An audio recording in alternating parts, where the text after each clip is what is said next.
Chapter 1. 7 days later, at the border of the Land of Fire. The landscape was rocky, desolate, and eerily silent. On the top of a cliff overlooking a deep valley stood Orochimaru, Kirito, Pakura, and Kabuto Yakushi. Below them, the valley stretched like a natural arena, the same location where Orochimaru assassinated Raza in the original story. Orochimaru smirked and gestured toward the valley. Raza, as you know, is a master of magnet release, using gold dust as his primary weapon. This valley, however, has been carefully chosen by me. The gold content here is negligible, and extracting gold dust will be a challenge for him. My plan was to team up with Kabuto and Kimimaro to finish him off. But with you here, Kirito-kun, that won't be necessary. Kirito nodded as understanding dawned. It all made sense now, the reason why Raza, the fourth Hokage, was taken out so easily in the original story. Orochimaru had meticulously stacked the odds against him. Down in the valley, Raza approached, wearing the Hokage's robes and hat. 2 loyal Anbu flanked him. His steps were steady, unaware of the trap waiting to spring. Orochimaru's smile widened as he turned to Kirito. They've arrived. So, Kirito-kun, how do you plan to handle this? Kirito's response was calm and decisive. There's no need for theatrics. Raza is all yours, Pakura. Raising his right hand, flames danced from Kirito's fingertips. With a sharp press of his hand to the ground, a massive barrier of fire erupted around the valley, encasing Raza and his guards. The fiery walls reached skyward, forming an impenetrable dome. This is... Raza exclaimed, startled by the sudden inferno that surrounded them. His Anbu companions drew their swords, taking defensive stances beside him. This is the asterisk. Uchiha Flame Formation. Asterisk, Kirito said evenly. A technique I salvaged during the Uchiha clan's demise. His words carried through the barrier. Moments later, an opening appeared, and Kirito, Pakura, Orochimaru, and Kabuto Yakushi entered the barrier with deliberate steps. Raza's eyes narrowed at the sight of Orochimaru. Orochimaru, what is the meaning of this? His tone was stern, tinged with anger. Orochimaru feigned nonchalance, spreading his arms wide. Oh, isn't it obvious? I don't intend to keep our agreement. Instead, I plan to kill you, take your place, and spark a conflict between Tsunagakure and Konoha. It's the perfect prelude to the Konoha collapse plan. Raza clenched his fists, his heart burning with rage. Forming seals, he pressed his hands to the ground, summoning gold dust from the earth. The ground trembled, and streams of glittering gold emerged, but the amount was shockingly small, nowhere near the scale of his usual displays. Orochimaru chuckled, his voice dripping with mockery. Struggling already? You see, I specifically chose this location for its low gold content. Raza, your demise is inevitable. You traitorous snake. Raza hissed, focusing his meager gold dust into a compact cube. He hurled it toward the barrier in a desperate bid to escape. But the asterisk.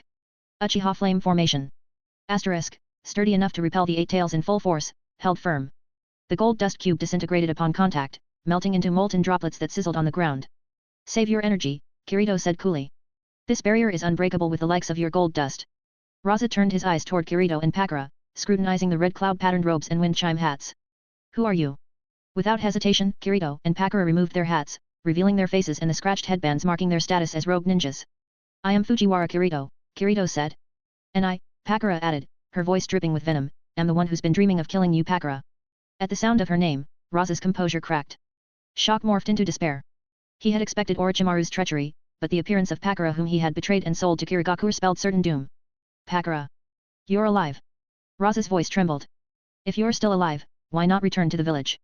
You're a hero of Tsunagakure. Pakura's lips curled into a bitter smile. A hero, you say? Where was this sentiment when you sold me to the mist? When you branded me as an S-rank criminal to silence the truth? And now, facing your end, you dare to call me a hero? Raza, your hypocrisy is nauseating. No, you misunderstand. You don't understand the situation the village was in at the time. I did what I had to for the village. Raza pleaded, his voice desperate. For the village. Pakura's voice was low and icy. The same excuse you used to justify every vile act? Enough talking. Forming a series of hand seals, she unleashed asterisk. Wind style, suppression. Star. A high-pressure sphere of wind erupted before her, exploding into a powerful vortex that consumed Raza and his guards. Trapped within the barrier, there was no escape. Raza quickly formed a sand wall to block the incoming storm, managing to shield himself. His Anbu guards, however, were less fortunate. The storm flung them against the barrier, where the intense heat incinerated them on contact. Ah, wind style, suppression. Isn't that Kakuzu's technique? Orochimaru observed with interest. Kirito-kun, you've been sharing your knowledge again. How generous. It's just a B-rank wind jutsu, Kirito replied, shrugging. Nothing special. Even so, please remind Pakura not to ruin Raza's face. I'll need it intact for my disguise later, Orochimaru quipped. As the wind subsided, Pakura ascended into the air, her hands forming seals once more. The air around her grew hotter, glowing with the intense heat of her asterisk. Scorch release. Star. Floating spheres of fiery energy surrounded her, ready to unleash devastation. End of this chapter. Follow me on Patreon for more chapters. John_Smith Patreon. Visit our Patreon for more. https://www.patreon.com/John_Smith_. Comment.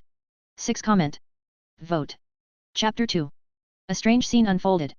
The flames surrounding the barrier seemed to be drawn by an unseen force, merging into Pakura's scorch release fireball. The fireball suddenly expanded, growing dozens of times larger until it resembled a miniature sun hovering in the sky. The light from the massive fireball illuminated the entire valley, its heat radiating in waves. At this moment, Pakura's years of intense training bore fruit. Truly remarkable, Orochimaru muttered, admiration creeping into his tone. She can absorb the barrier's flames and integrate them into her scorch release. Inside this barrier, she's practically invincible. As Orochimaru spoke, his gaze shifted to Kirito, a hint of unease in his eyes. It was clear that Kirito's abilities and his willingness to train his allies surpassed what Orochimaru had anticipated. Kirito, however, remained calm, silently observing the fight. Understanding the danger, Raza decided to strike first. He concentrated all of his remaining gold dust into a spiraling drill and launched it at Pakura at high speed. The drill spun violently, aiming to pierce through the fiery barrier Pakura had erected. Unfortunately for Raza, the enhanced scorch release was no longer something his gold dust could counter.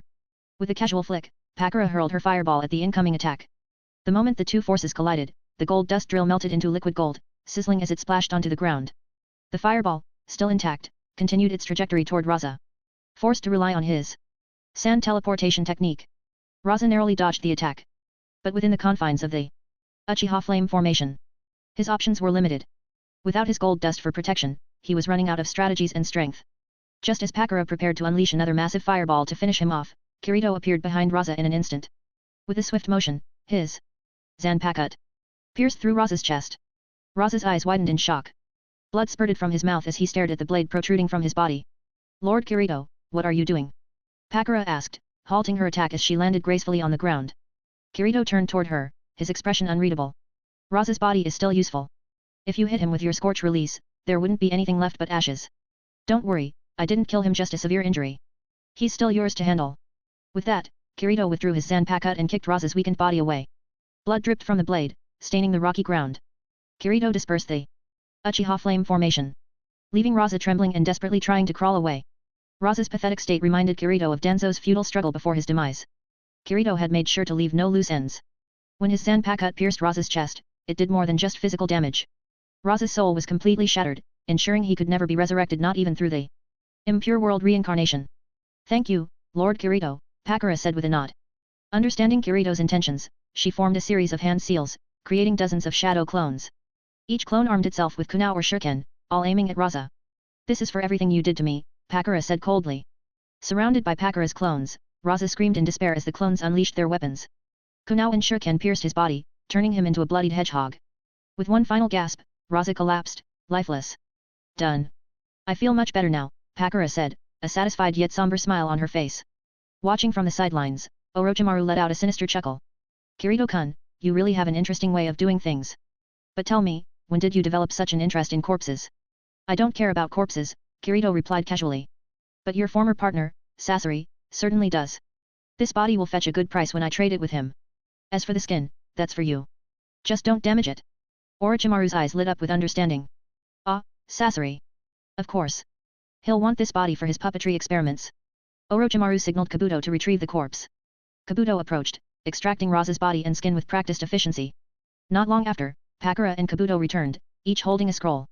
One contained Raza's body, and the other held his preserved skin. Well then, Kirito-kun, what will you do next? Orochimaru asked. The Chunin exams are only half a month away. Would you like me to arrange for you and Pakura to infiltrate Konoha as Raza's guards? Kirito shook his head. There's no need for that. After you kill Sarutobi Hiruzen, I'll make my own arrangements. Just make sure you have what I need when the time comes. Otherwise, I can't guarantee that Raza's body will safely reach your friends. Leaving these words behind, Kirito and Pakura vanished into thin air.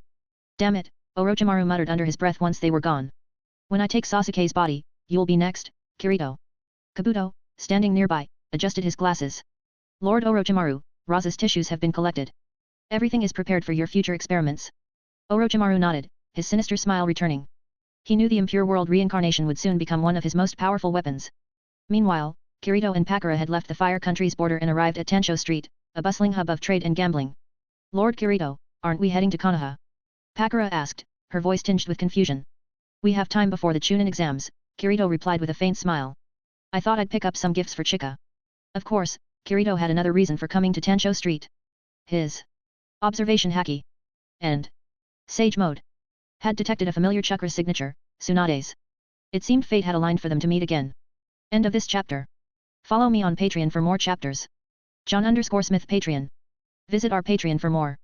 https://www.patreon.com/John_Smith_. Comment. For comment. Vote. Chapter 3. It wasn't that Kirito didn't trust Pakura, it was that this situation was too dangerous. Knowing Tsunade's fiery personality, there was a high chance that their reunion would end in chaos. If someone as striking as Pakura were to accompany him, the entire Tancho Street might find itself in turmoil. Understanding this, Pakura nodded in agreement, not questioning further. The two soon found a hotel and settled in. After shedding his Akatsuki robe and forehead protector, Kirito took a long shower, changed into his civilian clothes, and prepared to find Tsunade. Elsewhere on Tancho Street, inside a bustling gambling house, a familiar figure sat at the gaming table. Her long, pale blonde hair was tied into a ponytail. A distinctive diamond-shaped mark rested on her forehead, framed by light yellow eyebrows and striking amber eyes. She wore a sleeveless blouse reminiscent of a kimono, tied with a black belt, and paired with dark blue cropped pants. A green cloak with black trim and the word Gamble boldly printed on the back completed her look. It was Tsunade unchanged even after 4 years, thanks to the effects of the strength of 100 seal technique. The years hadn't aged her, if anything, they had added an elegant maturity. As a mother, she now carried a softness that complemented her powerful presence. Lady Tsunade, please stop gambling. This is the last of our money. If we lose this, we'll have to sleep on the street. If not for yourself, at least think of the young lady. Shizuan pleaded, looking near tears. Shizuan's days had been filled with endless responsibilities, balancing the care of both the elder and younger members of their party. While Tsunade had exercised some restraint during her pregnancy, her gambling habit had returned with a vengeance after Chinitsu's birth. Unfortunately, her luck had reverted to its usual losing streak. It's fine, Shizuan. This time, I can feel it, I'll win it all back. Tsunade ignored Shizuan's pleas, pocketed a few bills from their dwindling funds, and converted them into chips. I'm betting it all on big. To everyone's shock, including Shizuan's and Tsunade's, the gamble paid off. Lady Tsunade, we won. We actually won. Shizuan shouted, her eyes brimming with tears. After all this time, they might not have to sleep on the street. But as Tsunade stared at the growing pile of chips before her, unease crept into her heart. In her experience, winning streaks like this always preceded disaster. The gambling continued. In the second round, Tsunade bet on big again and won. In the third, she switched to small and still won. By the 10th round, Tsunade hit the rarest combination. A perfect triple. The crowd buzzed with amazement, and the chips before her multiplied exponentially. But far from being elated, Tsunade's unease grew. This was too unusual. Shizuan grabbed Chinitsu and Taunton. We need to leave Tancho Street immediately. Tsunade whispered urgently. Shizuan hesitated for a moment, then replied in a panicked voice, Lady Tsunade, something terrible has happened. While you were gambling, Taunton and the young lady wandered off. I've searched everywhere, but I can't find them. Meanwhile, outside the gambling house, a little pink pig adorned with a pearl necklace trotted aimlessly down the street, sniffing the ground as if searching for something. Trailing behind the pig was a little girl, about 4 years old, with radiant golden hair cascading down her back like a waterfall. Her deep amber eyes sparkled with curiosity, and her delicate features carried an air of innocence and beauty. She wore a loose white outfit that hinted at her slender frame.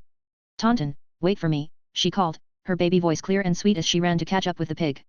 The pig, however, seemed focused, stopping only when it reached a young man crouched on the ground. The man had medium-length black hair and a strikingly handsome face. It was none other than Kirito. Well, well. You found me with just your nose, didn't you? Kirito chuckled, picking up the pig. I guess you recognized me, didn't you, Taunton? The pig squealed excitedly in response, seemingly confirming Kirito's identity. A moment later, the little girl caught up, her face flushed from running. She stopped in her tracks, clutching Taunton tightly as she looked up at Kirito with wide eyes. I'm sorry if my pig caused you trouble, she said in a melodic voice, tilting her head curiously as she studied the stranger. Kirito's lips curved into a gentle smile as he put Taunton back on the ground. Is this your pig? And what's your name, little one? The girl blinked, clutching Taunton protectively. Yes, this is my pig, but Mama says I'm not supposed to tell strangers my name unless they tell me theirs first. Kirito's eyes softened. It was uncanny how much she resembled both himself and Tsunade. Her golden hair and eyes were undoubtedly inherited from Tsunade, but there was something about her features, a subtle sharpness that mirrored his own. My name is Kirito, he said after a pause. And yours? Does it have a chi in it, by any chance? The little girl froze, her expression a mix of surprise and curiosity. How did you know my name has chi in it? Wait, are you some kind of magician? Kirito chuckled, amused by her innocence. You told me just now, didn't you? What's your full name? The girl hesitated, then gave a proud smile. I'm Fujiwara Chinitsu. And this is my pig, Taunton. Chinitsu, Kirito murmured, the name feeling both foreign and familiar on his lips. It's a beautiful name. At that moment, Tsunade and Shizuan burst onto the scene, panic written all over their faces. Chinitsu. Taunton. Tsunade called, her voice breaking slightly with worry. When she saw her daughter safe and sound with a stranger, her relief quickly turned to suspicion. What's going on here? Who are you? Tsunade demanded, stepping forward protectively. Kirito rose to his full height, his dark eyes meeting Tsunade's fiery gaze. It's been a long time, Tsunade, he said calmly, a faint smile playing on his lips. End of chapter. Follow me on Patreon for more chapters. John_Smith Patreon. Visit our Patreon for more. https://www.patreon.com/John_Smith_. Comment. 7 comment. Vote. Chapter 4. Merry Christmas. There will be 5 more chapters releasing today. Check out the Patreon for 50 more chapters. It seems so. Chinitsu exclaimed after studying Kirito carefully with her bright, inquisitive eyes. Big brother, you're so handsome, much more handsome than my dad. Kirito froze for a moment, caught off guard by her comment.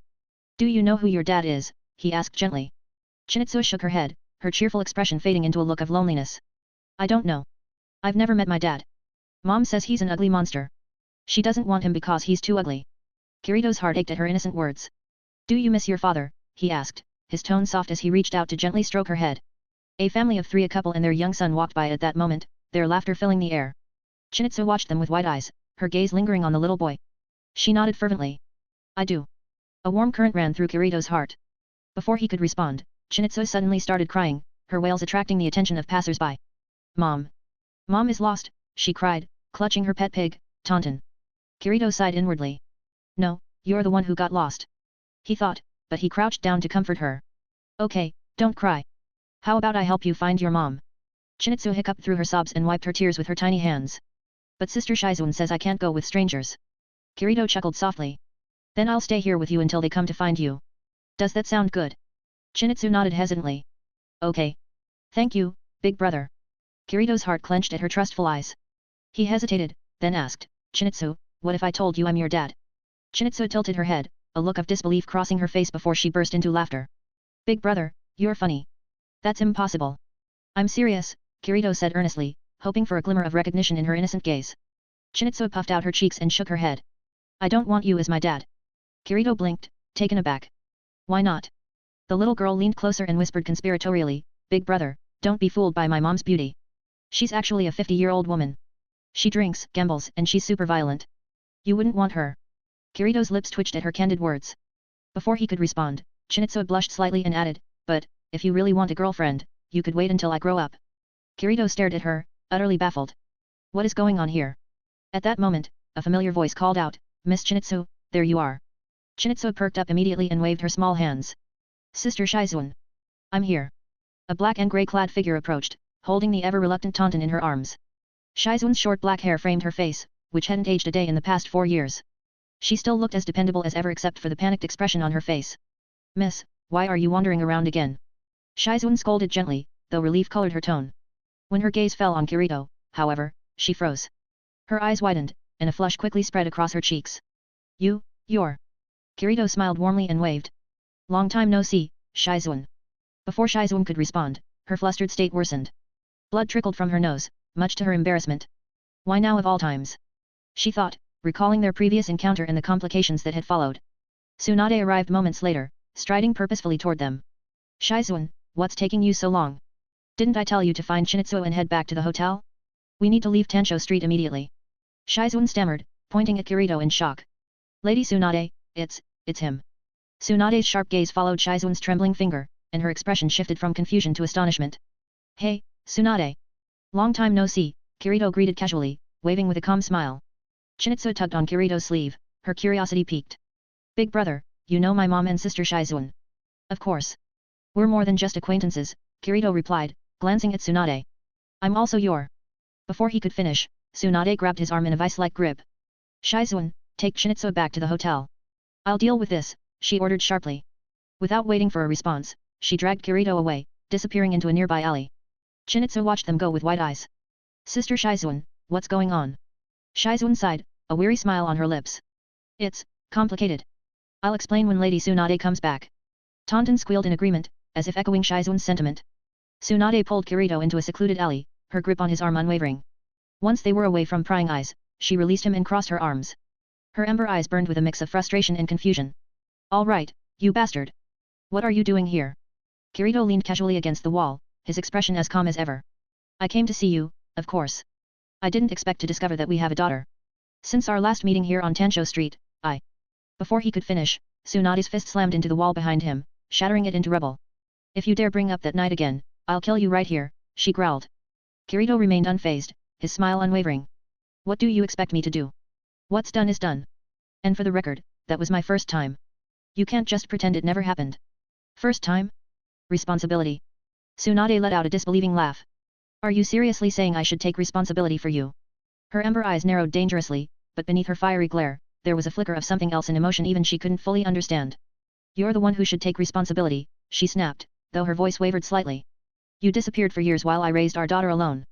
And now you show up out of nowhere. End of chapter. Just to clarify, some chapters are missing because the original MTL chapters only contain the author's thoughts, so I've decided to skip those. I hope guys have a nice day. See you tomorrow. Follow me on Patreon for more chapters. John_Smith Patreon. Visit our Patreon for more. https://www.patreon.com/John_Smith_. Comment. 1 comment. Vote. Chapter 5. You bastard. Tsunade roared, her fist crashing down in a mighty asterisk. Painful sky kick. Star.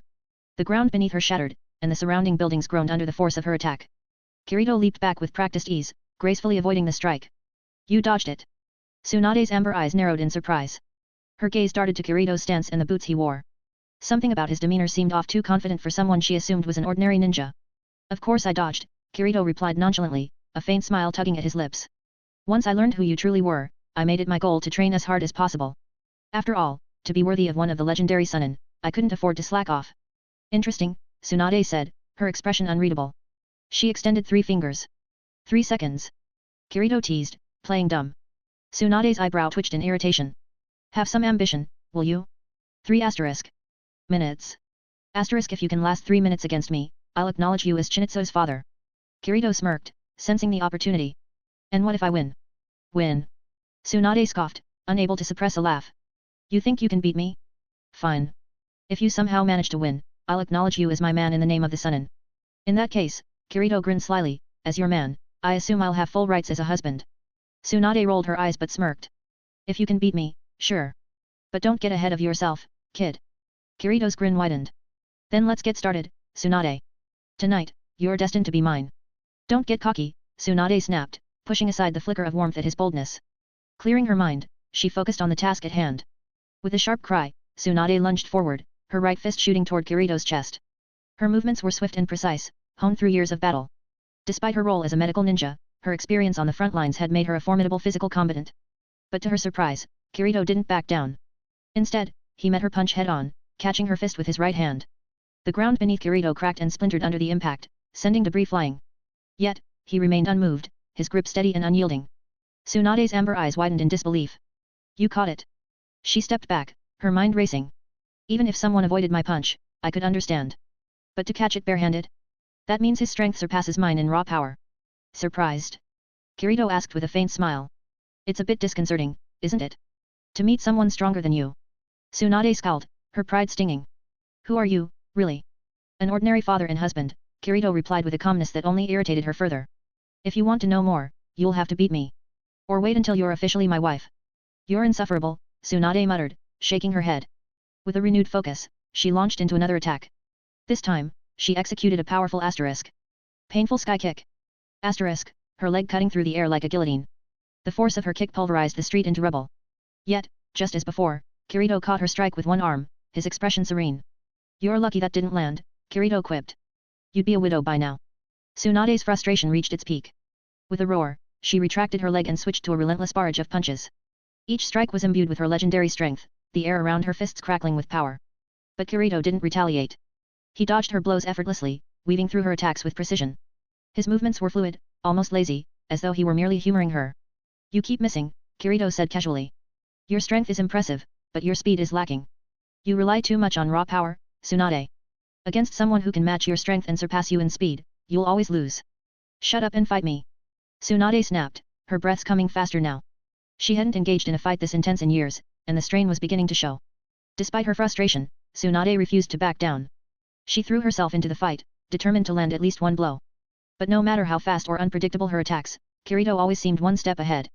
Finally, Tsunade jumped back, putting some distance between them. Her fists clenched, and her eyes burned with defiance. Stop dodging and fight me head-on, you coward. Kirito smiled faintly, his arms still crossed behind his back. I'm only dodging to give you a fair chance. If I fought back, this match would have ended long ago. Prove it, Tsunade challenged. As you wish, Kirito said, his tone soft but confident. In an instant, he closed the gap between them, his speed so blinding that even Tsunade couldn't react. Before she could throw another punch, Kirito caught her wrist and spun her around, pinning her arm behind her back. The move was executed with such precision that Tsunade couldn't break free, no matter how much she struggled. 3 minutes are up, Kirito whispered near her ear. I've won. Tsunade froze, her mind racing. He had bested her not through brute force, but through a combination of skill, speed, and restraint. She felt her cheeks heat, a mix of anger and reluctant admiration stirring within her. Fine, she muttered, her voice low. You win. Kirito released her, stepping back with a triumphant smile. Then, as per our agreement, you acknowledge me as Chinitsu's father and as your man. Tsunade glared at him, though her expression was softer than before. Don't get ahead of yourself, Kirito. This isn't over. Kirito chuckled. Oh, Tsunade, it's only just begun. End of chapter. Follow me on Patreon for more chapters. John_Smith Patreon. Visit our Patreon for more. https://www.patreon.com/John_Smith_. Comment. To comment. Vote. Chapter 6. Kirito smirked calmly. On the battlefield, no one willingly places their face in the path of your fist. Tsunade sneered, are you even a man? You can't handle a woman, let alone beat one. Kirito's retort came swiftly, and you're one of the Sunin, yet you can't defeat a mere junior like me. How embarrassing. Let's see you keep dodging, Tsunade snapped, clearly irked. She took a step back, widening the distance between them. Then, with a swift motion, she bit her finger and smeared her blood across her palm. Kirito froze. Hemophobia? He narrowed his eyes, recalling the long-standing issue Tsunade had with blood. When did she recover? Tsunade moved quickly, forming seals with practiced precision. But before she could complete her summoning jutsu, Kirito appeared in front of her, his speed leaving her momentarily stunned. When did he? She barely had time to register his movement before instinct took over. Abandoning the summoning, she swung her fist at his face. Kirito caught her fist mid-air with his left hand, a calm smile playing on his lips. You've been glaring at me with those lecherous eyes all day. Time to teach you a lesson, Tsunade growled, bringing her other fist toward his face. Unfortunately for her, Kirito's right hand intercepted her second punch with equal ease. He crossed their arms, rendering both her hands immobilized. With a quick spin, he twisted their positions, pulling her arms across her chest and pinning her against his chest from behind. Tsunade, now that your hands are restrained, what's your next move? Kirito teased, leaning slightly closer.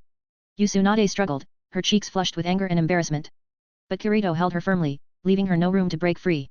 Desperate, she lifted her leg to attempt a painful sky kick. But Kirito was already a step ahead. With his heightened perception and reflexes, he predicted her move. His leg locked hers mid-motion, pinning her entirely. Their bodies were now entwined in a rather awkward but compromising position. Let me go. Tsunade barked, her voice a mix of anger and frustration. But the more she struggled, the tighter Kirito's hold became. After several moments of futile resistance, Tsunade finally slumped against him, out of breath. Looks like I win, Kirito whispered triumphantly. By evening, the two were walking toward the inn where Tsunade was staying. Kirito held her hand firmly as they strolled down the street, drawing curious glances from passers-by. To outsiders, the pair looked like a close couple, with Tsunade appearing to be a few years older than Kirito. Her youthful appearance, enhanced by the effects of the 100 healing seal, gave no hint of her actual age. Tsunade's cheeks burned with embarrassment, her usual confidence waning under the weight of their public display. When they finally reached the stairs of the inn, she stopped and turned to him, crossing her arms defensively. Let me make one thing clear, she said firmly. Don't let my appearance fool you. I'm 51 years old. I've lived more than 30 years longer than you, kid. It's not too late to regret this now. Kirito chuckled, his confidence unwavering. What's there to regret? Age is just a number. Besides, when you marry someone, you take them as they are, flaws and all. He paused and reached into his pocket. After pretending to search for something, he pulled out a gleaming, pure gold ring. Tsunade's eyes widened instantly. Gold. She murmured, her attention wholly captured by the shiny object. Kirito sighed, a wry smile tugging at his lips. Without hesitation, he slapped her lightly on the backside. Hey! What was that for? Tsunade snapped, glaring at him. To snap you out of your daydream, Kirito replied, unimpressed. Don't tell me you were planning to sell this for gambling money. Tsunade averted her gaze, a guilty expression flashing across her face. Of course not. Right, Kirito said with mock disbelief. He took her left hand, sliding the ring onto her finger with deliberate care. Do you know what kind of ring this is? Tsunade raised her hand, admiring the ring, a faint blush creeping onto her cheeks. A wedding ring? The kind exchanged between couples when they get married. Kirito smirked. It's not that simple. This ring is made of pure gold. A metal that can grant eternal youth. Tsunade froze, her eyes widening. Eternal youth? Are you serious? Very, Kirito said. This metal is rare, found only on an island overseas. The person who originally discovered it lived for over 200 years without aging a single day. Tsunade's mind raced. She had always prided herself on her youthful appearance, but the idea of retaining that youth indefinitely was beyond tempting. Still thinking about pawning it? Kirito asked with a knowing smile. No way, Tsunade said firmly, clutching the ring as though it were the most precious treasure in the world. Her gaze softened as she turned back to Kirito. You, don't happen to have another one, do you? Kirito chuckled. I might. But I'll wear mine later. Right now, I'm still growing. A man's body doesn't fully mature until around 22. It's better to wait a few years. Tsunade blinked, taken aback. 17? You're only 17. That's right, Kirito replied. Which means I was only 13 when we... Don't finish that sentence, Tsunade snapped, her face burning crimson. Kirito laughed softly, brushing off her embarrassment. Don't worry. With this ring, a mere 30-year age gap won't matter in the grand scheme of things. But that reminds me, how did you overcome your hemophobia? Earlier, you performed a summoning jutsu without hesitation. Tsunade stiffened, the question catching her off guard. That's none of your business, she muttered, turning away. But Kirito pressed on, his curiosity piqued. Come on, Tsunade. Tell me. What changed? She didn't respond, her gaze fixed on the ring now adorning her finger. End of chapter. Follow me on Patreon for more chapters. John_Smith Patreon. Visit our Patreon for more. https://www.patreon.com/john_smith_. Comment. 3 comment. Vote. Chapter 7. You've investigated thoroughly, Tsunade said with a complex expression, memories of Chinitsu's birth flashing in her mind. After a pause, she continued, maybe it was Chinitsu's birth. After she was born, my hemophobia just disappeared. That means your psychological trauma was healed by Chinitsu's presence. Kirito speculated. Tsunade nodded slightly. Though she didn't know how Kirito had pieced so much together, she didn't deny it. Her mind drifted to the traumas that had plagued her, the deaths of Noeki and Dan, and the blood that had haunted her ever since. But the birth of her daughter had given her a reason to move forward, gradually mending the emotional scars. Kirito, recalling Naruto's role in helping Tsunade overcome her fear in the original timeline, felt a pang of guilt and pride. Chinitsu's quite a miracle, isn't she? He mused. Tsunade nodded, her face softening momentarily. Then, her expression turned stern. By the way, you bastard, you still haven't told me who you really are. Someone with your skills isn't just a random wandering ninja. Kirito smirked, masking his unease. Didn't I already tell you? My name is Kirito. Tsunade frowned. That's not what I mean, and you know it. Feigning innocence, Kirito replied, what else is there to say? I'm Kirito, the Kiri in Mist and the Two in Blade. He avoided revealing too much. The truth of his involvement in Konoha's darker chapters would have to wait until Tsunade trusted him completely. If she learned of his connection to the Sarutobi clan's destruction now, it could sever their bond forever. Tsunade narrowed her eyes but let it go for the moment. Fine. But don't think I'll let this drop. By the time they reached the hotel, Kirito knocked on the door, and Shizuan answered, her face a mixture of surprise and shock. You. And Lady Tsunade? What's going on here? Shizuan's eyes darted between the two of them, then landed on the gold ring on Tsunade's finger. Her jaw dropped. Is that? Before Shizuan could finish her sentence, Kirito smiled. As you can see, Lady Tsunade has finally agreed to marry me. Stop talking nonsense. Tsunade snapped, her face flushed as she pushed Kirito into the room, even her neck turning pink. Inside, Chinitsu was lying on one of the beds, playing with Tuntun. When she saw the two enter, her big round eyes lit up, and she squealed, Mom. Big brother. She bolted toward them with outstretched arms. Tsunade smiled warmly, ready to scoop up her daughter, but Chinitsu bypassed her entirely and flung herself into Kirito's arms. Tsunade froze mid-motion, her expression turning to one of utter disbelief. Big brother, Chinitsu whispered conspiratorially, did my mom, that old woman, hurt you? Kirito's lips twitched, and he coughed lightly to mask his amusement. Old woman? He thought incredulously. What kind of daughter calls her mother that? Clearing his throat, Kirito glanced at Tsunade and said, shall I explain, or would you like to? Tsunade sighed heavily, rubbing her temples. Let me. Turning to her daughter, she said, Chinitsu, do you remember the father I told you about? Yes, Chinitsu replied, tilting her head. Well, Tsunade hesitated, then continued, he's not ugly, and he wasn't driven away by me. It's a long story, but the important thing is, he's here now. Kirito is your real father. Boom. Chinitsu looked as if she'd been struck by lightning. Her face went pale, and tears welled up in her big eyes. Big brother, is this true? Kirito nodded solemnly. It's true, Chinitsu. I'm sorry I wasn't there for you and your mother all these years. The little girl turned to Shizuan, her last bastion of certainty. Sister Shizuan, is this true? Shizuan, who had been moved to tears by the family reunion, nodded while wiping her eyes. It's true, young lady. Although, well, it's a complicated story. He really is your father. As the confirmation settled in, Chinitsu's lip quivered, and she burst into tears. Wah! Mom, you're so mean. The room fell silent, her outburst catching everyone off guard. Tsunade blinked in confusion. Me? Why am I the mean one? Kirito tilted his head. Yes, Chinitsu. If anyone's at fault, it's me for not being here. Why are you blaming your mom? Chinitsu sniffled, avoiding Kirito's gaze as her cheeks turned red. Because. She hesitated, then blurted out, if Big Brother is my dad, then when I grow up, I can't be his girlfriend. Crack. The floor beneath Tsunade's feet split open, cracks spidering across the room. Her fists trembled, her head lowered as shadows covered her face. The air grew heavy with tension. The aura emanating from Tsunade was palpable, a mixture of anger and barely restrained chaos. Lady Tsunade, Shizuan said cautiously, stepping forward. Calm down. We don't have the funds to pay for more damages. Shizuan, Tsunade said darkly, her voice dangerously calm. Take Chinitsu and leave. Now. Lady Tsunade, I. Now, Tsunade barked, her voice echoing through the room. Shizuan swallowed nervously, quickly picking up Chinitsu and retreating. Tuntun squealed and hurried after her, clearly not wanting to be caught in the crossfire. As the door closed behind them, silence fell over the room. Kirito stood rooted in place, the corners of his mouth twitching as he contemplated the storm brewing before him. Tsunade, he ventured, breaking the silence. She turned to face him, her eyes blazing. Kirito. You've got a lot of explaining to do. End of chapter. Follow me on Patreon for more chapters. John_Smith Patreon. Visit our Patreon for more. https://www.patreon.com/John_Smith_. Comment. 1 comment. Vote. Chapter 8. The door slammed shut, and Tsunade's furious voice rang out, you bastard. What exactly did you do to our daughter? Kirito sighed, catching her right wrist mid-punch with ease. I didn't do anything, he replied, his expression feigning innocence. Then why would she say she wants to be your girlfriend, you damn bastard? Tsunade roared and swung another punch with her left hand. Kirito caught this one as well, trapping both of her wrists. Maybe it's because I helped her catch that runaway pig, he offered, genuinely baffled. There's no way my daughter would fall for you over something like that. You must have done something to her. Tsunade snapped, lifting her leg to execute a painful sky kick. Kirito saw it coming. Without hesitation, he blocked her kick with his leg, locking them into a tangled stance.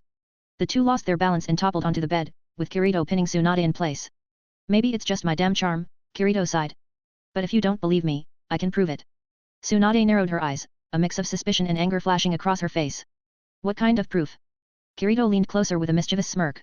Well, Tsunade, I don't think you'd want your daughter walking in to find her parents without their clothes, would you? Later that evening. About half an hour later, Tsunade emerged from the room with flushed cheeks, followed by Kirito. Shizuan, who had been sitting outside dozing off, blinked awake at the sound of the door. Lady Tsunade, and Shizuan looked at Kirito, her expression shifting into one of awkward realization. Wait, you're... I'm sorry, what's your name again? Kirito, he replied with a small smile, gently setting Chinitsu down. Chinitsu, who had been bullying Tuntun with great enthusiasm, immediately ran over. Big brother, did mom hurt you? She asked, tugging at his sleeve. Kirito crouched down, stroking her head gently. I told you already, Chinitsu. You should call me dad. But you're way too handsome to be a dad, Chinitsu said innocently, leaning into his hand. Big brother, you're sure mom didn't bully you, right? Your mom didn't bully me, Kirito reassured her, then glanced at Tsunade with a smirk. If anything, I think I bullied her. You bastard. Tsunade snapped, her face turning bright red as she reached for Kirito. Stop saying such nonsense in front of our daughter. Meanwhile, at Konoha Hospital. At Konoha Hospital, Kurane Ui stood at a treatment station surrounded by novice medical nin. In the center of the station, a fish flopped weakly on a table. Kurane calmly placed her hands over it, channeling chakra as a green glow enveloped her palms. Within seconds, the fish was flopping vigorously, fully healed. The instructor observing the session clapped his hands in admiration. Ui Kurane, I have to say, your medical ninjutsu skills are outstanding. You've far surpassed most of our staff here. Kurane shook her head modestly. I don't think I'm that good. It's just experience from my time in the medical corps. The instructor sighed. Well, we're grateful for your help today. You've been an inspiration to these students. Kurane smiled faintly, stepping outside for some air. She needed a moment to herself. The time she had spent in the medical corps was not just to help others but also to distance herself from the lingering memories of Kirito. No matter how hard she tried, she couldn't forget him or the turmoil he left in his wake. As she walked outside, she almost bumped into Kakashi, who was carrying a bag of groceries. Kakashi? Kurane asked, surprised to see him. Kurane? Kakashi nodded. Got some time to talk. A quiet conversation. The two found a small dango shop near the academy. Kakashi ordered tea and dango while Kurane quietly observed him. It wasn't often that Kakashi initiated a conversation. After a moment of silence, Kakashi spoke. How have you been? I heard you've been working in the medical corps. Kurane nodded. I'm managing. And you? I heard you've been leading a genin team. How's that going? It's been interesting, Kakashi said with a chuckle. Naruto is a handful, Sasuke is brooding, and Sakura, well, she tries her best. You sound fond of them, Kurane observed, taking a sip of her tea. I guess I am. Kakashi leaned back, watching the genin train outside. His gaze settled on Naruto, who was being dragged around by a large ninja dog as Sasuke smirked in the background. They remind me that there's still hope for the future. Kurane followed his gaze and asked, have they been on any missions yet? Kakashi's expression grew more serious. We recently returned from the Land of Waves. It was challenging. We ran into Zabuza Mamakai, one of the 7 ninja swordsmen, and a rare ice release user named Haku. Haku? Kurane asked, surprised. An ice release user? Those are extremely rare. Yes, Kakashi confirmed. Haku was powerful, too powerful for genin. But the kids showed real promise. If it weren't for their efforts, I don't think we would have made it back in one piece. Kurane fell silent, her thoughts drifting back to her own students. As much as she admired their potential, her mind kept wandering to Kirito. The boy she once taught had grown into a force to be reckoned with. She didn't know if she wanted to meet him again or if she could bear the truth of what he had become. End of chapter. Follow me on Patreon for more chapters. John_Smith Patreon. Visit our Patreon for more. https://www.patreon.com/John_Smith_. Comment. 10 comment. Vote. Chapter 9. To be honest, they caused me a lot of trouble this time. But, none of that matters anymore. Kakashi narrowed his exposed right eye, looking at Kurane with a serious expression. In a low voice, he asked, do you remember Kirito? Kurane's hands instinctively rose to her chest, where she clutched a ring Kirito had left behind years ago. Her head hung low, her face filled with a mixture of sorrow and confusion. Now that things have come to this, what's the point of mentioning him? He's already dead. No, Kakashi interrupted, he's still alive. What? How is that possible? Kurane's voice trembled in shock. Her grip on the ring tightened as old memories resurfaced a long-forgotten night when Kirito gave her the ring and disappeared without a word. It turns out he's truly alive, she thought. But why did he leave without saying goodbye? Kakashi didn't notice the emotional storm his revelation caused. He continued, I don't know how, but I saw him with my own eyes this time. He paused, his expression darkening.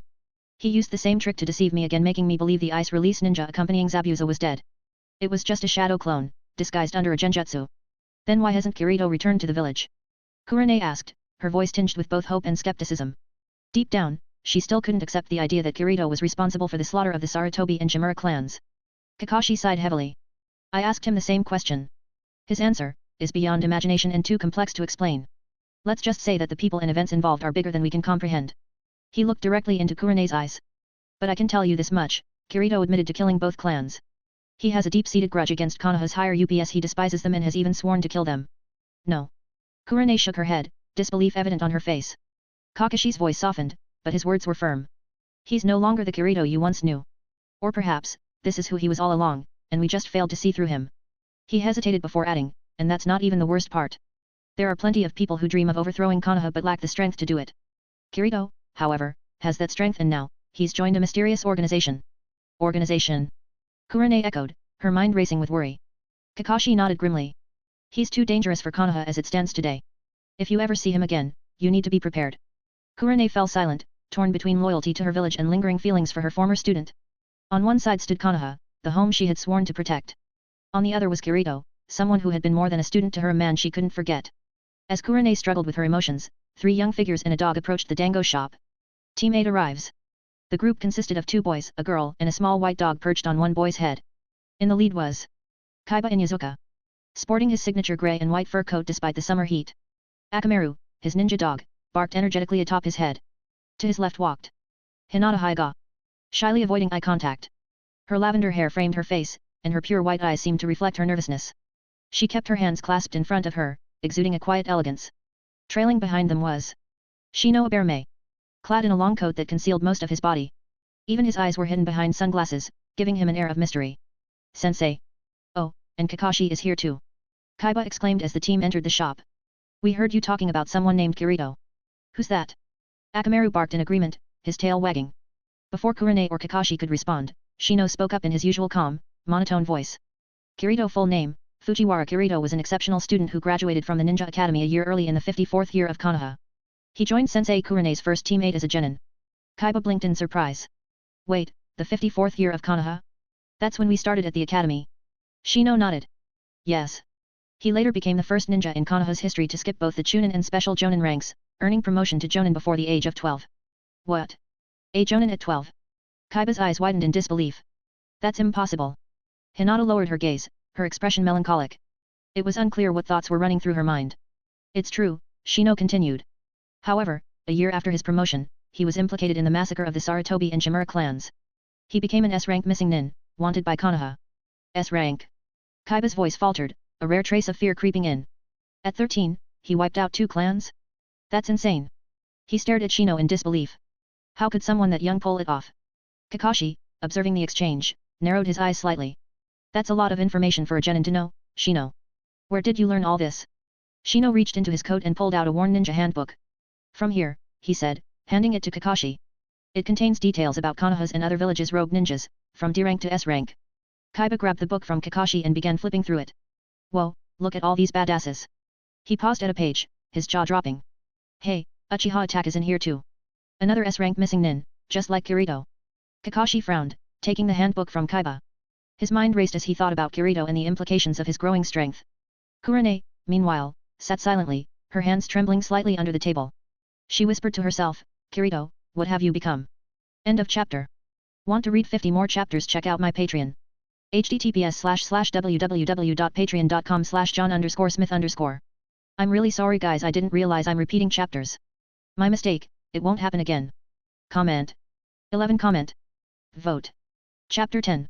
Shino continued, when I was in the Ninja Academy, back when I first enrolled, I heard that some senior students graduated early. Out of curiosity, I decided to look into it. Perhaps it's because this person stood out. He always seemed out of sync with everything around him. It was as if he was observing the world from an entirely different perspective, detached and otherworldly. That made me unconsciously pay more attention to him. In the following year, I often saw Fujiwara Kirito picking up a girl from the Uchiha clan after school. I also noticed him frequently going on missions in the village with Sensei Kurane.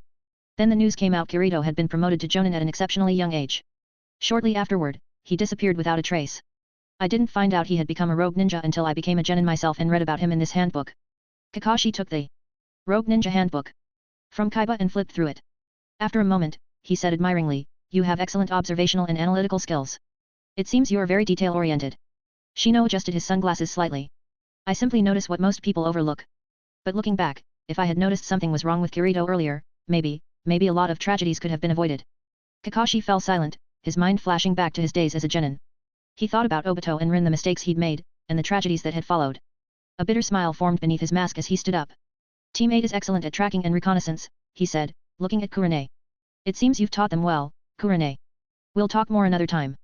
With that, Kakashi placed the handbook back on the table, picked up the groceries he'd bought earlier, and disappeared in a swirl of leaves. Kurane didn't say a word. She sat quietly, her fingers brushing the pure gold ring hanging from her neck, her mind lost in memories of Kirito. Team 8's curiosity. Sensei, Kaiba said, breaking the silence. Is this Fujiwara Kirito really that strong? I get that Uchiha Itachi is a big deal, he's from that clan, but Kirito. He is indeed very powerful, Kurane replied simply, her voice calm and unreadable. Hinata, sitting beside Kaiba, lowered her gaze. She saw something familiar in her sensei's expression, a quiet, lingering sorrow. Sensei Kurane, I know you don't believe that brother Kirito is a bad person either. She thought. At that moment, Naruto came bounding over, having just finished walking a particularly energetic ninja dog. Hey, Kaiba. Hinata. Shino. What are you guys looking at? He asked cheerfully. Trailing behind him were Sasuke and Sakura. Unlike Naruto, they didn't seem eager to greet Team 8. Sasuke's mind was elsewhere, his thoughts still preoccupied with his recent brush with death in the Land of Waves. The experience had left him determined to grow stronger, and he wasn't interested in idle chatter. Meanwhile, Sakura's focus remained fixed on Sasuke, as always. Kaiba rolled his eyes at Naruto. None of your business, loser, he said, crossing his arms smugly. His eyes lit up as an idea struck him. Actually, I was just telling everyone about this. He held up the Rogue Ninja Handbook. It's got all the top-tier rogue ninjas in it. One of them is a former member of our Team 8, a student of Sensei Kurane. Impressive, right? It's impressive, sure, but no matter how strong he is, he's got nothing on my Kirito-Nisan. Naruto retorted. Before Kaiba could react, Naruto snatched the handbook from his hands. Hey, give it back. Kaiba lunged for the manual, and the two began a tug-of-war. As they struggled, the handbook slipped from their grasp and flew through the air, landing on Sasuke, who was passing by. Sasuke, be careful. Sakura called out, her eyes lighting up at the chance to play the heroine. But Sasuke didn't need saving. Without even glancing up, he casually caught the book, his movements smooth and effortless. Sasuke, you're amazing. Sakura gushed, hearts practically popping out of her eyes. Everyone else present cringed, collectively unimpressed by her outburst. Sasuke, as aloof as ever, ignored Sakura and opened the handbook. As his eyes scanned the pages, they landed on the entries for Kirito and Uchiha Izumi. His expression darkened, and an icy chill radiated from him, making Sakura shiver. Kaiba sauntered over. Hey, Sasuke, there's another Uchiha in there. You know him? He's my brother, Sasuke replied coldly. Sakura, oblivious to the tension in the air, clapped her hands together in excitement. Sasuke's brother is so amazing. He even made it into the book. Shut up, Sasuke snapped, glaring at her. One day, I'll kill him. Ignoring Sakura's shocked expression, Sasuke turned to Kurone and pointed to Kirito's entry in the handbook. Was this guy your student? And if he was? Kurone responded evenly, her voice laced with coldness. She clearly had no patience for the boy's attitude and began to walk away. Wait. Sasuke called out, stepping forward. Before he could take another step, Kurone formed a seal, casting a genjutsu on him. In his mind's eye, Sasuke found himself trapped in the trunk of a massive tree, his body immobilized with only his head exposed. What's the point of asking these questions now? Kurone asked, turning to face him. Her calm demeanor was gone, replaced by a sharp edge. Are you planning to hunt him down, like a bounty ninja? No, Sasuke replied through gritted teeth, sweat beading on his forehead. I want to know how strong he is. How does he compare to Uchiha Izumi? Kurone studied him for a moment, her expression softening slightly. She released the genjutsu, and Sasuke staggered forward, breathing heavily. I've never fought Uchiha Izumi, so I can't tell you who's stronger, Kurone said. But I can tell you this, Kirito is very strong. Even as a genin, he mastered every ninjutsu and genjutsu I taught him and then surpassed me, his teacher. Sasuke's fists clenched at his sides, his determination to grow stronger burning brighter than ever. End of this chapter. Comment. 11 Comment. Vote. Chapter 11. He learned all your ninjutsu and genjutsu when he was a genin? Sensei Kurone, is that true? Shino just said it took him less than a year to be promoted from genin to jonin. Does that mean he mastered all your techniques in just 1 year? Kaiba exclaimed, his disbelief evident. No, Kurone corrected, her tone calm. If you're being precise, it only took him 30 minutes. He mastered almost all the ninjutsu and genjutsu I demonstrated after watching them once. Kurone then turned to Sasuke, adding, your Uchiha clan's Sharingan can copy taijutsu and non-bloodline limit ninjutsu by observing the chakra flow. However, it cannot copy genjutsu. This means that Kirito's talent surpasses the limits of even your clan's famed abilities. Damn it, Sasuke muttered through gritted teeth, his pride taking a hit. Although he was reluctant to admit it, the fact that someone could master all of Kurene's techniques so quickly clearly outstripped the abilities of most Uchiha, even those with the Sharingan. Kurone continued, instead of asking me, it might be more appropriate to ask your sensei, Kakashi. After all, Kakashi was the one who assessed Kirito when he was promoted to Jonin. He was also your brother Itachi's captain during their time in the Anbu. As the conversation unfolded, Naruto stood nearby, his face a mask of confusion. Finally, he blurted out, wait, who is this he you're all talking about? That's the Kirito-Nisan you mentioned earlier, Shino replied, picking up the Rogue Ninja Handbook from where Sasuke had dropped it. Dusting it off, he handed it to Naruto. Naruto studied the wanted poster of Kirito, his expression darkening as he fell into deep thought. After a few moments, he clenched his fist and raised it above his head, shouting with determination, I've decided. When I become Hokage, I'll track down Kirito-Nisan, beat him up, and bring him back to Konoha. The sudden declaration sent a ripple through the group. Kaiba rolled his eyes, muttering about Naruto being an idiot, though an almost imperceptible smile tugged at his lips. Sakura and Kaiba openly displayed their disdain, thinking Naruto was lost in a daydream. Only Kurone and Hinata smiled warmly. Hinata's gaze softened with admiration, while Kurone's expression grew thoughtful, as if she had found a kindred spirit in the boisterous boy. Shino, meanwhile, quietly tucked the Rogue Ninja Handbook back into his pocket, his thoughts unreadable. All right, enough chatter, Kurone said briskly. Kaiba, Hinata, Shino, the Chunin exams are in a week. I expect all of you to focus and train hard. With that, Kurone disappeared from the dumpling shop in a flicker of motion. Before she left, she cast Naruto a lingering glance. So this is the Nine-Tails brat Kirito often mentioned. He really is something special, she thought. But her expression darkened slightly as she recalled Kirito's actions. That bastard. Pretending to be dead and even planting an illusion on me. If he dares to show up again, I'll make sure he understands what it means to be disciplined by a teacher. A family dinner. Kirito was blissfully unaware that Kurene's illusion had been dispelled ahead of schedule. At that moment, he was enjoying his first family dinner with Tsunade and Shinichi. To give the family some privacy, Shizuan had graciously stayed behind at the hotel with Taunton. Hatch. Hatch. Hatch. After the meal, Kirito sneezed 3 times in quick succession, his nose twitching slightly. What's wrong with you? Tsunade asked, raising an eyebrow in concern. Kirito rubbed his nose, smirking. Nothing.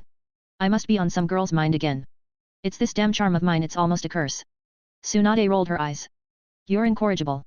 Ignoring her sarcastic remark, Kirito scooped Shinichi into his arms and kissed her cheek. Your mother says your dad is narcissistic. What do you think? Is your dad narcissistic? Not at all. Brother Kirito is very handsome, Shinichi replied with a giggle, her big, watery eyes curving into crescent moons. Kirito's lips twitched. I think you should call me dad. Or, if that's too hard, at least call me by my name properly. Shinichi hesitated for a moment, blinking her large, innocent eyes. Then, in a soft voice, she said, then. Kirito. Her sweet voice and timid expression melted Kirito's heart. Say it again, no, say it 3 more times. Shinichi opened her mouth and obediently repeated, Kirito. Kirito. Kirito. Her soft, melodic voice was so soothing that it seemed to cleanse the very soul. Tsunade, watching from the sidelines, finally snapped. She snatched her daughter from Kirito's arms and scolded, all right, you perverted fool. We've eaten, and you've spent time with your daughter. It's late, so you'd better leave. If you want to see her tomorrow, you can take her during the day. Just make sure to bring her back before dark. Kirito blinked in confusion. Go where? Back to the hotel, of course. What, do you plan to sleep here with us? Tsunade shot back. Kirito's mischievous grin widened. I think that's a great idea. Why should a couple sleep in separate rooms? Tsunade immediately regretted her words, especially when she saw the predatory gleam in Kirito's eyes. This bastard is insatiable. Every time he gets the chance, he takes it too far. Before Tsunade could retort, Shinichi chimed in, Mom, I've never slept with Dad before. Can't we sleep together as a family? Please. Her eyes filled with tears, and her voice trembled pitifully. Tsunade panicked. But there are only 2 beds in the room. And Shizuan is staying with us too. It's inconvenient. Kirito shrugged nonchalantly. That's easily solved. I'll just book another room. Tsunade sighed in resignation, realizing she had no escape. She glanced at Shinichi, who was now giving her the most heart-wrenching puppy dog eyes she had ever seen. Finally, Tsunade relented. Fine. But don't even think about trying anything reckless. Kirito smirked, leaning in close. I wouldn't dream of it, unless you wanted me to. End of this chapter. Comment. 8 comment. Vote. Chapter 12. Tsunade let out a long sigh and said sternly, let me make one thing clear, you are not allowed to do anything reckless tonight. Also, in the double suite at the hotel, each bed can only sleep 2 people. This means that tonight, you will sleep with Shinichi, and I will sleep alone. Of course, Kirito agreed readily. His calm demeanor reassured Tsunade, but in reality, he was biding his time. With the little girl asleep, he had plenty of opportunities. Meanwhile, across the village, Kakashi was preparing dinner and unexpectedly hosting 3 visitors, Naruto, Sasuke, and Sakura. Fujiwara Kirito? Why are you asking about him? Kakashi added 3 extra sets of bowls and chopsticks while glancing at his guests with mild surprise. Tonight's dinner included salt-grilled sori with rice and miso-glazed eggplant. It's nothing, I'm just curious, Sakura said nervously, sneaking a glance at Sasuke. After her earlier mistake of praising Uchiha Izumi and earning Sasuke's ire, she didn't dare voice her opinions openly. Naruto, however, was too focused on his meal to care. For him, dishes like these were a rare treat, and he devoured them with enthusiasm. Sasuke ignored both Naruto's food obsession and Sakura's feigned innocence, instead cutting straight to the point. Sensei Kurane mentioned you were involved in Kirito's Jonin exam, and you were also my brother Itachi's captain in the Anbu, Sasuke began. I want to know how strong they are and how far I have to go to surpass them. Kakashi leaned back slightly, his usual laid-back expression unchanged. Ah, I see. So that's why you're asking. Well, I can tell you this, both of them are probably stronger than I am. What? Sakura exclaimed, almost dropping her chopsticks. How is that possible? You're the copy ninja Kakashi, famous across the ninja world. Even Zabuza couldn't defeat you. Kakashi sighed. Remember what I told you in the Land of Waves? There are many people in this world, younger than you, who are stronger than me. Kirito and Itachi are 2 of them. He paused for emphasis before continuing, and that was 4 or 5 years ago, when they first defected. Who knows how much stronger they've become since then? Sasuke's expression darkened. Are you saying they're out of my reach? Kakashi gave him a hard look. I'm saying they're dangerous. During our mission in the Land of Waves, do you remember the boy, Haku, who I struck with my Reikari? He should have died, but then all of you fell unconscious.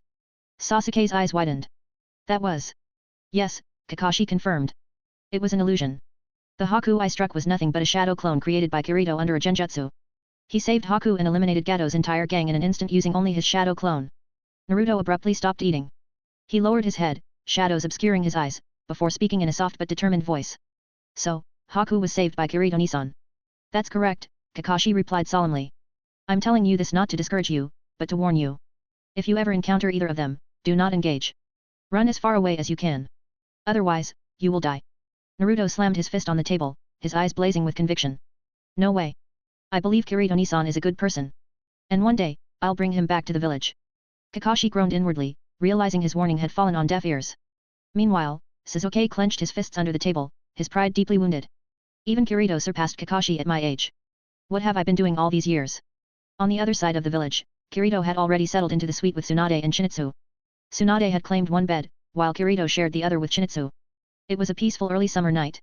The chirping of insects outside the window was accompanied by the faint croaking of frogs in the distant rice fields. In the room, all seemed quiet and still. Tsunade lay on her side, her back to Kirito.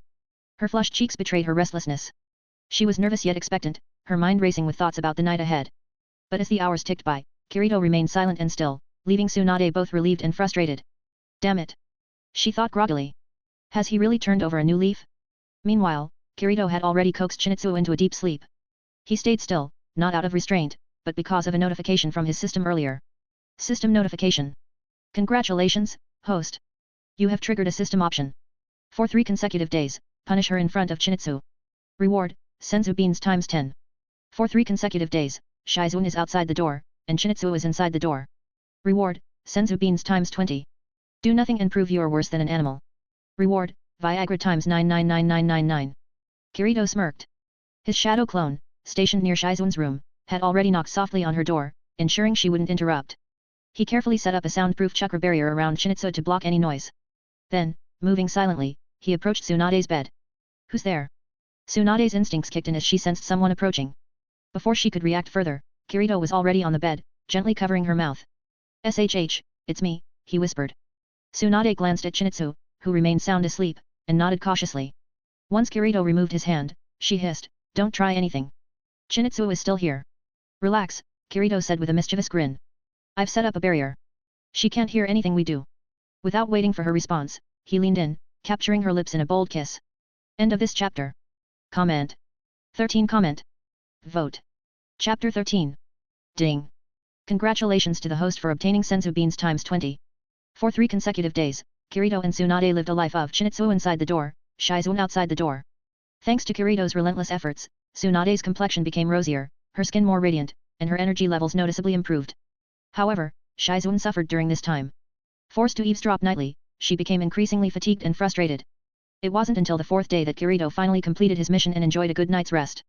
As dawn approached, the day of Kirito's departure loomed. That night, Tsunade, resting against Kirito's chest, asked curiously, what's wrong? Usually, you never get enough, but today you've stopped on your own. This isn't like you. Kirito gently stroked her hair, a soft sigh escaping his lips. I'm leaving tomorrow. The room fell silent. Tsunade's hands tightened slightly around him. After a moment, she whispered, where are you going? To Konoha, Kirito replied. The Chunin exams are approaching, and I need to be there. Konoha. Tsunade's eyes widened in surprise. You're a ninja from Konoha. Tsunade felt a mix of emotions. She was surprised to discover that Konoha had produced someone as strong as Kirito. Relief followed if he was from Konoha, it might ease some of her anxieties about their relationship. But embarrassment crept in too. The thought of her relationship with someone so much younger than her, especially a Konoha ninja, brought a flush to her cheeks. But Kirito's next words shattered her thoughts. I used to be. Tsunade froze. Used to be? Are you saying you're a traitor? Kirito nodded solemnly, not denying the accusation. Silence returned to the room, thick with tension. After a long pause, Tsunade finally broke it. Why? Kirito's voice turned serious. The White Fang of Konoha committed suicide, the Sunin left the village, the 4th Hokage and his wife died in battle, Hyaga Hisashi was sacrificed to appease Kumagakuer, and the Uchiha clan was eradicated. Konoha has lost countless talents. Now, aside from Kakashi and Might Guy, there are barely any competent ninjas left. Meanwhile, Sarutobi Hiruzen continues to boast about being the strongest Hokage. Why do you think all of this happened? Tsunade's brow furrowed as she realized what Kirito was implying. Those damn old fools again, she muttered, her frustration evident. So, what are you planning to do in Konoha? To witness Sarutobi Hiruzen's death, Kirito replied bluntly. Just to witness? Tsunade asked hesitantly. Despite her grievances with her former teacher, the thought of his death still tugged at her heart. Yes, just to witness, Kirito confirmed. Originally, I intended to kill a few people myself, but for your sake, I'll refrain. Tsunade's expression softened slightly. Do you know who plans to kill him? You know him as well, Orochimaru, one of the Sunin. He'll ally with Tsunagaku to execute the Konoha collapse plan. That bastard, Tsunade muttered angrily, immediately standing up. I'll go back with you. Before she could finish, Kirito gently pushed her back onto the bed. I suggest you don't interfere. In a way, Orochimaru is attempting to save Konoha through extreme measures. What do you mean? Tsunade asked, confusion evident in her voice. Kirito sighed. Orochimaru has his flaws. He's greedy, perverse, and treats human life as a mere tool. But despite all this, you, as one of the Sunin, should know him better. Deep down, his intentions aren't as simple as they seem. For instance, take Tsunagaku. Because of their alliance with Konoha, the daimyo of the Land of Wind entrusted more missions to Konoha instead of the Sand Village. This caused a significant drop in Tsunagaku's income, leading to drastic budget cuts. The resentment of the Sand Ninjas towards Konoha has only grown, and if left unchecked, war is inevitable. He paused, letting his words sink in before continuing. As for Konoha, the third Hokage's compromises over the years have cost the village dearly. He's sacrificed its people in exchange for so-called peace while simultaneously funneling resources to benefit the Sarutobi clan. His selfishness has turned Konoha into a shadow of its former self. The destruction of the Uchiha clan is just one example of how the village has been drained of its strength. Tsunade's eyes narrowed. But the Sarutobi clan was wiped out 5 years ago, along with the Shimura clan and the Uchiha clan. Exactly, Kirito said with a faint smile. I was the one who destroyed the Sarutobi and Shimura clans. Tsunade's heart skipped a beat. For a moment, she didn't know how to respond. If anyone else had said this, she would have lashed out in anger. But the man in front of her was the father of her child, her partner. She hesitated before asking, so, all of this was to rid Konoha of the parasites you mentioned, the Sarutobi and Shimura clans. Kirito tilted his head, looking at her with mild surprise. I expected you to get angry and deny everything. Stop with the nonsense and answer me, Tsunade retorted, her tone flustered but still gentle. Kirito shook his head. Not entirely. Back then, Sarutobi Hiruzen and Danzo pushed the Uchiha clan to the brink, manipulating them into rebellion. The Uchiha were fragmented, most were plagued by arrogance or paranoia, with few who thought rationally. Sarutobi and Danzo exploited this, playing good cop and bad cop while secretly planning their eradication. Tsunade's expression darkened. Are you saying you were part of that plan? End of this chapter. Creator's thoughts. Steven_Heart78. Of all the people saying something wrong with the chapter. There is not. You can check by reading 114 and 116 and see it yourself. The chapter repeating will not happen again. Thanks for the support. Comment. 20 comment. Vote. Chapter 14. Kirito nodded as he explained, one was me, and the other was Uchiha Itachi. That idiot was completely brainwashed by the third Hokage. Then Danzo manipulated him, convincing him to annihilate his entire clan under the guise of saving his younger brother, Uchiha Sasuke. And that fool actually did it. He continued, his voice tinged with bitterness, at the time, I had a close friend in the Uchiha clan. Danzo tried the same tactics on me, threatening my friend's life. But Danzo is always too greedy. He had no intention of sparing my friend. He assigned Uchiha Itachi the task of killing both me and my friend. That's when I realized the truth and decided to take action. If I was going to be branded a traitor anyway, I thought I might as well make it worth it. I slaughtered the Sarutobi and Shimura clans to ensure those two old monsters Sarutobi Hiruzen and Danzo paid for their crimes. You really are vengeful, Tsunade said, her lips twitching between a smirk and a scowl. Though her words sounded like criticism, a strange warmth filled her heart. Normally, hearing about such carnage within her grandfather's village would have enraged her. But knowing that her man had taken revenge in such a decisive manner stirred an odd sense of pride and satisfaction within her. Kirito chuckled. I've always been the type to settle my grudges immediately. What was I saying before this? I lost track. You were talking about Konoha's current situation, Tsunade reminded him. Ah, right, Kirito said. Konoha is stuck in a false sense of peace, blinded by nostalgia for its past glory. The village has grown complacent, content with the status quo. If this continues, Konoha will collapse under its own weight, and Sarutobi Hiruzen will be the one to blame. Still, to involve ninjas from other villages in this plan is unacceptable. It will only harm Konoha more in the long run, Tsunade said angrily. Of course, Kirito agreed. Orochimaru understands this too. That's why he plans to kill the fourth Kazekage, Raza, halfway through his journey and take his place. This way, Orochimaru can misdirect the Sand Village's efforts. By eliminating Raza, one of Konoha's most hostile enemies, Orochimaru ensures minimal losses for Konoha. Once the Sand Village discovers what happened, they'll likely return to the alliance with Konoha.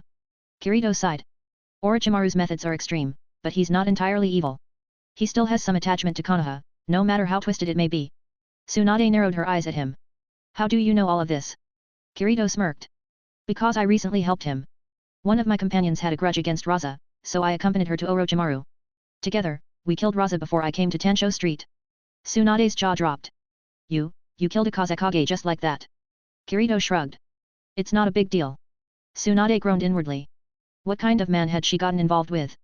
Killing the Hokage of one of the 5 great nations sounded like child's play to him.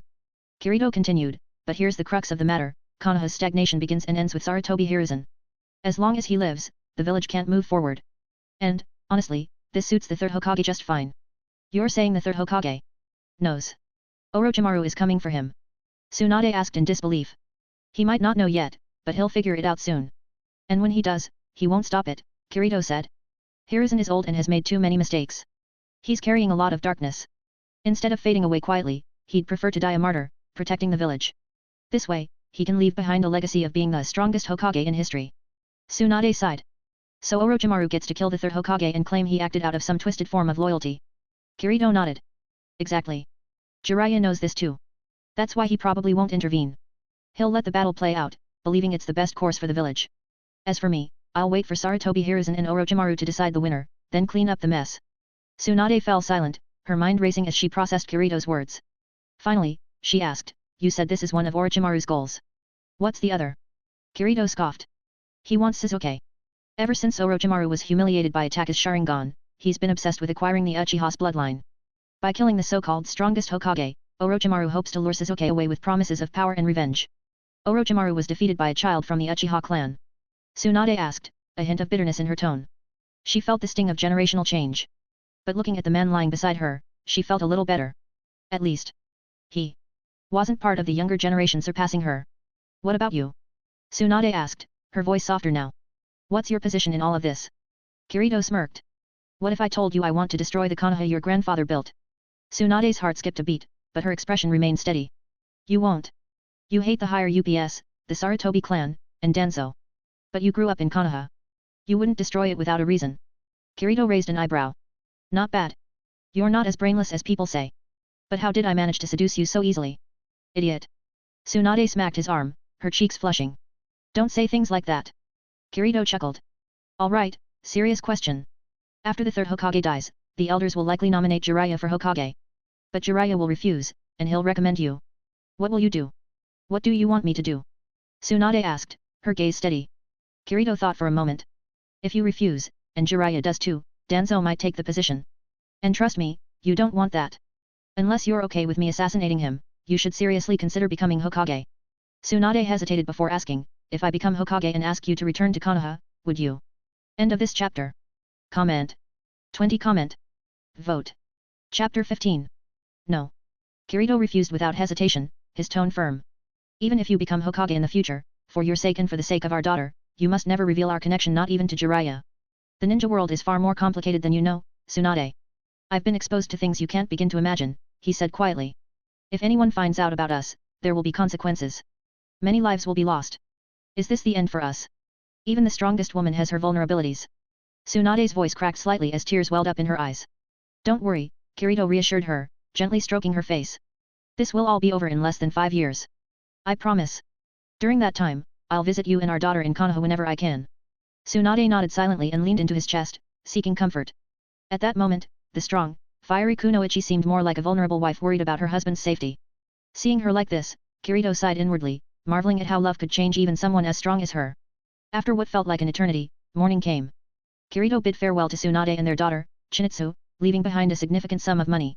Of course, he didn't hand it to Tsunade directly, knowing her gambling habits, it would disappear in days. Instead, he entrusted Shizune to distribute the funds to Tsunade gradually, ensuring they wouldn't run out. Kirito returned to the inn where Pakura awaited him. She greeted him with a calm smile, adjusting his Akatsuki cloak as he approached. How was your training, Lord Kirito? Pakura asked politely. Unaware of his escapades with Tsunade, she assumed he had been honing his skills the entire time. It went well. Kirito's lips curled into a sly smile, briefly recalling his time with Tsunade. What about you? Did you enjoy your time here? It was peaceful enough, she replied simply. Are we heading to Konoha now? Yes, Kirito confirmed, brushing a hand through his cloak. But we need a solid plan. Kakashi has seen our Akatsuki uniforms. If we walk and dress like this, we'll be swarmed by Konoha's ninja before we even take a step inside. As they spoke, a faint pull emanated from the rings on their fingers. They exchanged glances before sitting cross-legged on the floor, entering the Akatsuki slide body meeting. In the dimly lit cave, the flicker of a solitary flame illuminated the space. 11 phantom figures of Akatsuki members appeared one by one. The meetings are happening quite often lately, Haiden muttered, clearly annoyed. Shut up, Haiden, or I'll kill you, Kakuzu snapped, his emerald green eyes narrowing as he glared at his partner. Yeah, try me. Haiden rolled his eyes but didn't press further. At that moment, Pain's authoritative presence filled the space. His stern gaze swept across the group before settling on Kirito. How is the situation? It's under control, Kirito replied smoothly. Raza is dead, and we're preparing to head to Konoha. Deidara chuckled. Killing a Kazekage, how artistic. Maybe I'll try that someday, like you or Sasori. Don't worry. You'll get your chance, Kirito said with a smirk. I handed Raza human skin to Orochimaru for his disguise, but I kept the body. Sasori, I think you'd appreciate it. A ninja with magnetic release abilities should make for an impressive puppet, right? Sasori's voice was cold and emotionless. I'll take it. In return, I'll create more toy puppets for your daughter. Fair trade. Kirito shrugged. Pain's voice cut through the conversation. What's your plan for Konoha? With Kakashi having seen you in your Akatsuki attire, you'll need to proceed carefully. Kirito nodded. Exactly. I'll disguise myself and infiltrate Konoha. Our Akatsuki cloaks are too conspicuous, they'll attract unnecessary attention. Besides, Orochimaru is already using his human skin disguise. I don't need to follow that grotesque method. Pain considered this for a moment before nodding. Very well. For this mission, you may remove your Akatsuki attire. However, remember this, the impure world reincarnation of the first Hokage poses a significant threat to our plans. If he is allowed to regain his prime, it could jeopardize everything we've worked for. Kirito's expression hardened. Understood. My mission is twofold, to uncover information about Konoha's Jinchuriki and to ensure the first Hokage's impure world reincarnation is permanently neutralized. I'll handle Orochimaru if the opportunity arises. Pain added, do you need support from the organization for this mission? Kirito shook his head. No, but I'd like an official identity as a genin from the hidden Rain Village. Since most Rain Village ninjas wear cloaks and masks, it'll be easy to blend in without raising suspicion. The cover will allow me to observe Orochimaru and monitor Konoha's defenses during the Chunin exams. Pain nodded. Done. But ensure there's no connection to the Akatsuki. The Rain Village must remain a secret. Of course, leader, Kirito said with a confident smile. I won't act as a Rain Village ninja unless absolutely necessary. The meeting concluded, and Kirito exited the slide body state. His thoughts shifted to the upcoming Chunin exams and the chaos to come. End of chapter. Want to read 50 more chapters? Check out my Patreon. https://www.patreon.com/john_smith_. Comment. 9 comment. Vote. Chapter 16. Pain nodded slightly, scanning the gathered members. After a moment of thought, he spoke. Typically, a genin team consists of 3 members. Kirito and Pakura are still short of 1. Who among you is interested in participating in this Chunin exam? As soon as the words left Pain's mouth, Deidara raised his hand enthusiastically. Me. I'll go. I'll go. Absolutely not, Sasori retorted sharply. Kirito's mission involves neutralizing the first Hokage, reincarnated through the impure world reincarnation. With your reckless behavior, Konoha would be reduced to rubble before the Konoha collapse plan even begins. Brother Sasori. How can you insult my art like that? Deidara snapped back, clearly offended. That's not art, Sasori said dismissively, his hoarse voice emanating from his puppet body. True art is eternal, something you'll never understand. While the artistic duo bickered, Itaki, who had remained silent, finally spoke up. I'll go. Pain turned to him, his Rinnegan eyes unreadable. Deidara's methods are too conspicuous, so he is unsuitable for this mission. As a former Konoha ninja, you are a better fit. Your familiarity with the village and its structure makes you invaluable. Are you prepared? Itaki nodded solemnly. I understand. Pain continued, the mission is critical. Along with Kirito and Pakura, you must ensure the first Hokage's impure world reincarnation is stopped permanently. Kisame will be responsible for assisting with your extraction. Under no circumstances can this mission fail. The leader's voice carried weight, and the gravity of the task was clear. One by one, the Akatsuki members began to disconnect their phantom body technique until only Kirito, Pakura, Itaki, and Kisame remained.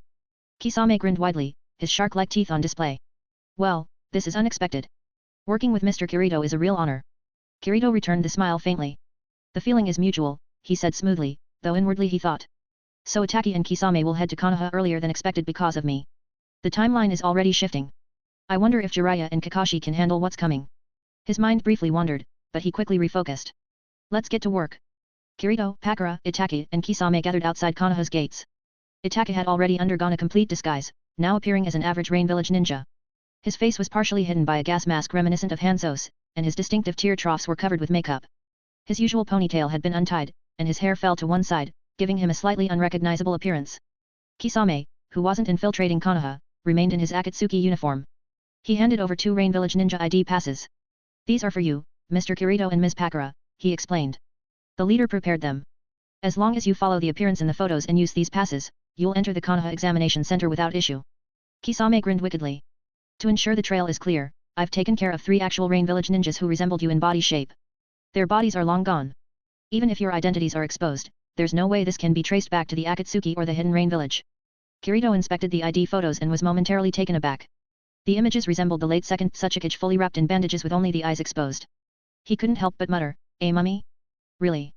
Pakura chuckled lightly. Not the most fashionable, but it serves the purpose. With their disguises complete, the trio entered Konoha through the gates without incident. Kirito inhaled deeply as they walked through the familiar streets. 5 years since I last set foot here. Nostalgic, isn't it? He remarked, his tone casual yet layered with meaning. Pakura stayed a step behind him, maintaining a respectful distance. Meanwhile, Itaki, now disguised, followed silently with a stoic demeanor. Lord Kirito, what's our next move? Pakura asked softly, though her gaze flickered toward Itaki, her discomfort with him evident. Kirito smirked. There are 3 days until the Chunin exams begin. First, we'll find a place to stay. After that. He paused, his Sharingan briefly activating as he scanned the area. It seems we're not far from some familiar faces. Itaki's gaze sharpened, though he kept his expression neutral. What do you mean? He asked. Kirito pointed in a specific direction. At 9 o'clock, about 500 meters away, I sense 3 chakra signatures I recognize. One of them is your little brother, Sasuke. There's a hotel in that direction. Why not stop by and pay him a visit? Itaki's eyes flickered with a trace of emotion before he quickly masked it. Do as you please, he replied curtly, though his tone betrayed a hint of unease. Sundaram much? You're dying to see him, but you won't admit it, Kirito teased before turning to Pakura. Let's go. It looks like Team 7 has already found some trouble. When they arrived, a commotion was already underway. Konohamaru had accidentally bumped into Kankuro from the Sand Village, sparking a confrontation. That hurt, brat. Kankuro growled, hoisting Konohamaru into the air by his shirt. The puppet crow loomed ominously behind him, wrapped in cloth. What even are you? A boy or a girl? You dress like a boy, but you sound like a girl. Put me down, you idiot. Konohamaru yelled, thrashing in Kankuro's grip. I'll kill you for this. The crowd began to gather as tensions rose. From his vantage point, Kirito observed the scene with mild amusement. Ah, the same old Konohamaru. Still feisty even after all these years, he muttered to himself. His gaze shifted to the others present, including the Sand Trio Gaara, Temari, and Kankuro alongside Team 7. Shall we intervene? Pakura asked, her tone neutral but ready for action. Kirito shook his head, a smirk playing on his lips. No need. Let's see how this plays out first. End of chapter. Want to read 50 more chapters? Check out my Patreon. https://www.patreon.com/john_smith_. Comment. 12 comment. Vote. Chapter 17. If you think you can, Kankuro sneered, his grip on Konohamaru tightening. Temari, standing nearby, sighed in exasperation. She knew the importance of staying under the radar given their plan with the Sound Village. Kankuro, knock it off. You're going to get us in trouble. Kankuro, however, ignored her warning. Just as he prepared to strike Konohamaru, Naruto's voice rang out. Konohamaru, he yelled, rushing toward the scene. But Kankuro, with a flick of his chakra strings, easily tripped Naruto, sending him tumbling to the ground. Kirito, Itaki, and Pakura stood on a nearby rooftop, silently observing the events unfolding below. Hearing Konohamaru's name, Itaki turned to Kirito with narrowed eyes. I thought you wiped out the Sarutobi clan. Kirito chuckled, a sly grin forming on his face. Oh, I did. But I'm no monster. Just like you spared Sasuke, I left a few Sarutobi alive. The 3rd Hokage's youngest son, for instance, is still around. Itaki's gaze sharpened. And Konohamaru? His voice is unusual, and his body seems weaker than normal. Did you do something to him?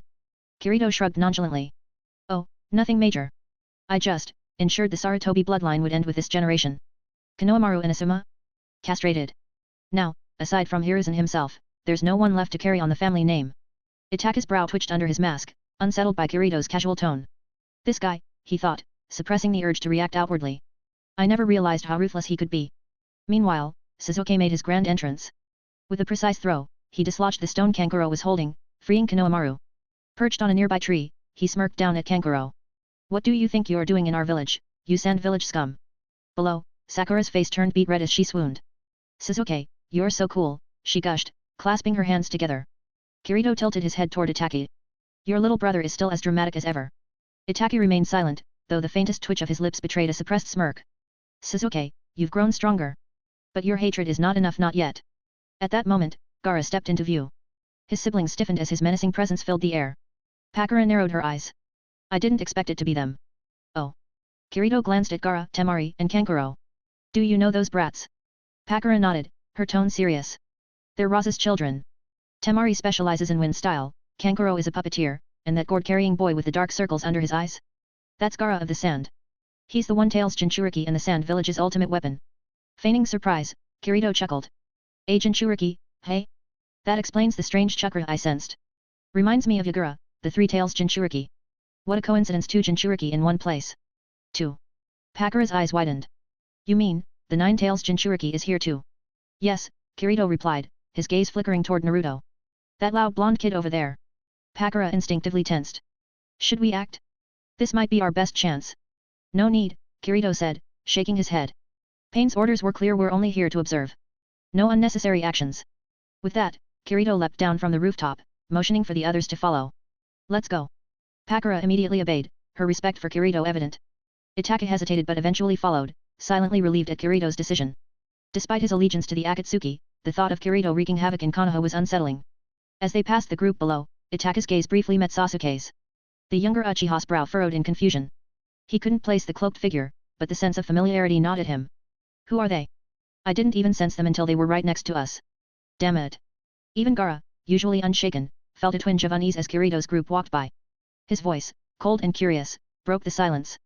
What are your names? Kirito smirked, not bothering to look back. Kid, you're not worthy of knowing. Gaara's lips curled into a twisted grin. Hat. Someone worth killing, he muttered, the bloodlust in his tone making Temari and Kankuro visibly nervous. That evening, as the sun set, casting Konoha in a warm orange glow, Kirito returned to their rented hotel. Having removed his Rain Village disguise, he changed into casual clothes, preparing to leave. What are you planning to do? Itachi asked from across the room, his voice low and suspicious. He leaned against the window, arms crossed. Relax, Kirito replied, his tone light but laced with warning. I'm just going to catch up with an old friend. You're free to visit your little brother, by the way. I won't stop you. Before Itachi could respond, Kirito's gaze turned sharp. But remember this, we're here to watch, not interfere. If anyone leaks information about this mission. His eyes flickered dangerously, let's just say it won't be just Hiruzen Sarutobi who dies. Itachi's expression didn't change, but he understood the underlying threat. Kirito's casual demeanor hit a razor-sharp edge. Turning to Pakura, Kirito's tone softened. Pakura, I'll be out for the night. Don't wait up. Pakura nodded respectfully. Understood, Lord Kirito. With that, Kirito disappeared, leaving Itachi alone with Pakura. Is he always like this? Itachi asked after a moment. Pakura leaned back against the wall, closing her eyes. Lord Kirito always has his reasons. I don't question him, and neither should you. Now, if you'll excuse me, I'd like some rest. Itachi remained silent, her words sinking in. After a moment, he turned to leave. I'll be back tomorrow, he said quietly, vanishing into the night. End of chapter. Comment. 7. Comment. Vote. Chapter 18. As the formalities for teammates' participation in the Chunin exams concluded, the sun began to set, painting the sky in hues of orange and red. Yui Kurane returned to her home as she always did after a long day. After a relaxing bath, she sat at her low table, pouring herself a glass of her favorite sake. Accompanying her drink was her usual side dish, spicy wasabi octopus. But before the glass could reach her lips, a hand appeared out of nowhere and snatched it away. You shouldn't drink so much at night. A hangover isn't good for anyone, a familiar voice said, tinged with both warmth and mischief. Kurane froze, her kunao instantly in hand. When she turned to see who it was, her breath hitched. The man standing before her, dressed in a simple grey outfit, was unmistakable. His black hair, sharp dark eyes, and chiseled features were no longer those of a young boy. Standing at nearly 1.8 meters tall, his slender yet powerful frame exuded maturity and confidence. Kirito, she stammered, her voice trembling with a mix of shock and joy. It's been a long time, hasn't it, Kurane-sensei? Kirito gave her a small smile, swirling the glass of sake casually in his hand. The joy in her heart quickly shifted to guarded suspicion. She pointed her kunao at his throat, her eyes narrowing. You've become a missing nin, haven't you? Kirito didn't flinch. His expression shifted to one of playful mockery.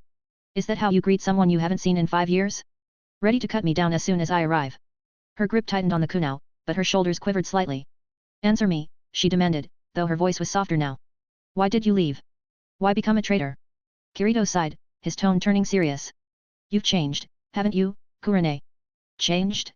What do you mean? She asked, startled by his words. For a moment, her mind raced. Over the years, her feelings for Kirito had grown beyond that of a master and student. She'd thought of him often, missing his charm, his laughter, and the way he made her feel alive. She'd even considered accepting the existence of others in his life, like Pakura, just to be part of his world. When she'd learned from Kakashi that Kirito had been labeled a rogue ninja, suspected of annihilating the Sarutobi and Chimera clans, her world had crumbled. She'd withdrawn from the life of a ninja, joining the medical corps to escape the constant reminders of her loss. But when the third Hokage summoned her to mentor Hinata, Shino, and Kaiba, she reluctantly returned to the front lines. Changed how? She asked again, this time more hesitantly. Kirito leaned forward, his dark eyes holding hers. You've become even more beautiful, he said simply. Her cheeks flushed red, and her hand faltered. You're as shameless as ever, she muttered, though a smile tugged at her lips. I'm serious, Kirito insisted. You don't notice it because you see yourself every day. But for me, seeing you after all this time, it's impossible not to notice. Her blush deepened. She cleared her throat, trying to regain her composure. You still haven't answered my question, she said sternly, though her voice wavered. Kirito's smile faded, replaced by a solemn expression. I'm sure Kakashi told you everything. So, what will you do, Kurane? Will you fulfill your duty as a Konoha Jonin and cut me down? Or will you act as my former teacher and listen? Kurane lowered her gaze, her kunao trembling in her hand. She didn't know how to respond. At that moment, a familiar voice echoed in Kirito's mind. System prompt, congratulations to the host for triggering a system option. 1. Take the kunao, forcefully disarm her, and receive 10 senzu beans. 2. Convince Ui Kurane, reward, armament haki. 3. Do nothing, turn around and run away, reward, 999,999 Viagra. Kirito's dark eyes gleamed with determination. He knew what he had to do. He stepped forward, gently pressing his neck against the kunao. If you want to kill me, do it now, he whispered, his voice laced with sorrow. A single tear slid down his cheek. Kurane's grip on the kunao faltered as her heart clenched. She'd never seen him cry before. Kirito, she said softly, her voice trembling. Kirito closed his eyes, his voice breaking as he spoke. Once, I had something precious. Someone I loved. But I let them slip away. I didn't cherish them, and now, it's too late. That's the worst kind of pain. Her kunao clattered to the floor, embedding itself into the wood. Tears welled in her crimson eyes as her shoulders shook. Kirito, she whispered again. Kirito opened his eyes, his gaze tender. If I could go back, I'd tell that person I love them. And if I had to put a time limit on that love, I'd want it to last 10,000 years. Kurane's tears fell freely now. She didn't try to stop them. Her breathing was ragged as she stepped closer to him. Why, Kirito, she asked, her voice filled with anguish. Why did you leave? Why become a rogue ninja? End of chapter. Want to read 50 more chapters? Check out my Patreon. https://www.patreon.com/john_smith_. Comment. 27 comment. Vote. Chapter 19. Chapter 121 Nudis 7, 2024 SHOW less. I can't tell you that. Kirito said, shaking his head. There was a hint of resentment in Ui Kurane's beautiful eyes as she said coquettishly, were you just making fun of me earlier? Kirito noticed her playful tone and realized that he had firmly won her over. Smiling, he reached into the neckline of her shirt and pulled out the necklace she always wore. The golden ring attached to it glinted softly in the dim light. Changing the subject, he remarked, so you kept this. Do you remember our little bet from back then? Kurane's face flushed a deep crimson as she turned away. I don't remember, she muttered, clearly flustered. Oh, really? Kirito smirked knowingly. Then let me jog your memory. When I grow up, I'll date you. Ring any bells? Kurane's heart raced as her mind flashed back to the young boy who had made that cheeky promise.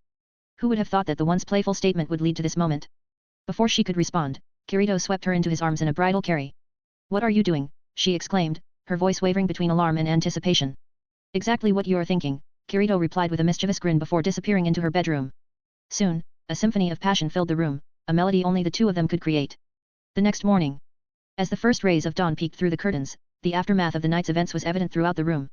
Shreds of fishnet tights, fragments of ninja bandages, and various other articles of clothing lay strewn across the floor. The desk bore signs of an overturned struggle, the bed was a tangled mess, and even the doorframe seemed to carry a faint impression of their discussions. Kurane rested against Kirito's chest, a blanket draped loosely over the both of them, concealing a scene of serene intimacy. Her dark black untamed hair was disheveled, yet she looked more radiant than ever. Kirito's fingers idly toyed with her hair as he gazed down at her. Good morning, sensei, he teased softly. Kurane groaned, her body sore from their activities. You're insatiable, she muttered, her tone laced with mock annoyance. You act like a dog, never knowing when to stop. Kirito chuckled, clearly amused. Well, maybe it's because my teacher is too enchanting. And besides, weren't you the one shouting, don't stop, last night? Kirito. Kurane's face turned bright red as she slapped his arm playfully. You dare bring that up again? Of course, Kirito replied shamelessly. It's hard to forget something like that. Kurane rolled her eyes, though a small smile tugged at her lips. After a moment of playful banter, her expression turned serious. Why did you come back to Konoha, Kirito? Kirito's teasing demeanor softened. 2 reasons, he said. The first was to see you. And the second? Kurane pressed, though there was a hint of apprehension in her voice. Kirito shook his head. I can't tell you that. A flicker of hurt passed through Kurane's eyes. Is it something dangerous? For you? No, Kirito reassured her. I promise, I won't do anything to harm Konoha. Not even for the organization. Kurane relaxed slightly but continued to look at him intently. And Izumi? Is she alive? Kirito nodded. Yes. I saved her the night of the Uchiha massacre. After that, we joined the same organization. They protected us, and I repaid them with my service. So, your return. Kurane began. Kirito cut her off gently. It's nothing to worry about. My main reason for coming was to see you. The rest is secondary. Warmth bloomed in Kurane's chest at his words. She leaned closer to him, her earlier doubts slowly fading. How long will you stay? Until the Chunin exams are over. That gives us a month and a half to catch up, Kirito said with a playful smirk. Kurane's cheeks flushed again, though she couldn't help but smile. However, a sudden thought caused her to bolt upright, gathering her clothes in a rush. What's wrong? Kirito asked, watching her scramble to get dressed. The Chunin exams start today. I'm teammate's instructor. I have to be there. Kurane exclaimed, tying her forehead protector in place. She slipped on her ninja boots and rushed to the door, pausing only briefly to look back. Don't leave the room. There's food in the fridge. I'll come back after the exams. Before Kirito could respond, she was gone, the door shutting firmly behind her. She doesn't even say goodbye properly, Kirito muttered with a smirk, stretching before getting out of bed. Elsewhere in Konoha. Back at the hotel. Pakura and Uchiha Itaki were already waiting when Kirito returned. While Pakura appeared calm and composed, Itaka looked noticeably worn out, with faint dark circles under his eyes. Looks like someone didn't sleep well, Kirito remarked, slipping into his rain village disguise. You didn't spend all night watching your dear little brother, did you? Itaka's eyes narrowed slightly. Let's just get going. The registration for the exam closes in 15 minutes. Tisk, such a charming personality, Kirito teased before glancing at Pakura. By the way, Pakura, what was it like when you first participated in the Chunin exams? Pakura smiled slightly. I never took the Chunin exams. I was promoted directly to Jonin because of the war. But you must have some experience, right? Kirito shrugged. Not really. The third Hokage pushed me straight to Jonin for his own reasons. But Itaka here might have a story or two, considering he was the youngest Chunin in Konoha's history. Enough talk, Itaka snapped, clearly irritated. Let's go. The trio made their way to the registration area, which also served as the venue for the first round of the Chunin exams. As they approached, a commotion caught their attention. Rock Lee was in the midst of giving Sasuke a thorough beating. The latter, bruised and battered, was sprawled on the ground, his usual composure shattered. Kirito leaned casually against the railing, watching the scene unfold. Looks like your little brother tried to show off and got put in his place, he said to Itaki with a smirk. Poor guy can't catch a break. Itaki remained silent, though his gaze lingered on Sasuke for a moment longer than necessary. End of chapter. Want to read 50 more chapters? Check out my Patreon. https://www.patreon.com/john_smith_. Comment. 15 comment. Vote. Chapter 20. Reun was the alias. Uchiha Itaki had adopted in the Hidden Rain village. The naming conventions of the Hidden Rain were unique, with nearly every name embodying some element of precipitation. Amity, meaning sound of the rain, was Pakura's alias, chosen for its elegance and precision. Shijir, or late autumn rain, was Kirito's moniker, which he found rather amusing. Itaka glanced at Kirito indifferently, saying nothing, but his mind was preoccupied as he looked at Sasuke. Sasuke, why are you still so weak? Is your hatred for me not enough? At that moment, Might Guys. Summoned Turtle arrived, stopping Rock Lee just before he unleashed the primary lotus on Sasuke. Then, with his signature flamboyance, Might Guy made his dramatic entrance. First, he struck Rock Lee as punishment for misusing the forbidden move, and then he hugged him tightly, extolling the virtues of youth. The two men wept openly in an awkward embrace, leaving everyone in the area bewildered. Pakura couldn't help but laugh. You Konoha ninjas are certainly unique. Kirito chuckled. Don't underestimate Might Guy. He's the only one alive who has fully mastered the Eight Gates formation, a forbidden taijutsu. Pakura raised an eyebrow. The Eight Gates? Isn't that the technique that defeated the 7 ninja swordsmen of the mist? Kirito nodded. Exactly. That was with a genin. Imagine an elite jonin like Might Guy using it. He's nearly unstoppable. But the final gate results in death, so he won't use it unless Konoha faces annihilation. He paused, adding, even with just 7 gates, he could defeat most of the Akatsuki. Pakura shuddered. A terrifying man indeed. Their conversation was interrupted when Naruto spotted them from a distance. Hey! It's the mummy guy and his friends, he yelled. Sasuke also noticed the trio. His fists clenched as frustration burned in his heart. Sakura, sensing trouble, quickly restrained Naruto and bowed apologetically to Kirito's group. Sorry. My friend has some issues. Kirito shot Sakura a disdainful look but said nothing as he prepared to leave. That's when Sasuke's voice rang out. What's your name, you bandaged freak? Kirito stopped, turning back with a sly grin. Call me Stepfather Shijiro. Sasuke frowned. The name didn't sit right with him, but he couldn't figure out why. Before he could process it, Kirito's mocking voice cut through his thoughts. You're the Uchiha orphan, right? The pillar of your clan. Sasuke's face contorted in anger. My name is Uchiha Sasuke. He snapped. But Kirito wasn't done. Second pillar, Uchiha Sasuke. Whatever. You're still weak. Even with the Sharingan, you couldn't handle a kid without bloodline abilities or talent. The Sharingan must be overrated. Bastard. Sasuke roared, lunging at Kirito. Before he could close the distance, Kirito appeared by Sasuke's side, placing a hand on his shoulder. He had moved at the speed of an average Chunin, yet it was enough to overwhelm Sasuke. When did he? Sasuke thought, stunned. Kirito leaned in slightly. I look forward to seeing what you are capable of in the Chunin exams. Don't disappoint me, second pillar. With that, he patted Sasuke's shoulder and turned away. Let's go, he called to Itachi and Pakura. Pakura followed with a smirk, while Itachi cast one last lingering glance at Sasuke before walking away. Sasuke stood frozen, anger and frustration simmering beneath the surface. Naruto, noticing Sasuke's distress, tried to cheer him up. Hey, don't sweat it. The Uchiha aren't that great anyway. Shut up. Sasuke snapped. I'll beat them next time. You keep saying that, but it's always a disaster, Naruto teased with a grin.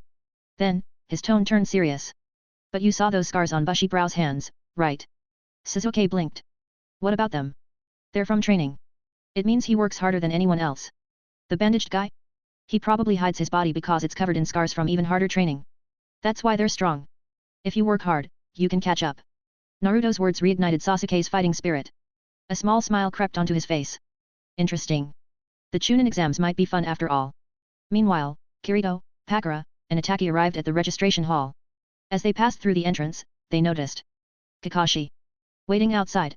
The trio walked by without a word, but Kakashi felt a chill run down his spine. A bead of sweat rolled down his forehead. What was that? Those three give off an ominous aura. Moments later, Team 7 rushed up to Kakashi, Naruto yelling, Sensei. Inside the examination room, Itachi finally broke the silence. Why do you always do unnecessary things? He asked Kirito, his tone flat. Kirito grinned. Oh, come on. Isn't this what you really wanted? I'm just helping you and your little brother out. As your stepfather Shijiro, it's my job to worry about you too.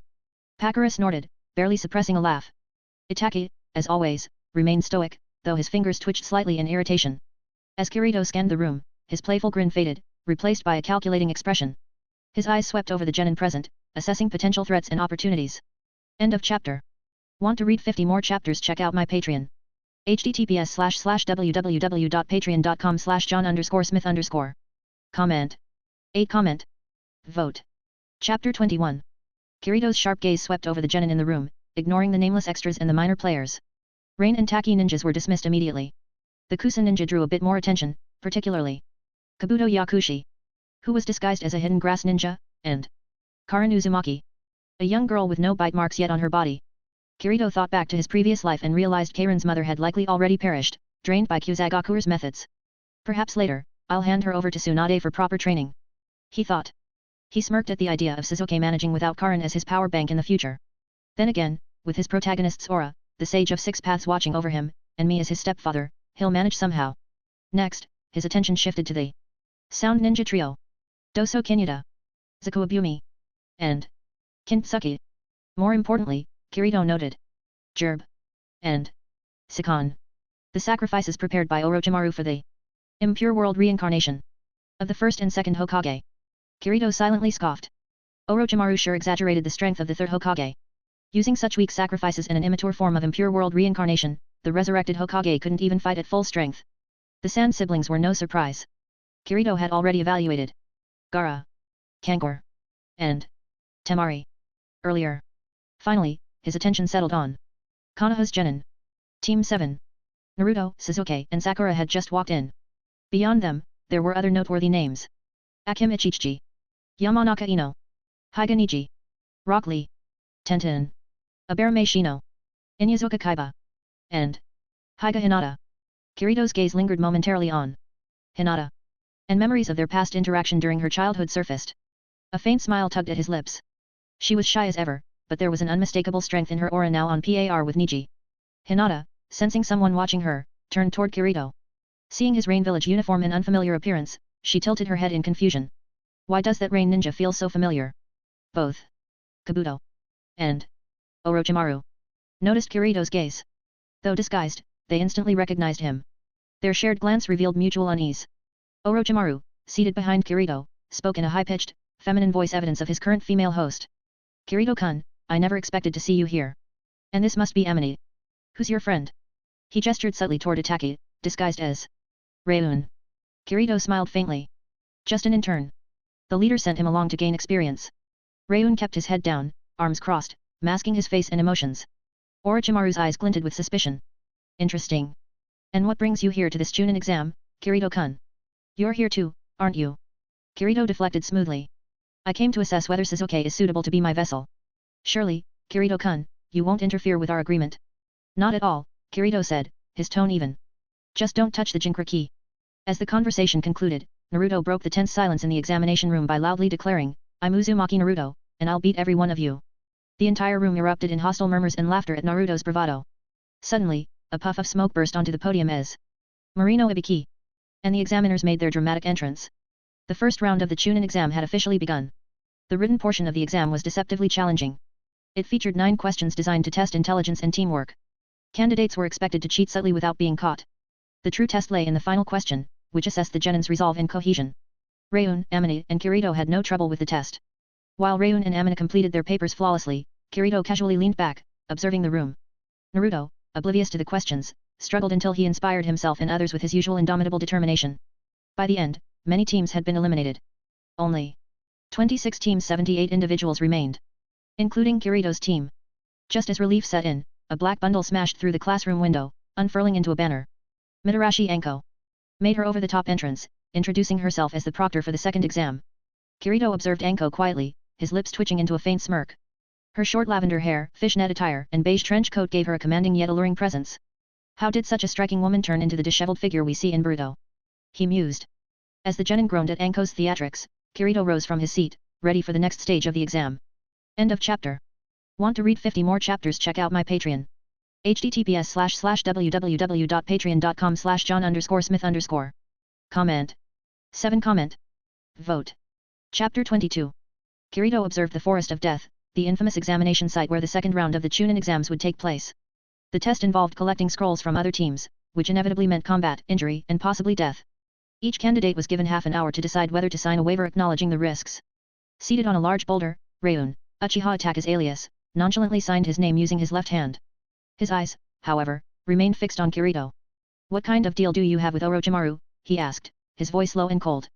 Kirito, twirling a pencil between his fingers, signed his alias Shijir with a smirk. Does it matter to you? Or are you worried about Orochimaru targeting your precious little brother? Itachi's expression remained neutral, but there was a glint of something in his eyes. I don't care about Sasuke's fate. What concerns me is your connection with Orochimaru. If you've betrayed the organization, I will inform the leader without hesitation. The tension between them thickened. Itachi's Sharingan activated, his 3 tomos spinning ominously. His crumpled waver revealed his internal turmoil. Kirito raised an eyebrow, his tone turning icy. What's this? Are you thinking of attacking me? Haven't I told you before you won't get another chance to make a move? Sensing the brewing hostility. Fine Rain. Pakura's alias, quickly stepped beside Kirito, her posture defensive. Itachi, unfazed by the threat, silently transitioned his Sharingan into its Manjiki Sharingan, clearly signaling his stance. Before the situation could escalate, a stern voice called out, Hey! What do you think you're doing? No fighting before the exam starts. Kirito sighed inwardly as Yui Kurane approached. She had clearly gone through the participant list and recognized him despite his disguise. We're just joking around, Kirito replied with a sheepish smile, brushing past Itachi. As he did, he whispered, the deal with Orochimaru is simple, he provides me with information about the 4th Hokage, and in return, I don't interfere with his plans until the Konoha collapse begins. Believe it or not, that's all there is to it. Itachi remained silent, his Manjiki deactivating as his gaze shifted to Kurane. He was surprised to see her here, though he quickly masked his reaction. You're such a headache, Kurane muttered under her breath as she reached Kirito. In a louder voice, she warned, be careful next time. That goes for you too as well. Kirito scratched the back of his head and responded playfully, understood. I'll behave. Then, leaning closer to her, he whispered, don't worry. If your students are in danger, I'll make sure they're safe. Kurane's expression softened for a moment before she quickly regained her stern demeanor. This won't happen again, she said before walking away, leaving Kirito with a faint smile on his lips. Half an hour later, the candidates handed in their signed waivers and received their scrolls. The scrolls were divided into two types: Heaven and Earth. The goal was to collect one of each and reach the designated tower within 5 days. Kirito's team received an extra Heaven scroll, courtesy of their unique situation as unexpected participants. Mitarashi Anko, the proctor for the second round, addressed the gathered candidates. Listen up, maggots. There are 27 teams and only 13 matching pairs of scrolls. That means at least 42 of you are guaranteed to fail. Now get moving. With her announcement, the 27 teams dispersed into the forest. Once inside the forest of death, Itaka spoke up. I'm going to find Sasuke. Kirito narrowed his eyes and said sharply, let me remind you, the only reason you could take down Orochimaru last time was because he underestimated your Sharingan. If you provoke him now, it could lead to an all-out battle. If he uses the impure world reincarnation, the consequences will be catastrophic. Itaka paused, his gaze unreadable, before vanishing into the trees. Fine Rain turned to Kirito. What should we do now, Lord Kirito? We'll secure a scroll first, Kirito replied, his tone calm as he scanned their surroundings with his observation haki. He focused on 3 groups, Sasuke's, Kairan's, and Hinata's. Forming a hand seal, Kirito created 2 shadow clones. He assigned one to follow Kairan's team, ensuring her survival at the right moment. She's got potential, he muttered, recalling her healing abilities. Better suited for Tsunade's training than certain others. The second clone was dispatched to Hinata's team. Though they had been safe in the original timeline, Kirito wasn't about to leave things to chance. As for himself, Kirito decided to follow Sasuke's team. Watching Sasuke's struggle always amused him, and he wanted to keep an eye on Itaka to ensure he didn't deviate from their plan. With Pakura by his side, Kirito moved through the forest with ease. He wasn't worried about finding Sasuke, it was only a matter of time before the filial son stirred up trouble. Let's go, Kirito said, his lips curving into a smirk. If we run into anyone unlucky, we'll take their scroll. Otherwise, I want a front row seat to Sasuke's next beating. End of chapter. Want to read 50 more chapters? Check out my Patreon. https://www.patreon.com/john_smith_. Comment. 9 comment. Vote. Chapter 23. In a secluded corner of the Forest of Death, 3 figures quietly emerged from behind large trees. The trio consisted of 2 males and 1 female, all about 12 or 13 years old. The first boy, Nara Shikamaru, sported his characteristic black hair styled in a peculiar broom-like manner. The girl, Yamanaka Ino, had blonde hair tied in a ponytail with bangs partially covering her forehead. The last member, Akimichi Koji, had a stocky build, his hair styled with a distinctive horn-like shape. While Shikamaru and Ino carefully arranged tripwires connected to bells as an early warning system, Koji casually dug into a bag of potato chips, seemingly unconcerned. Koji, what are you doing? Ino hissed in frustration, walking over to him. You're eating at a time like this. I'm sorry, Ino, Koji replied between bites. I just feel hungry, that's all. Shikamaru, chewing on a chip himself, added lazily, there are still 5 minutes before the exam officially starts. What's the rush?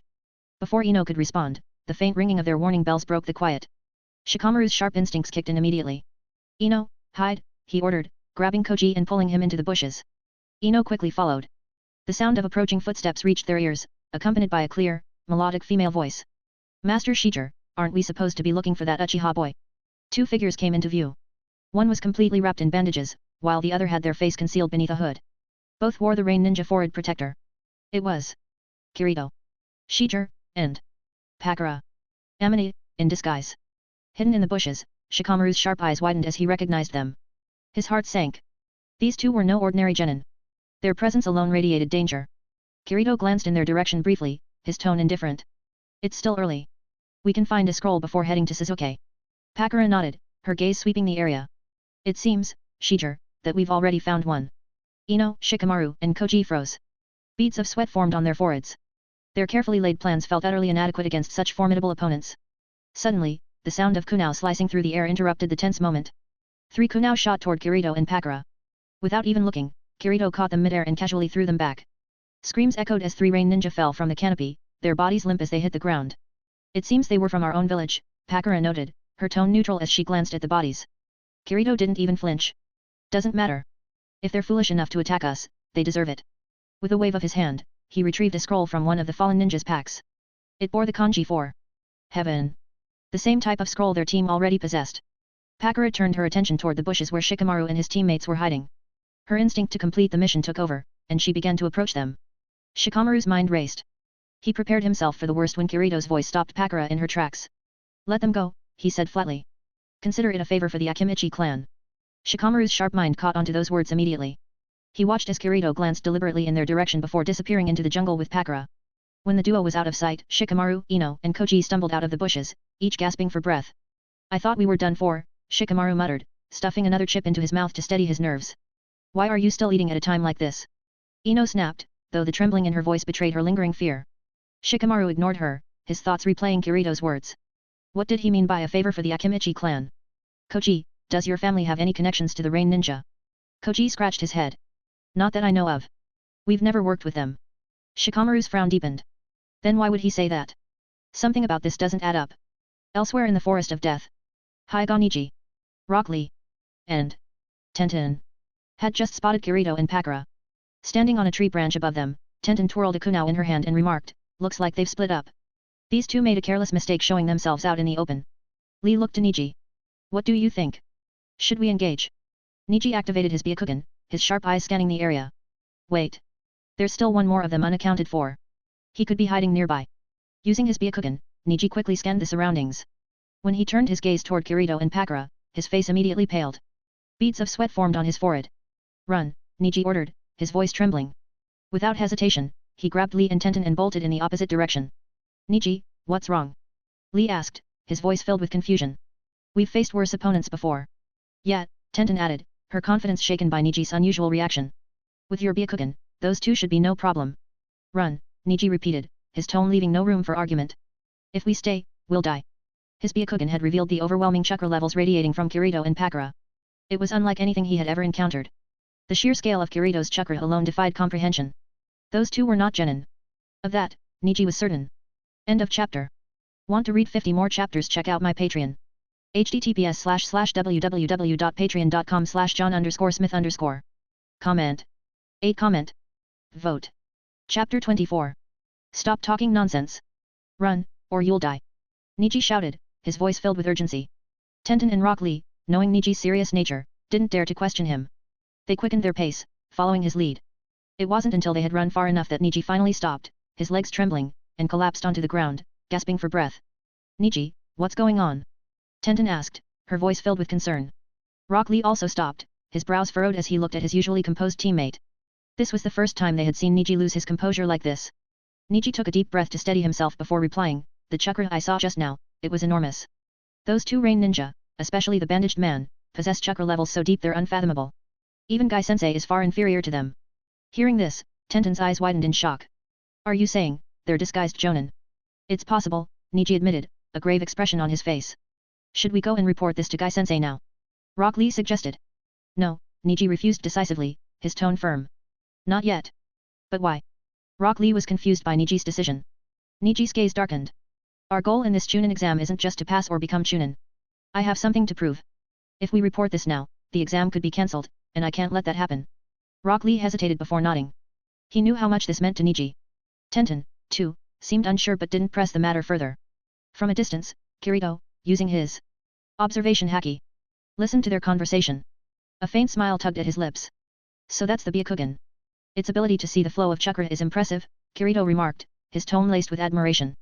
Truly an incredible Kekii Genkai. Watching Niji and his team retreat, Pakura hesitated before turning to Kirito. Master Shijir, won't letting them go expose us? Kirito chuckled, his expression calm. It doesn't matter. Keeping things hidden all the time would just make this trip to Konoha boring. Besides, I'm looking forward to seeing the third Hokage's face when he realizes I, the one who destroyed his clan, am here. Pakura couldn't help but laugh at Kirito's confidence. Kirito extended his hand, and 3 thin chakra threads shot into the air, controlled using the puppet techniques he had learned from Sasori. In an instant, 3 startled screams echoed as Dosu, Kin, and Zaku, the sound ninja trio, were yanked down from the treetops. The chakra threads wrapped tightly around their necks, choking them.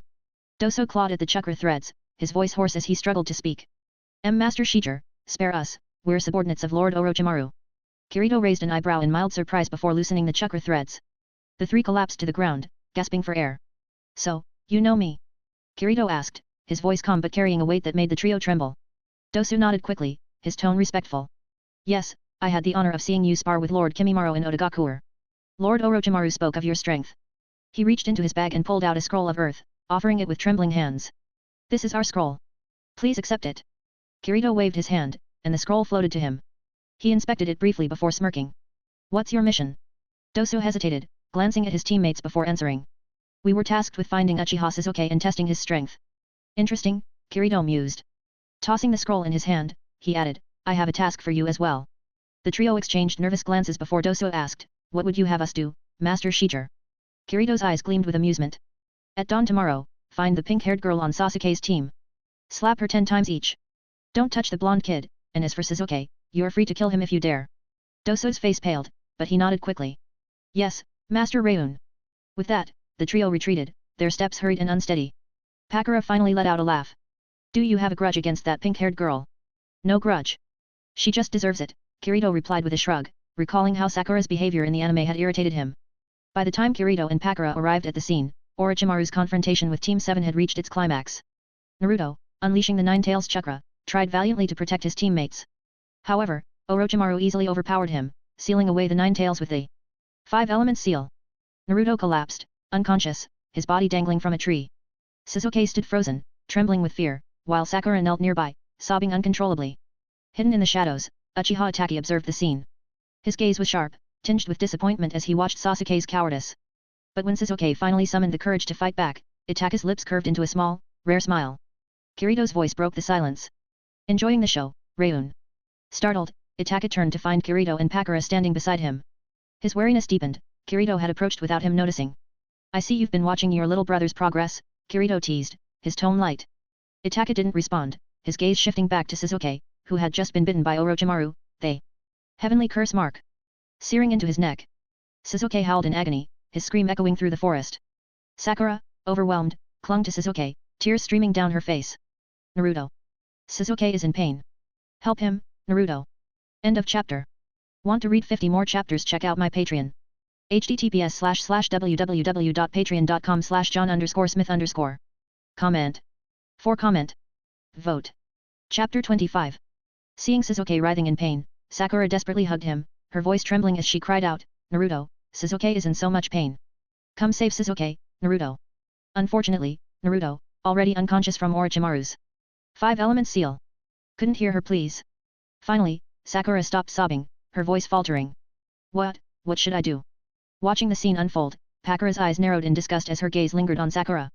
She turned to Kirito and said, Master Kirito, I think I finally understand why you dislike this girl.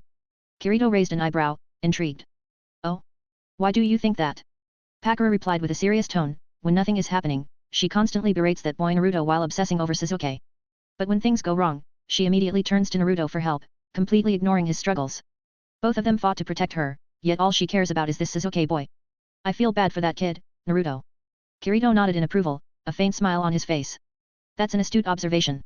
But this is none of our concern. Let's move on to the central tower. With that, Kirito leaped off the tree trunk and disappeared into the forest. Pakura followed close behind, leaving Itachi.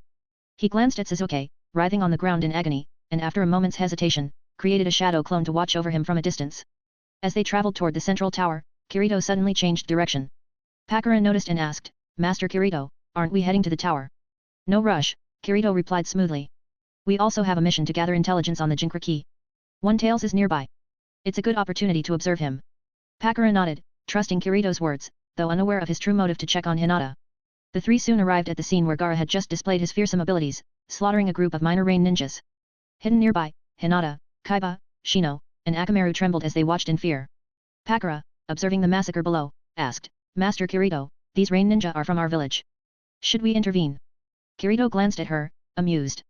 Do you want to save them? Pakura hesitated before nodding. If it doesn't interfere with our mission. I believe Lady Konan would want them spared. Kirito chuckled. Very well. Let's save them. Our cover will be blown eventually, anyway. Just as Gaara clenched his fist to execute his sand coffin technique, intending to crush the helpless rain ninja, Kirito appeared in an instant, grabbing Gaara's wrist mid-air. Gaara's sand froze in place, unable to move under Kirito's control. The rain ninja, freed from the sand's grasp, collapsed to the ground, trembling and gasping for air. When did he? Temari and Kankuro were stunned. This was the first time they had seen someone touch Gaara without being instantly attacked. Gaara, unfazed but curious, looked at Kirito with cold eyes. Who are you? Just an ordinary genin, Kirito replied nonchalantly, his calm demeanor infuriating Gaara. Do you want to save them? Gaara asked, his voice laced with menace. Not me, but someone else does, Kirito said, glancing back at Pakura. How about we make a deal, Panda Eyes? I'll let you keep their scroll, and in return, you let them go. Gaara's face darkened, his expression unreadable. In response, he controlled his sand to attack Kirito. Kirito released Gaara's wrist and effortlessly dodged the attack. A smirk tugged at his lips. That's your answer? Very well. Gaara's eyes gleamed with bloodlust as he directed his sand to envelop Kirito. The sand wrapped around him completely, forming a dense cocoon. Temari and Kankuro, watching from the sidelines, sighed in relief. Gaara's sand never fails, Kankuro muttered. Hidden in the bushes, Team 8 observed the scene with growing dread. Akamaru whimpered in Kaiba's arms, and Kaiba translated nervously, Akamaru says that guy in the bandages is more dangerous than the sand guy. Hinata glanced at Kirito, her lavender eyes filled with worry and confusion. Shino adjusted his glasses, his voice grave. Let's wait and see. Something feels off. Gaara clenched his fist, activating Sand Burial, expecting the usual sickening crunch of bones. However, nothing happened. Instead, Kirito's calm voice echoed from within the sand cocoon. Is this your ninjutsu? Interesting. A massive surge of chakra burst from Kirito, scattering the sand in all directions. When the dust settled, Kirito stood there, completely unharmed, as if nothing had happened. How is that possible? Kankuro stammered, his voice trembling. Gaara's sand can't be dispersed like that. How about it, Panda Eyes? Kirito said, his voice calm but firm. My offer still stands. You let them go, and I'll let you keep the scroll. If you insist on fighting, someone might not leave this forest alive. Gaara's expression darkened further, his frustration evident. Temari, sensing the growing tension, stepped forward cautiously. Gaara, let's take the deal. We don't need unnecessary risks.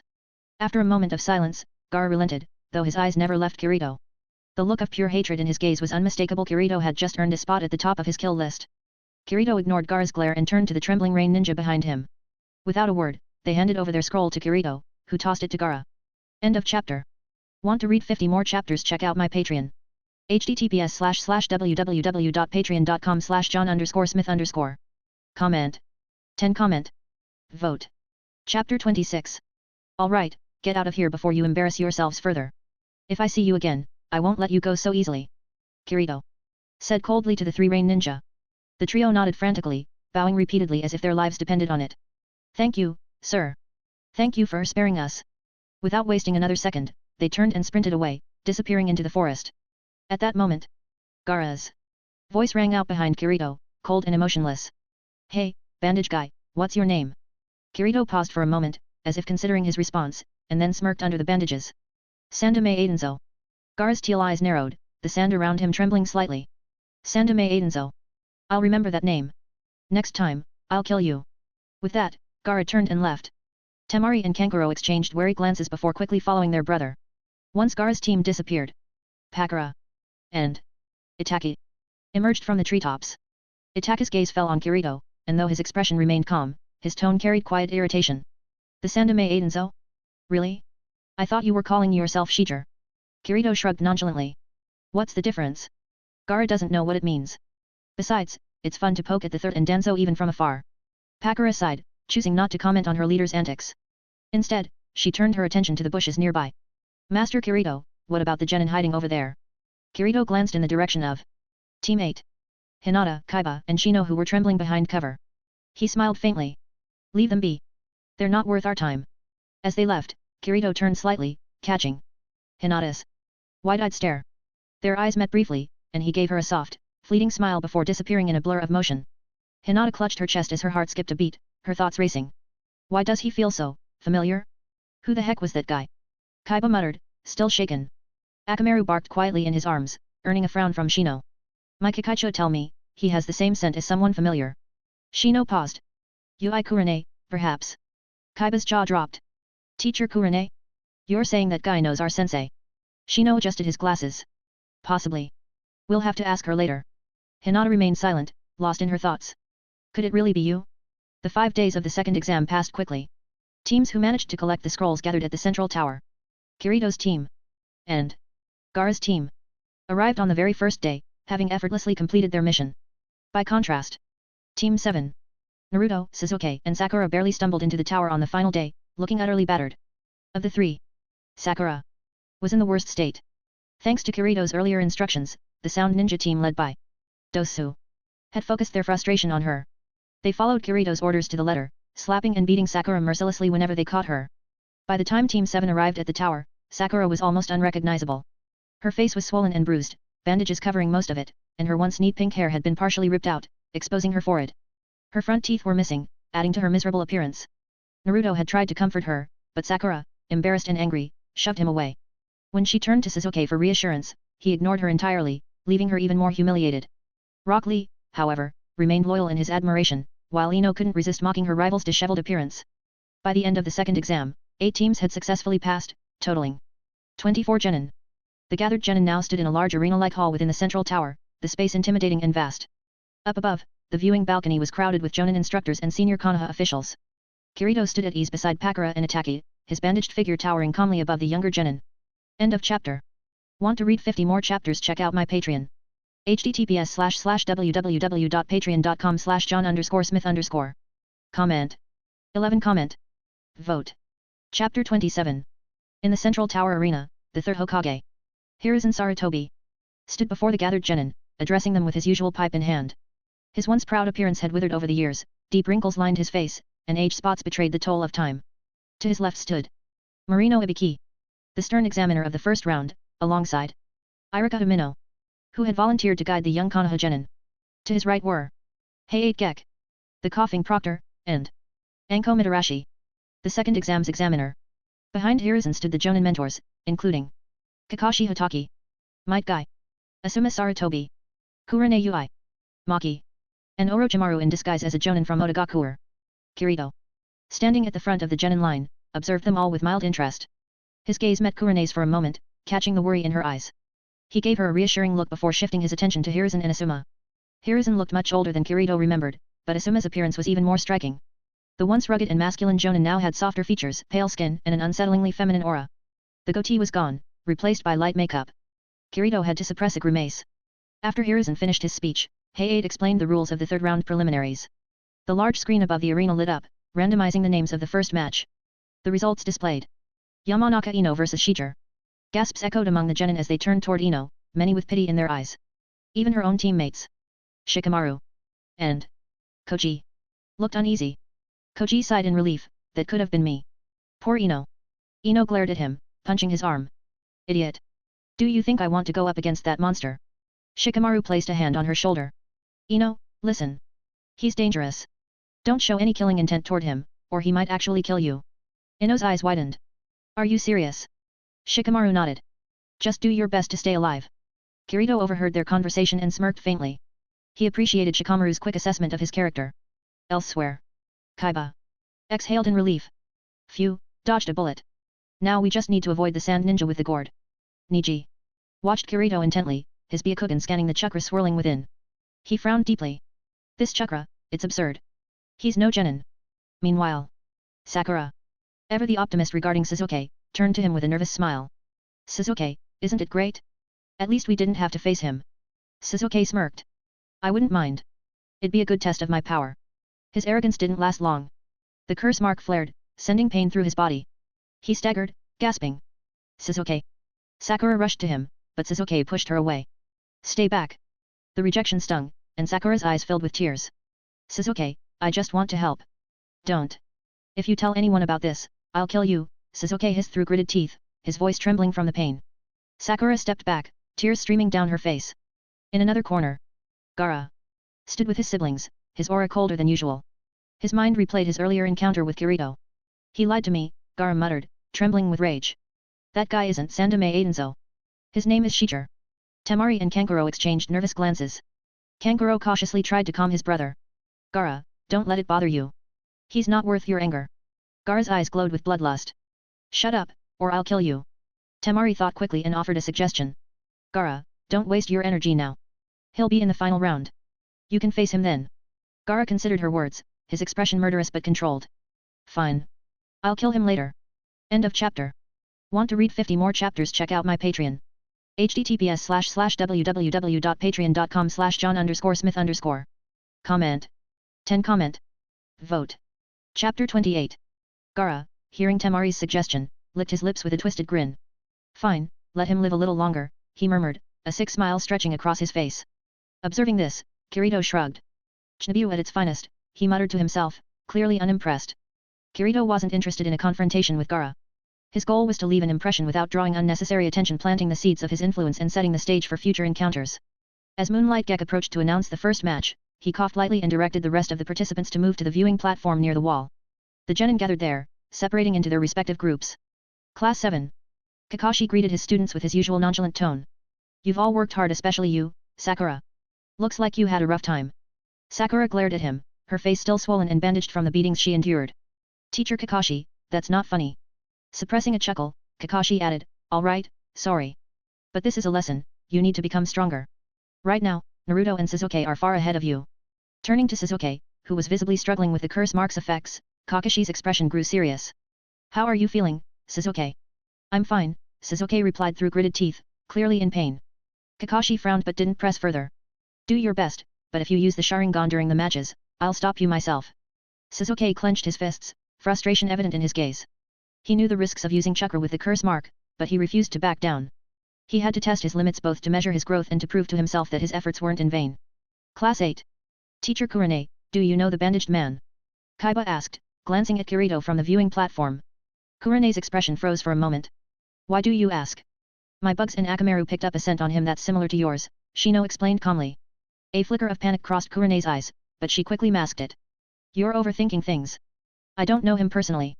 Maybe the scent transferred from that day when I stopped a conflict between Rain Ninja during the exam. Shino and Kaiba exchanged doubtful glances but didn't press further. Hinata, on the other hand, was lost in thought. Could the bandaged man really be the same person she had been thinking of? Class 10. Teacher Asuma, do you think Ino has a chance? Koji asked, watching as Ino prepared for her match against Kirito. Asuma, now putting away a compact mirror after applying a touch of makeup, looked over at Shikamaru, who answered before he could. Not a chance, Shikamaru said bluntly. Asuma raised an eyebrow. You've seen him fight? Shikamaru nodded, recounting their brief encounter with Kirito during the second exam. That explains a lot, Asuma muttered, his tone carrying a hint of unease. Class 9. Niji, are you sure about what you saw? Guy asked, his usual enthusiasm tempered by concern. Yes, sensei. His chakra is far beyond what a genin should have. It's not natural, Niji replied, his voice steady. Could Orochimaru be disguising himself again? Guy wondered aloud, stroking his chin. I'll consult Kakashi about this. However, before he could act on his thoughts, Moonlight Gek's voice echoed through the arena. The first match begins now. In the center of the arena, Kirito stood calmly, exuding an air of quiet confidence. Opposite him, Ino looked visibly nervous, her hands trembling slightly as she raised them to form seals. From the viewing platform, Sakura shouted, Ino, don't give up. Angered by the taunt, Ino's fighting spirit ignited. Bald Sakura, watch me, she retorted. Realizing she couldn't win in direct combat, Ino quickly formed the hand seals for her. Mind transfer jutsu. Her spirit successfully entered Kirito's body, and her physical body slumped to the ground. But as Ino began to control Kirito's body, she was immediately overwhelmed by the vast, incomprehensible amount of chakra within him. Panic set in as she realized she couldn't escape. Don't worry, little girl. I won't hurt you, Kirito's voice echoed within her mind, calm and reassuring yet unyielding. Back in the real world, Kirito raised his hand and seemingly pulled a sword from thin air. A simple yet elegant blade. Kaika Suijutsu appeared in his grasp. From the viewing platform, Asuma's face paled as his eyes locked onto the familiar weapon. His hands trembled slightly, and his voice was barely above a whisper. That sword. Kakashi's single visible eye widened in recognition. It's him. Both men were suddenly transported back to memories of the Uchiha massacre and the destruction of the Sarutobi clan. Asuma clenched his fists, his expression contorted with a mix of anger and fear. He's back. End of chapter. Want to read 50 more chapters? Check out my Patreon. https://www.patreon.com/john_smith_. Comment. 11 Comment. Vote. Chapter 29. Chakra, the product of the combination of spiritual energy and physical energy, can be used to connect the spiritual energy between people. At this moment, Yamanaka Ino's spirit was inside Kirito's body, and she found herself in a vast, pure white space. The ground beneath her was like an endless lake, its smooth surface reflecting her figure perfectly, as if she were standing on a mirror. Ino's eyes widened as she murmured, Father once said that if a person's spiritual power is strong enough, they can construct a spiritual space of their own. Is this really possible? A clear voice echoed nearby, startling her. As expected of Yamanaka Inoichi's daughter. You understand things quickly. But relax, I don't intend to harm you.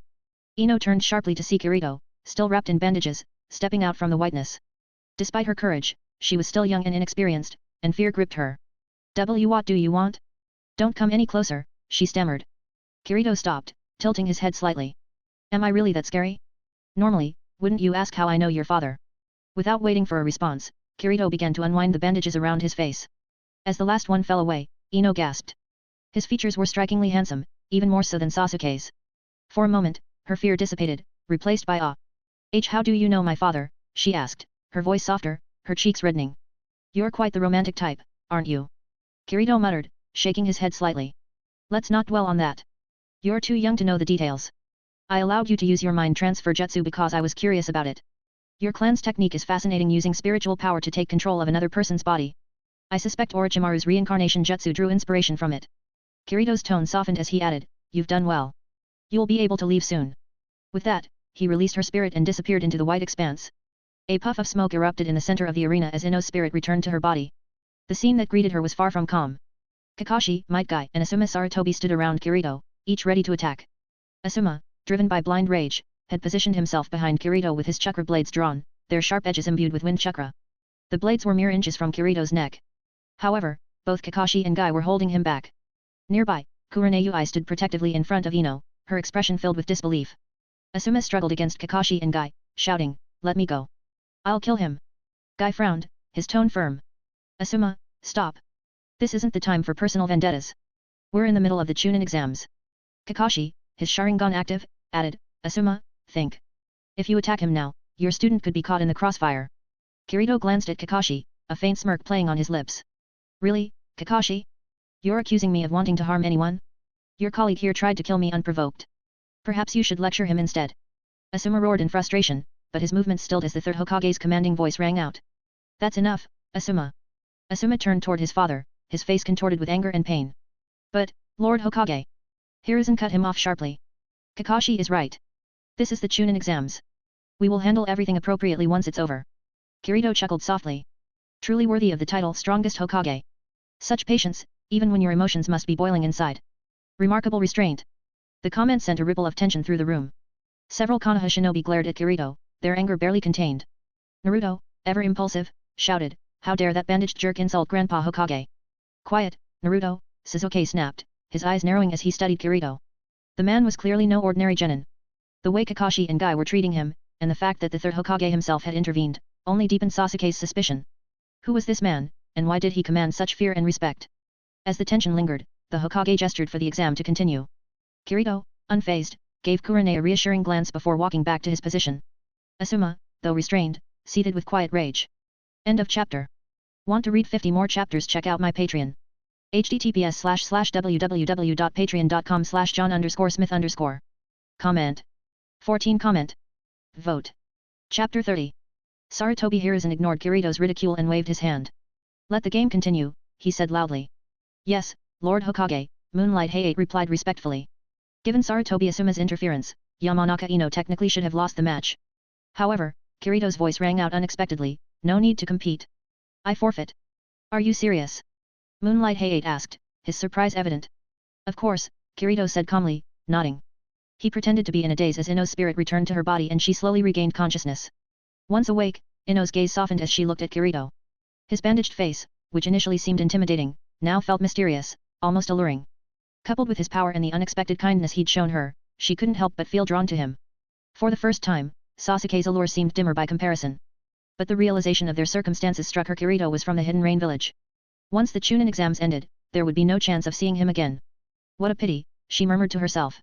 Amid her quiet sighs, Moonlight Hayate announced, the winner of the first match is Yamanaka Ino. Shock rippled through the crowd. Is this real? Akimichi Koji muttered, blinking in disbelief. Ino actually won against that terrifying bandaged guy. Shikamaru clicked his tongue, a troubled expression crossing his face. Troublesome, he muttered. But inwardly, his mind raced. It was clear that Ino could never have truly defeated someone as formidable as Kirito. And Asuma's reaction earlier, coupled with Kirito's provocative words about the third Hokage, pointed to something much deeper. Shikamaru pieced the clues together, his sharp intellect honing in on a theory. Koji, he asked, didn't you once say you had a cousin who was on Kurenei-sensei's team? Yeah, so what? Koji asked, confused.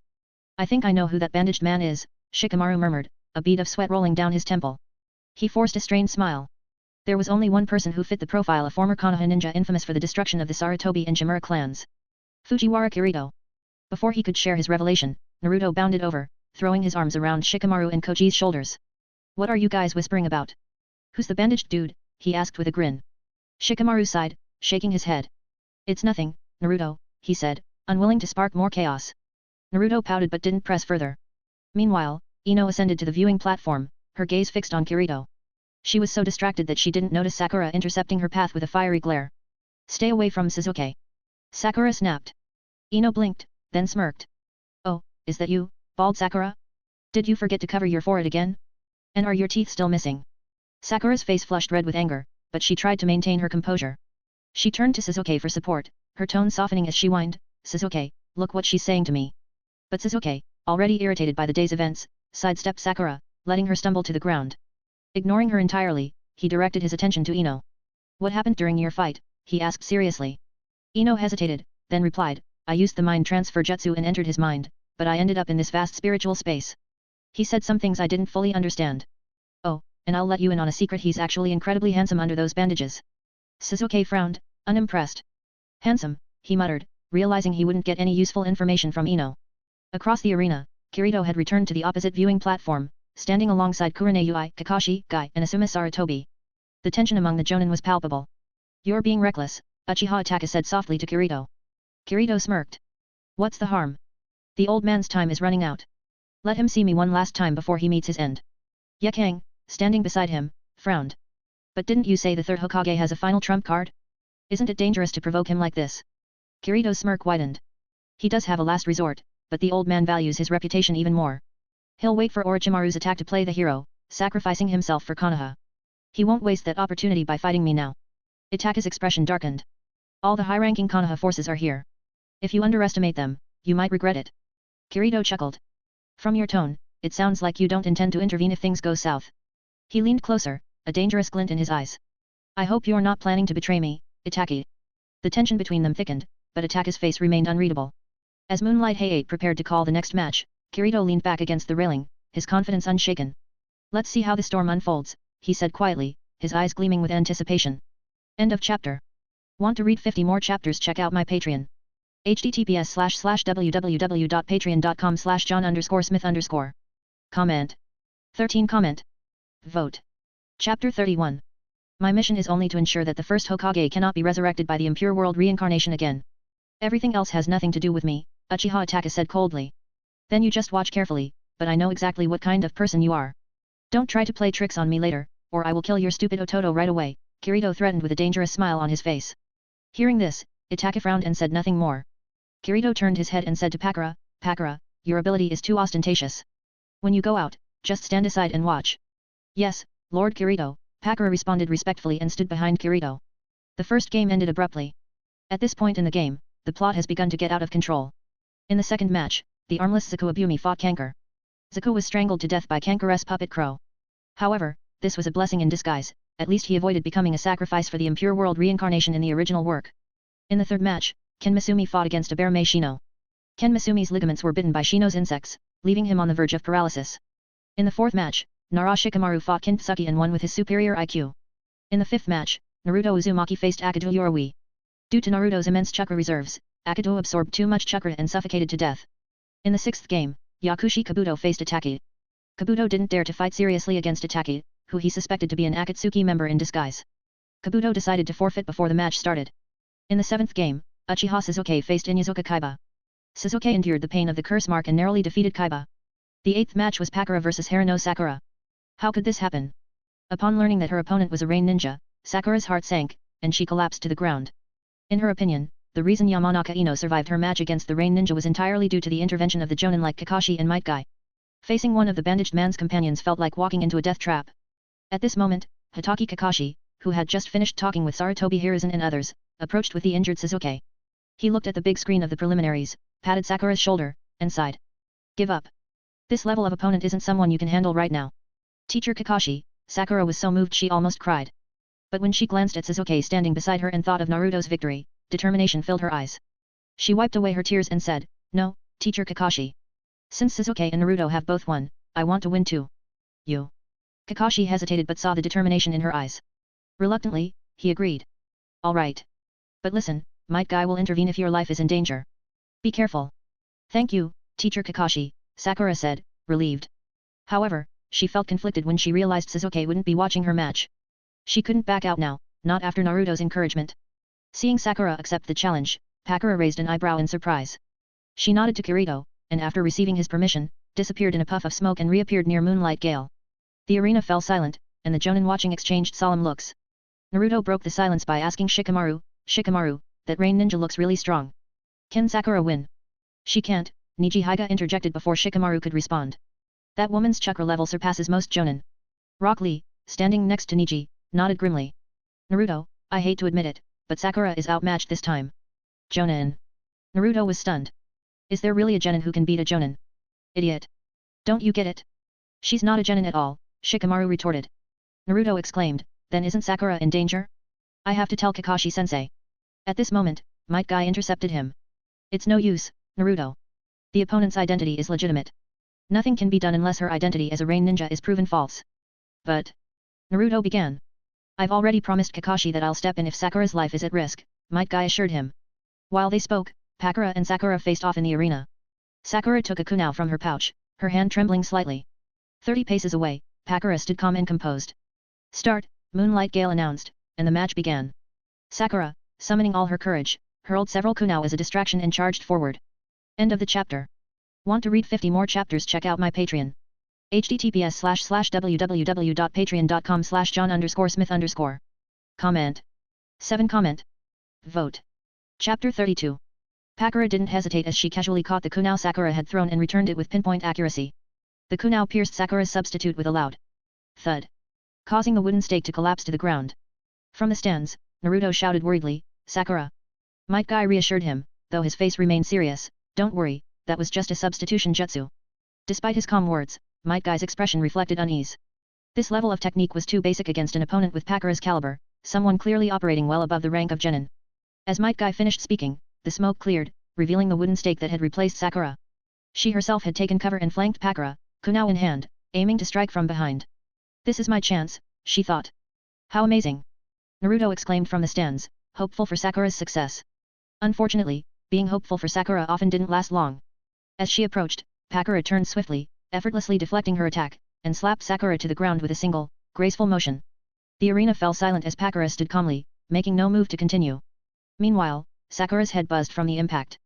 Her face began to swell visibly, and it took her a moment to realize what had happened. From the stands, Naruto's voice rang out again, "Come on, Sakura. This idiot." Sakura thought bitterly as tears welled up in her eyes. Despite the humiliation, she couldn't bring herself to give up in front of Naruto's encouragement. She stood again, shakily gripping her kunai. Her resolve didn't change her fate. Pakura slapped her down several more times, each time with calculated ease, before stepping back and leaving Sakura sprawled on the ground. Nearby, Toss was the only member of the original Sound Ninja trio still present, standing with Orochimaru, who remained disguised and observing quietly. "He's such an unpredictable guy," Orochimaru murmured as his eyes lingered on Kirito. "But after the preliminaries, I suspect things will get interesting. I just hope that old man Sarutobi doesn't fall too quickly to him. That would ruin all the fun." With a bored glance at Sakura's futile struggle, Orochimaru lost interest. Forming a series of hand seals, he disappeared into a whirlwind of leaves, leaving Toss to watch in silence. In the end, Pakura admitted defeat, handing the match to Sakura. However, her reasoning infuriated Konoha's genin. She admitted defeat because she claimed she was tired of fighting after spending most of the match slapping Sakura around. "She's humiliating us," Shikamaru muttered, glaring at Pakura as she returned to the viewing platform. The preliminaries continued. Hinata Hyuga vs Nijihiga. Hinata stunned the crowd with a show of pure Byakugan skill and a refined gentle fist technique, fighting her cousin Niji to a near standstill. However, Niji ultimately claimed victory by narrowly exploiting his superior stamina and experience. Temari vs Tenten. Temari dominated the match, much like in the original story. Gaara vs Rock Lee. Gaara's clash with Rock Lee was just as awe-inspiring as ever. Despite Lee's incredible speed and mastery of the 8 gates, Gaara's sand proved too formidable. The match ended with Rock Lee gravely injured, but his determination left a deep impression on everyone. Toss vs Koji Akimichi. Even with his injuries, Toss managed to overpower Koji with sheer strength, securing his victory. By the end of the preliminaries, 12 genin advanced to the final round. The atmosphere was tense, with the notable absence of many jonin from the arena, including Kakashi, Might Guy, and Asuma Sarutobi. Far from the central tower, Kirito, Uchiha Izumi, and Pakura stood before Might Guy, Asuma Sarutobi, and Marino Ibiki. The 3 Konoha jonin had intercepted them at the edge of the Forest of Death. "You've underestimated me, old man Sarutobi," Kirito said with a smirk, addressing the absent third Hokage. "I gave you time to prepare, and this is the best you could send? Are you so afraid that you won't even face me yourself?" Kirito's observation Haki detected the hidden presences of Kakashi and Gekkai nearby. Though he pretended not to notice, his smile widened. "Still relying on ambush tactics, I see," he thought. "Fujiwara Kirito." Asuma growled, gripping his serrated chakra blades tightly. His face was contorted with fury as he stepped forward. "Today, I'll settle everything," You've gone too far. You've betrayed Konoha, and you've brought shame upon my family. Kirito untied the bandages from his face, revealing his flawless features and his signature black robe adorned with red clouds. Beside him, Itaki and Pakura followed suit, revealing matching Akatsuki cloaks, their faces obscured by straw hats. Marino Ibiki frowned. So, this is Fujiwara Kirito. He's just as young as the rumors say, but it's a shame. Such potential wasted on betrayal. You talk too much, Kirito said, his hand resting on his zanpakut. He waved dismissively at Itaki and Pakura. Go on. Leave these three to me. Uchiha Itaki and Pakura exchanged glances before vanishing in a blur, moving past the Konoha Jonin without a second thought. Ibiki hesitated. Asuma, do we pursue them? Asuma didn't answer. His focus was locked on Kirito, his anger palpable as he prepared to fight the man who had destroyed his family. End of this chapter. Want to read 50 more chapters? Check out my Patreon. https://www.patreon.com/john_smith_. Comment. 12 comment. Vote. Chapter 33. Sarutobi Asuma glanced at the fading silhouettes of Uchiha Itaki and Pakura as they departed. No, our target this time is Fujiwara Kirito. The other two seem to be from the same organization, their identities unclear, but their chakra levels and abilities are dangerous. Let them go for now. Then, it seems we only need to deal with Fujiwara Kirito, Might Guy nodded solemnly. Kirito smirked, his left hand casually resting in his pocket. Deal with me? That's amusing. Funny, is it? Might Guy narrowed his eyes. Not exactly, Kirito said lightly. But you all are here not out of personal hatred, but because of your duty to Konoha. None of you except perhaps Asuma hold true resentment towards me. That lack of conviction will ensure you won't even touch the hem of my cloak. You think hatred is all it takes. Marino Ibiki, standing nearby, scowled. You've committed heinous crimes against Konoha. It's far too late to plead for mercy. Mercy. Kirito chuckled softly. You misunderstand. I'm simply pointing out that without hatred driving your actions, you're doomed to fail. Then what about me? Asuma Sarutobi interjected, his voice trembling with barely suppressed fury. His eyes burned with rage as he gripped his twin chakra blades. Kirito's calm gaze met Asuma's. You have the hatred, but unfortunately, hatred without strength is meaningless. You were defeated once already. Shall I remind you of how I castrated you and your nephew Konohamaru right in front of you? Or how I left you wallowing in humiliation as I fed you your shame? You bastard! Asuma roared, his wind chakra-infused blades elongating into deadly arcs. Ah, the famed chakra blades. They remind me of your late brother. He tried a similar technique on me once, Kirito mused, his words slicing through Asuma's composure like knives. Asuma could no longer restrain himself. With a cry of rage, he lunged forward, his blades gleaming with deadly wind chakra. The clash was instantaneous. Sparks flew as Kirito blocked the attack with his zanpakut, holding Asuma's twin blades at bay with one hand. The force of their clash sent a shockwave through the area, rustling nearby trees. From the shadows, Kakashi observed with his Sharingan active, astonished. He's matching Asuma's wind chakra blades with sheer physical strength alone. His technique is flawless, and his chakra flow is terrifying. Kirito pushed Asuma's blades aside with ease, pressing his own sword closer to his opponent's shoulder. You're strong, Asuma, but rushing at me like this is reckless. Did you really think you could defeat me with anger alone? Asuma gritted his teeth, refusing to yield. At least you're not hiding behind illusions this time. Kirito raised his left hand, still in his pocket, and mockingly gestured as if blocking an incoming blow. Oh, I see. Then, allow me to admire your bravery for charging headfirst into certain defeat. Suddenly, Might Guy's voice boomed across the battlefield, Konoha dynamic entry. A blur of motion followed as Guy delivered a spinning back kick aimed at Kirito's head. Kirito raised his free arm, catching the kick with an audible crack. The ground beneath him fractured slightly from the impact, but Kirito remained unmoved. You caught it. Might Guy gasped, stunned by Kirito's unyielding defense. Interesting, Kirito said with a smirk. But I expected more from the famed blue beast of Konoha. Now, Gale! Asuma shouted. From the shadows, Moonlight Gale appeared, forming hand seals and creating two shadow clones. The three figures moved in perfect synchrony, executing the Konoha-style sword technique, Crescent Moon Dance. All three aimed their blades at Kirito's vitals, attacking from three angles at once. The attack seemed inevitable, but just as the blades were about to connect, Kirito vanished. In a blur of movement, three flashes of light illuminated the battlefield. When Kirito reappeared, he stood behind Moonlight Gale, his zanpakut dripping blood. Impressive timing, Gale, Kirito remarked coolly. Against most opponents, this would have been a killing blow. But unfortunately, you're not fighting just anyone. Moonlight Gale's two clones dissipated as his real body fell to the ground, blood pouring from a long gash on his back. Gale! Asuma shouted, running to his comrade's side. He'll live, Kirito said nonchalantly. I don't kill without cause. Consider that a parting gift, but don't think I'll allow you to open any of those 8 gates, Guy. Before Might Guy could react, Kirito appeared behind him like a phantom, his zanpakut piercing through Guy's side. You were already under my illusion the moment I caught your kick. Might Guy staggered, his vision blurring. An illusion? When? Kirito tilted his head slightly, his voice calm yet mocking. When? That's the wrong question, guy. The real question is, when did you think I wasn't using one? Asuma, now consumed with rage, charged at Kirito once more, unleashing his fire-style, ash-burning jutsu. A ball of hot ash erupted from his mouth, enveloping Kirito in flames. For a moment, it seemed as though Asuma's attack had landed. But as the flames dissipated, cherry blossom petals floated in the air where Kirito once stood, his figure dissolving into the illusion. End of this chapter. Want to read 50 more chapters? Check out my Patreon. https://www.patreon.com/john_smith_. Comment. 16 comment. Vote. Chapter 34. The enormous flames of fire style, ash accumulation burning. Engulfed Kirito, their searing heat threatening to incinerate everything in their path. Yet Kirito smiled calmly. Forming a seal with his left hand, he gathered an immense amount of chakra in his throat and unleashed it with a commanding roar. Water style, water dragon bullet technique.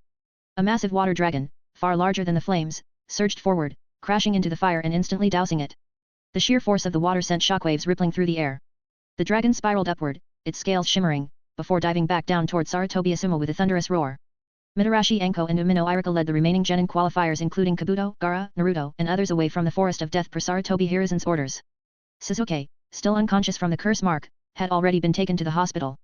Suddenly, a mighty roar echoed across the forest, followed by the sight of a colossal water dragon breaching the treetops and crashing into the ground with a deafening splash. What was that? Naruto shouted, his eyes wide with excitement. Anko and Irika exchanged uneasy glances, both breaking into a sweat as they turned toward the commotion. Kabuto, standing among the genin, narrowed his eyes. A bead of sweat rolled down his forehead as he thought. That technique. It's the water dragon bullet. Only someone like Fujiwara Kirito could produce something so powerful. Why did Konoha provoke someone even Lord Orochimaru dares not cross? Irika tried to calm the group. It's likely the jonin sparring nearby. Don't worry about it. Let's stay focused and leave the forest of death. A sparring match. Naruto's face lit up. Does that mean Kakashi-sensei is there? I'm going to watch. Before Irika could stop him, Naruto bolted into the trees, heading straight for the source of the commotion. Naruto, come back here. Irika shouted in vain. Turning to Anko, Irika sighed. Take the others and leave. I'll bring him back. Before he could give chase, Gaara silently stepped forward and followed after Naruto. Gaara, where are you going? Kankuro called after him. It's none of your business, Gaara replied coldly, disappearing into the trees. Kankuro exchanged a glance with Temari, and the two reluctantly followed their younger brother. One by one, the other genin Shino, Toss, Shikamaru, Ino, and Sakura joined the pursuit, their curiosity piqued by the massive water dragon. Left behind, Anko clicked her tongue in irritation. These brats are hopeless. She glanced at Kabuto and asked, aren't you going? Kabuto shook his head. I've reached my limit after the second round.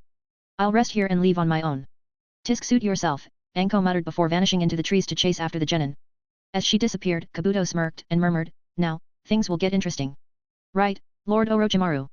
The ground beside him rippled as Orochimaru emerged, his sinister smile reflecting Kabuto's. Yes, very interesting indeed. Asuma braced himself as the water dragon bore down on him, but Marino Ibiki's voice suddenly rang out. Summoning Jutsu, Dark Lightning of Sorrow. A massive spectral cat appeared, its iron chain swiftly ensnaring Asuma and yanking him underground just before the water dragon struck. The ground trembled as the dragon landed, sending torrents of water flooding the area and toppling countless trees. From his hiding spot, Kakashi watched the devastation with his Sharingan active. He's controlling multiple elements with unparalleled precision. Even against 5 Konoha elites, he's already incapacitated too. This level of power is beyond anything I've seen. Kakashi thought, sweat dripping down his face. Asuma, bruised but alive, emerged from the ground with Ibiki's help. Meanwhile, Ibiki had secured the unconscious Might Guy and Gekhaid in a safe area. You used a reverse summoning technique to save Asuma, Kirito said, a faint smile playing on his lips. Impressive, Captain Marino Ibiki. But now you're alone. Do you truly believe you can stop me? Ibiki's eyes narrowed. We'll see about that. Spiritual communication technique, torture room. Chains shot out from the ground, binding Kirito tightly. In an instant, the battlefield disappeared, and both men were transported to a shadowy interrogation room filled with cruel instruments of torture. I've been preparing this technique since the fight began, Ibiki said, standing tall before Kirito. Here, I am in control. No matter how powerful you are, you'll never escape. Now, tell me about the organization you've joined and your purpose in Konoha. Kirito, still bound by chains, smirked. And if I refuse? Ibiki snapped his fingers. Razor-sharp wires sprang forth, tightening around Kirito. Blood began to seep from shallow cuts as the wires constricted. This technique shares the pain inflicted, Ibiki explained. I'll suffer alongside you, but I've trained my mind and body to withstand anything. Can you say the same? End of chapter. Want to read 50 more chapters? Check out my Patreon. https://www.patreon.com/john_smith_. Comment. 11 Comment. Vote. Chapter 35. Torture Room. Asuma Sarutobi writhed in agony, his hands and feet bound by chains and his body constricted by razor-sharp wires that bit deeply into his flesh. His twisted, deformed figure reflected his unbearable pain. In front of him stood Marino Ibiki, captain of Konoha's torture corps, who had cast the summoning jutsu and was now enduring the same torment. Ibiki, it's me Asuma. Let me go. Asuma's weak, strained voice carried his desperation as he struggled futilely against the chains. But Marino Ibiki didn't respond. His expression was hardened, his focus locked on the illusion of Kirito, whom he believed he had ensnared. In his mind, the restrained figure wasn't Asuma but the notorious Kirito. You're as resilient as the rumors suggest, Kirito. Truly impressive. Ibiki's voice trembled as sweat poured down his face. The relentless pain threatened to push him into unconsciousness. Kirito chuckled, his tone mocking. Of course. Tighten it further if you think it'll help. Let's see who lasts longer. As you wish. Gritting his teeth, Ibiki pulled the wires tighter, increasing the pressure. The wires dug deeper, causing blood to pool around Asuma's bound figure. His screams filled the room until he mercifully passed out. Damn it, this guy isn't even flinching. Could it be he feels no pain? Ibiki's pale face betrayed his mounting panic. He realized that something was off. Despite the damage inflicted on Kirito, there were no signs of weakness or faltering. It was then that a horrifying realization struck him. A puppet. Ibiki muttered, his eyes widening. Before he could act, the summoning technique unraveled, and he and Asuma were forcefully ejected back into reality. The forest of death. The moment they reappeared, Kirito's voice echoed around them. So, you finally noticed. Ibiki turned to see Kirito standing nearby, his sword unsheathed, glinting ominously in the dim light. Asuma lay motionless, battered and bloodied, his injuries revealing the illusion that had duped them. Kakashi, hidden in the shadows, watched with bated breath.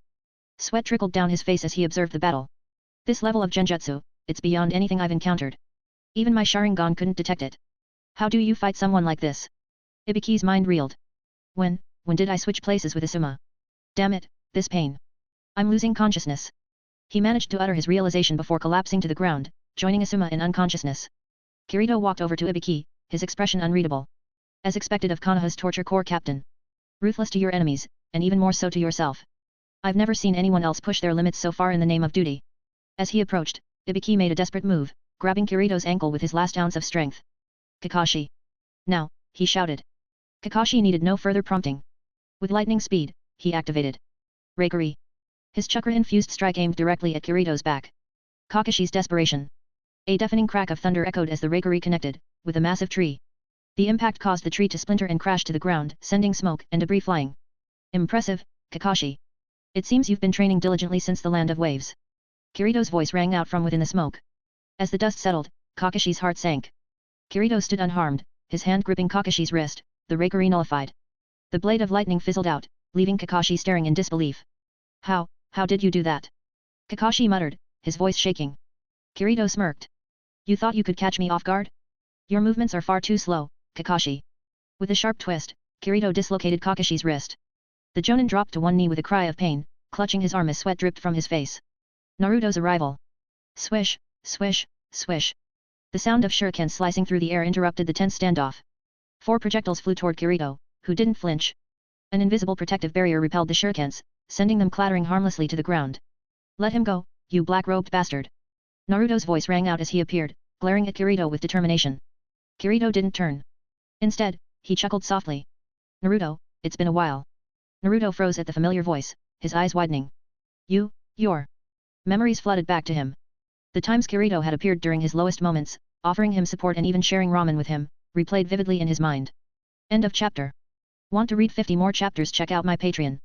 https://www.patreon.com/john_smith_. Comment. 13 Comment. Vote. Chapter 36. At that moment, Gaara, Kankuro, Temari, Hyaganiji, and other genin who had advanced from the Chunin exam preliminaries arrived. Along with them were Konoha Special Jonin Mitarashi Anko and Chunin Umino Irika, trailing behind Naruto as they reached the battlefield. What greeted them were the unconscious bodies of Might Guy, Gekko Heiate, Marino Ibiki, and Sarutobi Asuma. Kakashi was kneeling on one knee, clutching his dislocated arm, while Kirito stood over him with an unbothered expression. Shock and disbelief spread across everyone's faces.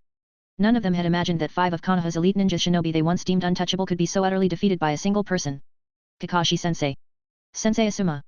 Ino and Sakura made a move to rush forward, but Anko blocked their path, snapping sternly, "Don't go any closer. If you do, you'll die." Anko turned to Kirito, her face grim. Who are you, and what is your purpose for coming to Konoha? Kirito turned slightly, releasing Kakashi and casually kicking him toward Anko. A trip down memory lane, he said with a hint of amusement. To see what the old man Sarutobi Hiruzen has done to the village that was once the strongest in the ninja world. Kirito's medium-length black hair swayed as he turned fully. His scratched Konoha forehead protector, perfectly sculpted features, and calm demeanor sent shivers through those present. Mitarashi Anko caught Kakashi with a firm grip, her face paling as her gaze locked onto Kirito's. Sweat beaded on her forehead as she gasped. You're Fujiwara Kirito, the one who wiped out the Sarutobi and Shimura clans. Konoha's most infamous criminal. The revelation caused an uproar among the genin behind her. Sakura's trembling voice broke the silence. Fujiwara Kirito, is that really him? Shino, more composed, took out his bingo book. After a quick scan, he nodded solemnly. It matches the description perfectly. There's no doubt it's him. Kangaro's face turned pale, and he tugged on Gaara's sleeve. Gaara, this guy is dangerous. Let's leave now and let Konoha handle this. But Gaara paid no attention to Kankuro. Instead, he formed a quick seal and appeared 30 steps from Kirito in an instant. His cold voice cut through the tension.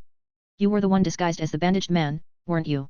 Of course, Kirito replied calmly before disappearing. In the blink of an eye, he reappeared beside Gaara. With a single strike, Gaara collapsed to the ground, unconscious. How is that possible? Kankuro stammered, his legs trembling.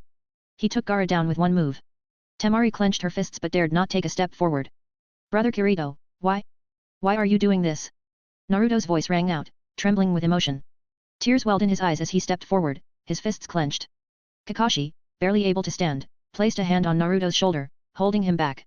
Naruto, don't go near him. He's not the Kirito you once knew. Kirito tilted his head and chuckled. Not the Fujiwara Kirito you recognize anymore, hey? Kakashi, you're too naive. He spread his arms theatrically. Not everyone is like you. For the sake of your dead friend, you even forgave the man responsible for your father's death. He shifted his gaze to Naruto. If Naruto knew the truth about his origins, if Sasuke understood what really happened to the Uchiha clan, or if the entire village saw Hiruzen Sarutobi for the manipulative old man he is, tell me, Kakashi, what would happen then? He paused, then added, but Naruto, you're different. Your heart has been filled by Irika, Kakashi, Sasuke, and even that ridiculous girl, Sakura. You'll never fall to the darkness. Konoha should thank Hiruzen for that much. Hearing Kirito's words, Sakura's indignation flared. You jerk. My name isn't ridiculous, and you have no right to talk about me like that, she screamed, her voice cracking with anger and fear. Kirito didn't even turn to look at her. With a flick of his wrist, an invisible force struck Sakura, sending her flying. She crashed to the ground, clutching her swollen face. Your name doesn't matter, Kirito sneered.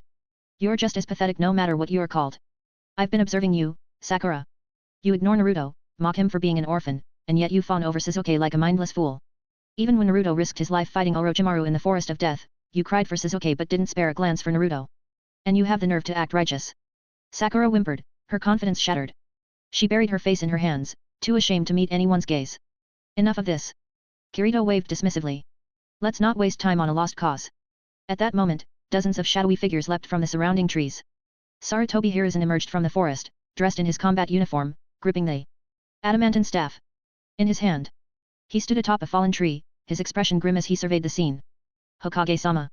The Konoha ninja's spirits lifted instantly, seeing the man they called the strongest of his time. Sarutobi's voice was firm. Everyone, retreat. Take the injured and leave this place. The Enbu and I will handle the rest. Do you really think anyone can leave without my permission? Kirito asked, smirking. Flames erupted from his fingertips, spreading across the ground. In moments, the Uchiha flame formation encased the area, its fiery walls towering over the forest. This is the Uchiha's fire barrier. Kirito, are you planning to wipe us all out? Sarutobi's voice betrayed his shock. Kirito chuckled. Me? Wipe you out? Old man, you've done far worse than I ever could. His tone darkened, and his smile faded. Shall we discuss the crimes you've committed in the name of Konoha? I see some of your victims' families here. Perhaps they'd like to hear it. End of chapter. Want to read 50 more chapters? Check out my Patreon. https://www.patreon.com/john_smith_. Comment. 14 comment. Vote. Chapter 37. Compared to extermination, you've done far worse, Sarutobi Hiruzen. Kirito's tone was calm yet biting. Time is limited, so let me highlight a few examples. After all, it seems there are several victims' families present today. Kirito turned to Kakashi first. The first victim's family is yours, Kakashi. Long ago, your father, Sakumo Hotaki Konoha's White Fang rose to great prestige, overshadowing even the Hokage. This made him a threat to the third Hokage's position. Sarutobi allowed Danzo to spread rumors and slander about Sakumo, isolating him from the village. In the end, Sakumo was driven to take his own life. Kirito paused, his eyes narrowing. Kakashi, I've told you this before. But you refuse to believe it, or perhaps you simply don't want to face the truth. You'd rather let go of your hatred for Konoha's sake. A commendable decision, but it doesn't change the facts. Kakashi's fists clenched, but he remained silent, his gaze fixed on the ground. Kirito's focus shifted to Hyuga Niji. The second victim's family is yours, Niji. Niji froze, caught off guard. Me? What do you mean? Yes, you, Kirito confirmed. I imagine you still harbor hatred toward the Hyuga main family for the death of your father, Hyuga Hisashi. But the truth is, you've been blaming the wrong person all along. It wasn't Hyuga Hayashi who caused your father's death. Shut up. Sarutobi Hiruzen barked, his voice laced with anger and desperation. But Kirito merely smirked, unfazed by the Hokage's outburst. What's the matter, old man? Feeling ashamed? Angry? Or are you afraid I'll unravel the perfect facade you've spent decades cultivating? With a flick of his wrist, Sarutobi launched a barrage of shurikens, using the shuriken shadow clone technique to multiply their numbers. The deadly projectiles flew toward Kirito, but they passed through his body harmlessly, as though he were a ghost. You're wasting your energy, Sarutobi, Kirito said mockingly. Nothing short of the Mangeki Sharingan can touch me. You, the so-called strongest Hokage, are powerless against me. Revealing the truth. Kirito turned back to Niji, ignoring the third Hokage entirely. Allow me to tell you the truth, Niji. Years ago, Konoha and Kumigakure signed a peace treaty. On the day of the signing, a Kumigakure ninja attempted to kidnap the Hyuga heiress, Hinata Hyuga. But the culprit was killed by Hyuga Hayashi before he could escape. Kirito's voice grew sharper. Kumigakure, of course, feigned outrage. They accused Konoha of murdering their envoy and demanded reparations, specifically, the life of the murderer. But Kumigakure was bluffing. They had no intention of going to war, especially after the toll of the Third Shinobi World War. They were simply testing Konoha's resolve. Kirito's gaze bore into Niji. And what did Sarutobi Hiruzen do? He folded like a house of cards. He agreed to their demands and ordered Hayashi's execution. Your father, Hisashi, offered to take his brother's place not for the sake of the Hyuga clan, but because he wanted to protect his twin brother. Niji's fists trembled, his pale eyes filled with conflicting emotions. Hokage-sama, is this true? His voice was barely above a whisper. Hiruzen hesitated for a moment before adopting his most grandfatherly tone. Niji, don't let this traitor's lies deceive you. Your father sacrificed himself for the peace of Konoha. He's a hero of the village. Kirito scoffed. A hero? That's rich coming from you. Every so-called hero in this village ends up dead, sacrificed for your schemes. Let's not forget your famous mantra, Sarutobi, where the leaves of Konoha flutter, the fire burns bright, illuminating the village and helping new leaves grow. Kirito's voice dripped with venom. But in reality, you've been draining the life out of this village to feed your Sarutobi clan. Other clans like the Uchiha, the Senju, and even the Hyuga have withered over the years. Meanwhile, your clan grew stronger and more numerous. The Sarutobi clan's dark secret. Kirito's smirk widened. Do you want to know how many Sarutobi ninjas I encountered during my so-called massacre? Over 2,000. That's more than the combined peak strength of the Uchiha and Senju clans. Where were these ninjas during the Nine Tails attack? Where were they during Konoha's greatest crises? He didn't wait for an answer.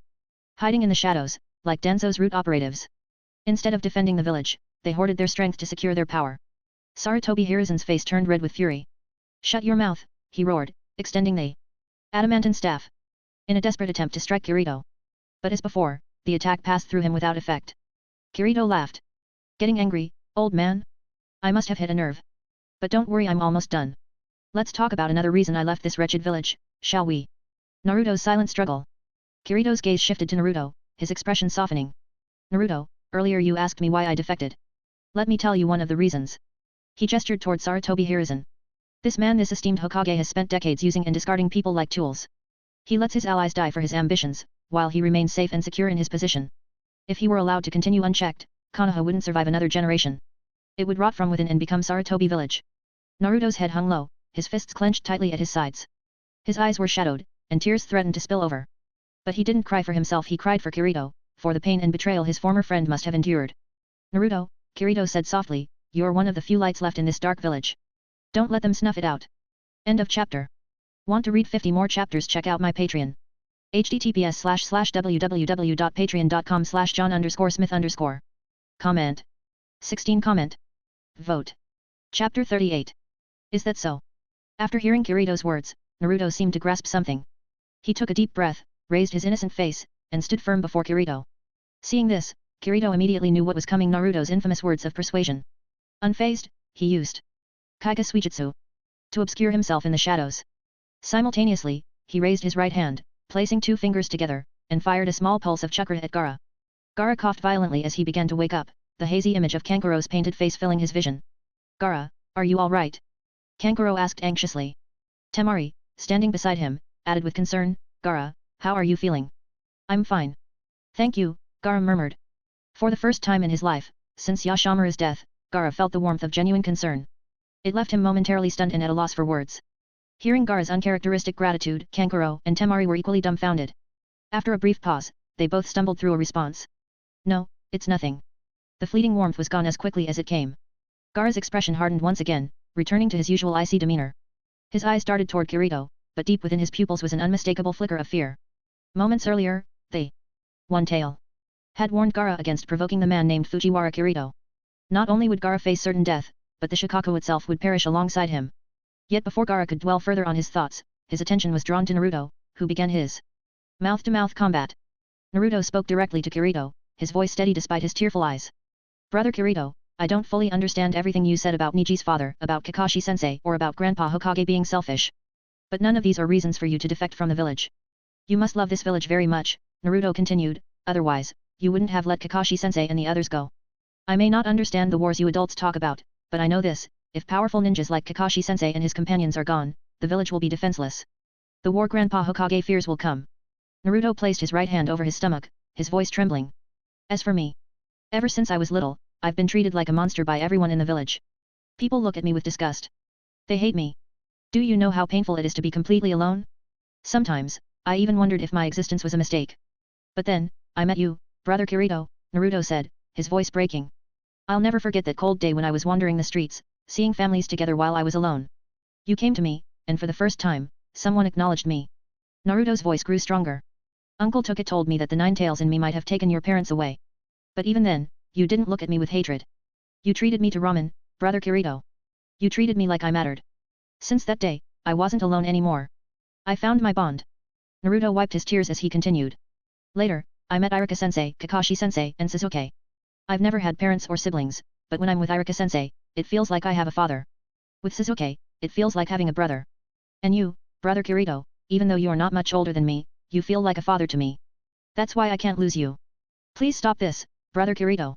By the end of his plea, Naruto's face was drenched in tears. The scene fell silent. Everyone stared at Naruto, their faces a mix of shock and disbelief. Naruto's heartfelt words seemed to strike a chord with everyone present. Kirito, however, was left speechless. He muttered to himself, Father. For the first time, Kirito found himself stunned by Naruto's words. If Naruto had tried this with anyone else, they might have already surrendered to his plea. But Kirito wasn't just anyone, he was a reincarnated soul from another world. Naruto's words, however, reminded him of someone else. Kushina Uzumaki. At the same time, Gaara's mind began to race. Memories of his past, Yashamura's betrayal, and his father's attempts to kill him flooded his thoughts. The kindness from Kankuro and Temari earlier added to his confusion. The emotional weight was too much for Gaara to handle. He clutched his head and screamed, Ah! Gaara! What's wrong? Kankuro shouted, panic evident in his voice. Gaara! Temari called out, worry etched on her face. Kirito observed Gaara's turmoil with interest. It seems the seeds of change have already been planted. Naruto's influence is starting to work, even on Gaara. After a while, Gaara regained his composure.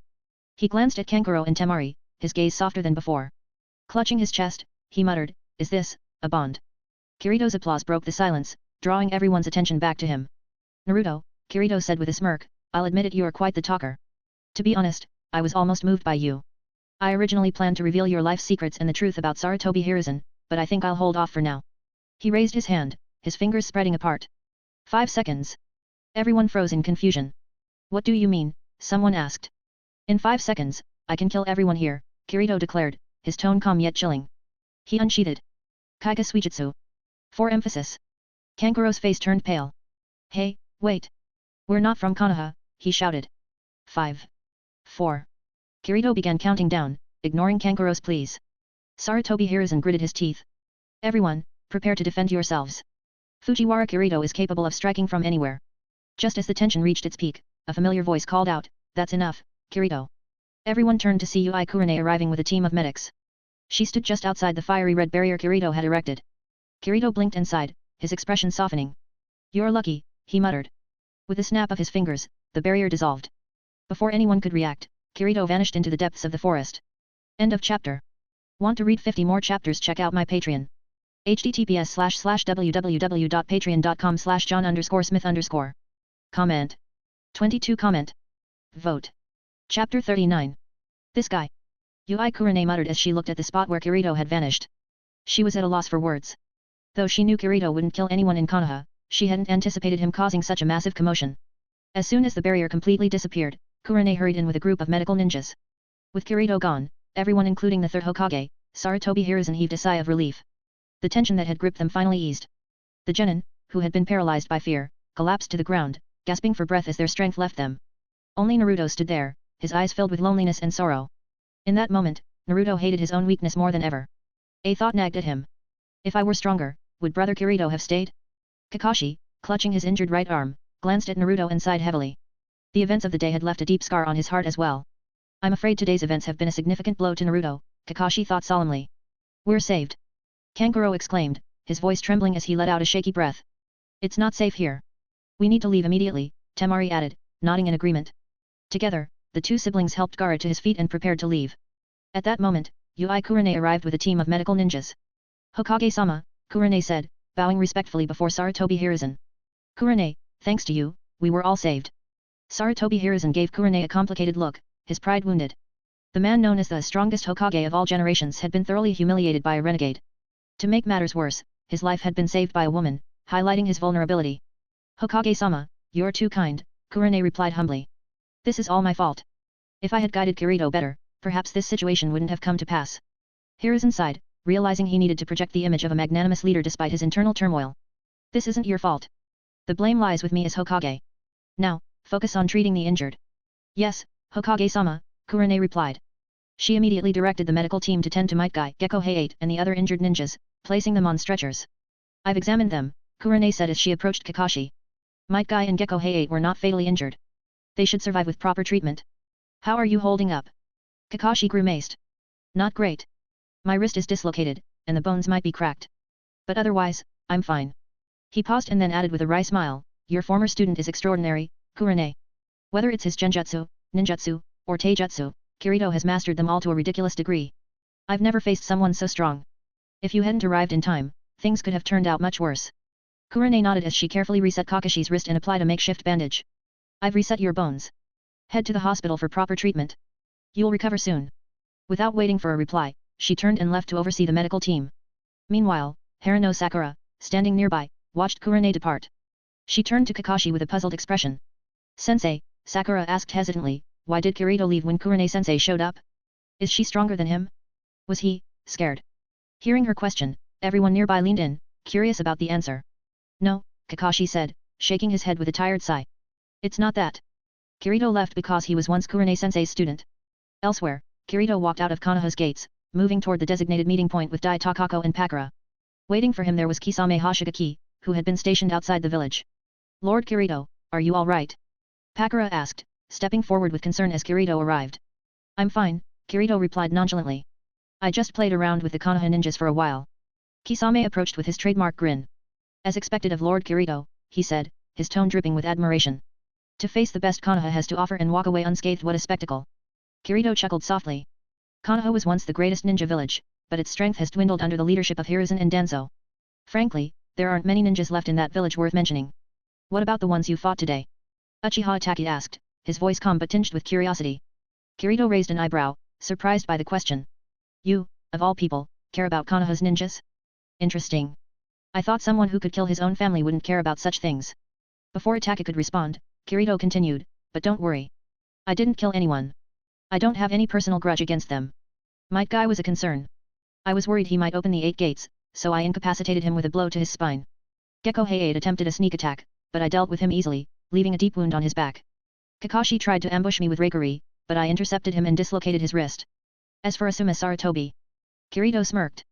Let's just say he was so weak, I'm starting to think his elite Jonin title was a gift from his father. Using a simple genjutsu, I made Asuma believe he was torturing me. In reality, he ended up torturing himself under Marino Ibiki's infamous summoning, torture chamber technique.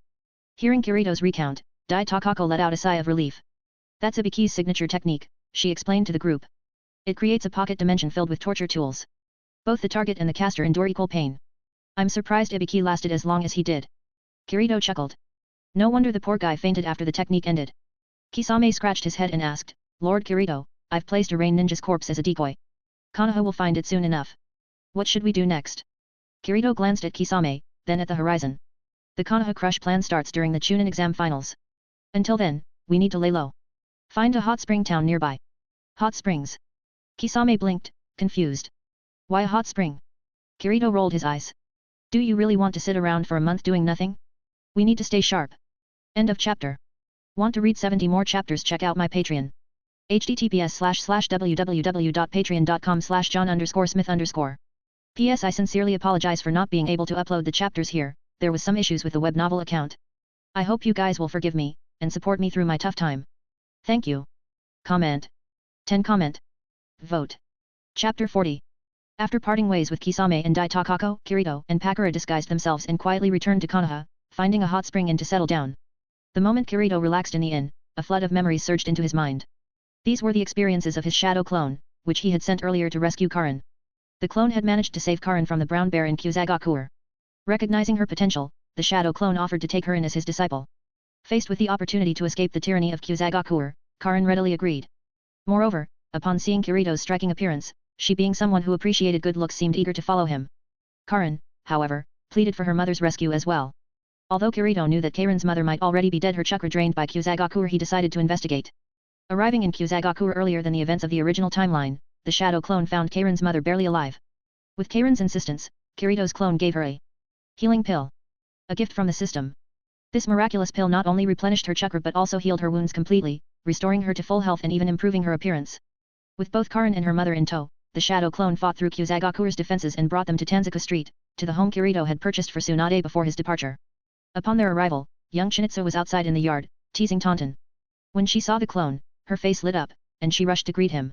But the shadow clone gently stopped her with a hand to her forehead. Chinitsu, the clone explained patiently, I'm just your father's shadow clone. The real Kirito told you not to have physical contact with any man except your father and brothers. These two, he gestured to Karin and her mother, are Uzumaki clan members your father rescued. Chinitsu's eyes welled with tears. Mom. Dad brought home another woman and a daughter, she cried, running back into the house.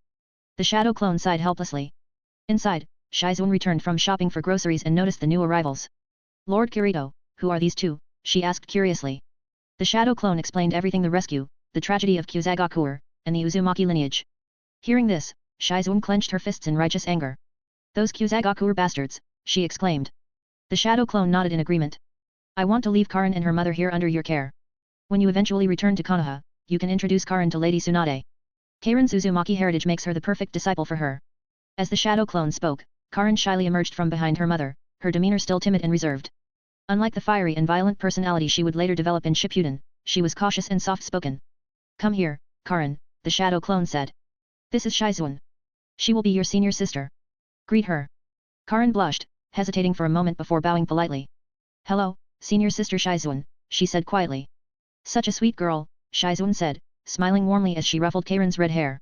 Though Karin flinched at first, she quickly relaxed under Shizuan's gentle touch, finding herself at ease in the warmth of this new family. Just as the atmosphere grew comfortable, an explosive voice shattered the peace. Kirito, you bastard! Tsunade's voice roared from inside the house. How dare you bring strange women home and make my daughter cry? With a powerful leap, Tsunade broke through the roof, landing with a thundering crash. Seeing the situation, the shadow clone quickly stepped forward, stopping Tsunade before she could unleash her full wrath and destroy the courtyard. However, the effort of containing her strength caused the clone to dissipate. As Kirito received the shadow clone's memories, he let out a resigned sigh. That tiger woman, he muttered to himself. If Tsunade was this furious over Karin and her mother, Kirito couldn't help but imagine how she'd react if she learned about his other relationships, like with Mikoto, Izumi, Kurane, and Meiterum. Worse still, Mikoto had recently given birth to a daughter only slightly younger than Shinitsu. Lord Kirito, the mixed bath is ready, Pakura called from outside the inn. Coming, Kirito replied, setting aside his thoughts as he donned a bathrobe and headed out. Meanwhile, in a large building atop Konoha's high ground, Orochimaru sat on his throne, listening intently as True recounted Kirito's confrontation with Konoha's forces. When True finished his account, Orochimaru's snake-like head slithered forward, his tongue flicking as he grinned menacingly. Ah, it seems Kirito knows quite a bit about the skeletons in the third Hokage's closet. No wonder he holds such hostility toward him. But what intrigues me most is that he spared them. It seems there are some people he still values, like Yui Kurane. Orochimaru's tone turned sinister. But no matter. True, you've done well. Thank you, Lord Orochimaru, True said, bowing. However, Orochimaru continued, forming a hand seal, you are no longer of use to me. Since Zuko is dead, you will serve as the next sacrifice for the impure world reincarnation. True's eyes widened in horror as his body froze under Orochimaru's immobilization technique. Lord Orochimaru, please, he begged, but his pleas fell on deaf ears. Orochimaru's wicked smile widened as he prepared for the ritual. End of chapter. Want to read 70 more chapters? Check out my Patreon. https://www.patreon.com/john_smith_. Comment. 14 Comment. Vote. Chapter 41. Summoning Technique, Impure World Reincarnation. Orochimaru's fingers moved deftly through the seals before slamming into the ground. Strange symbols appeared around True, binding him in place. Particles of dust began to coalesce and wrap around True at an alarming speed. Wait! Lord Orochimaru! No! True's screams echoed as his body was enveloped. Moments later, his vitality was drained, leaving behind only a husk. His form was replaced by that of the first Hokage, summoned through Orochimaru's forbidden technique. As Orochimaru observed the reincarnated first Hokage, Kabuto approached from the shadows. Adjusting his glasses, Kabuto smiled wryly. So, this is the legendary ninja god, the first Hokage. It seems True served as a suitable sacrifice. Orochimaru ignored the comment, focusing instead on the first Hokage's body. He formed another seal, sealing the revived Hokage into a coffin for later use. With that task completed, he turned his attention to Kabuto. How is the news I tasked you to uncover? Orochimaru asked in a calm but menacing tone. Kabuto nodded respectfully. As you predicted, the other two members of the Akatsuki group have left Konoha. After soundly defeating Kakashi, Might Guy, and other elite Konoha Jonin, Fujiwara Kirito also left the village. Kabuto continued, he and his allies deposited the bodies of 3 Rain Village ninjas just outside Konoha's perimeter. I suspect this was an effort to obscure any direct connection between the Akatsuki and Rain Village. Pausing briefly, Kabuto added, however, their exact whereabouts remain unknown. Pursuing members of the Akatsuki, a group composed entirely of S-rank rogue ninjas, would be tantamount to suicide. Orochimaru's interest piqued at Kabuto's words. And what do you make of Kirito's actions? Adjusting his glasses, Kabuto smirked. Konoha is weaker than we thought. He elaborated, it's astonishing how far the village has fallen. Once the largest and most powerful village in the ninja world, Konoha now stands as little more than a shadow of its former self. Fujiwara Kirito exposed its vulnerabilities for all to see. No one dared to stop him, let alone pursue him.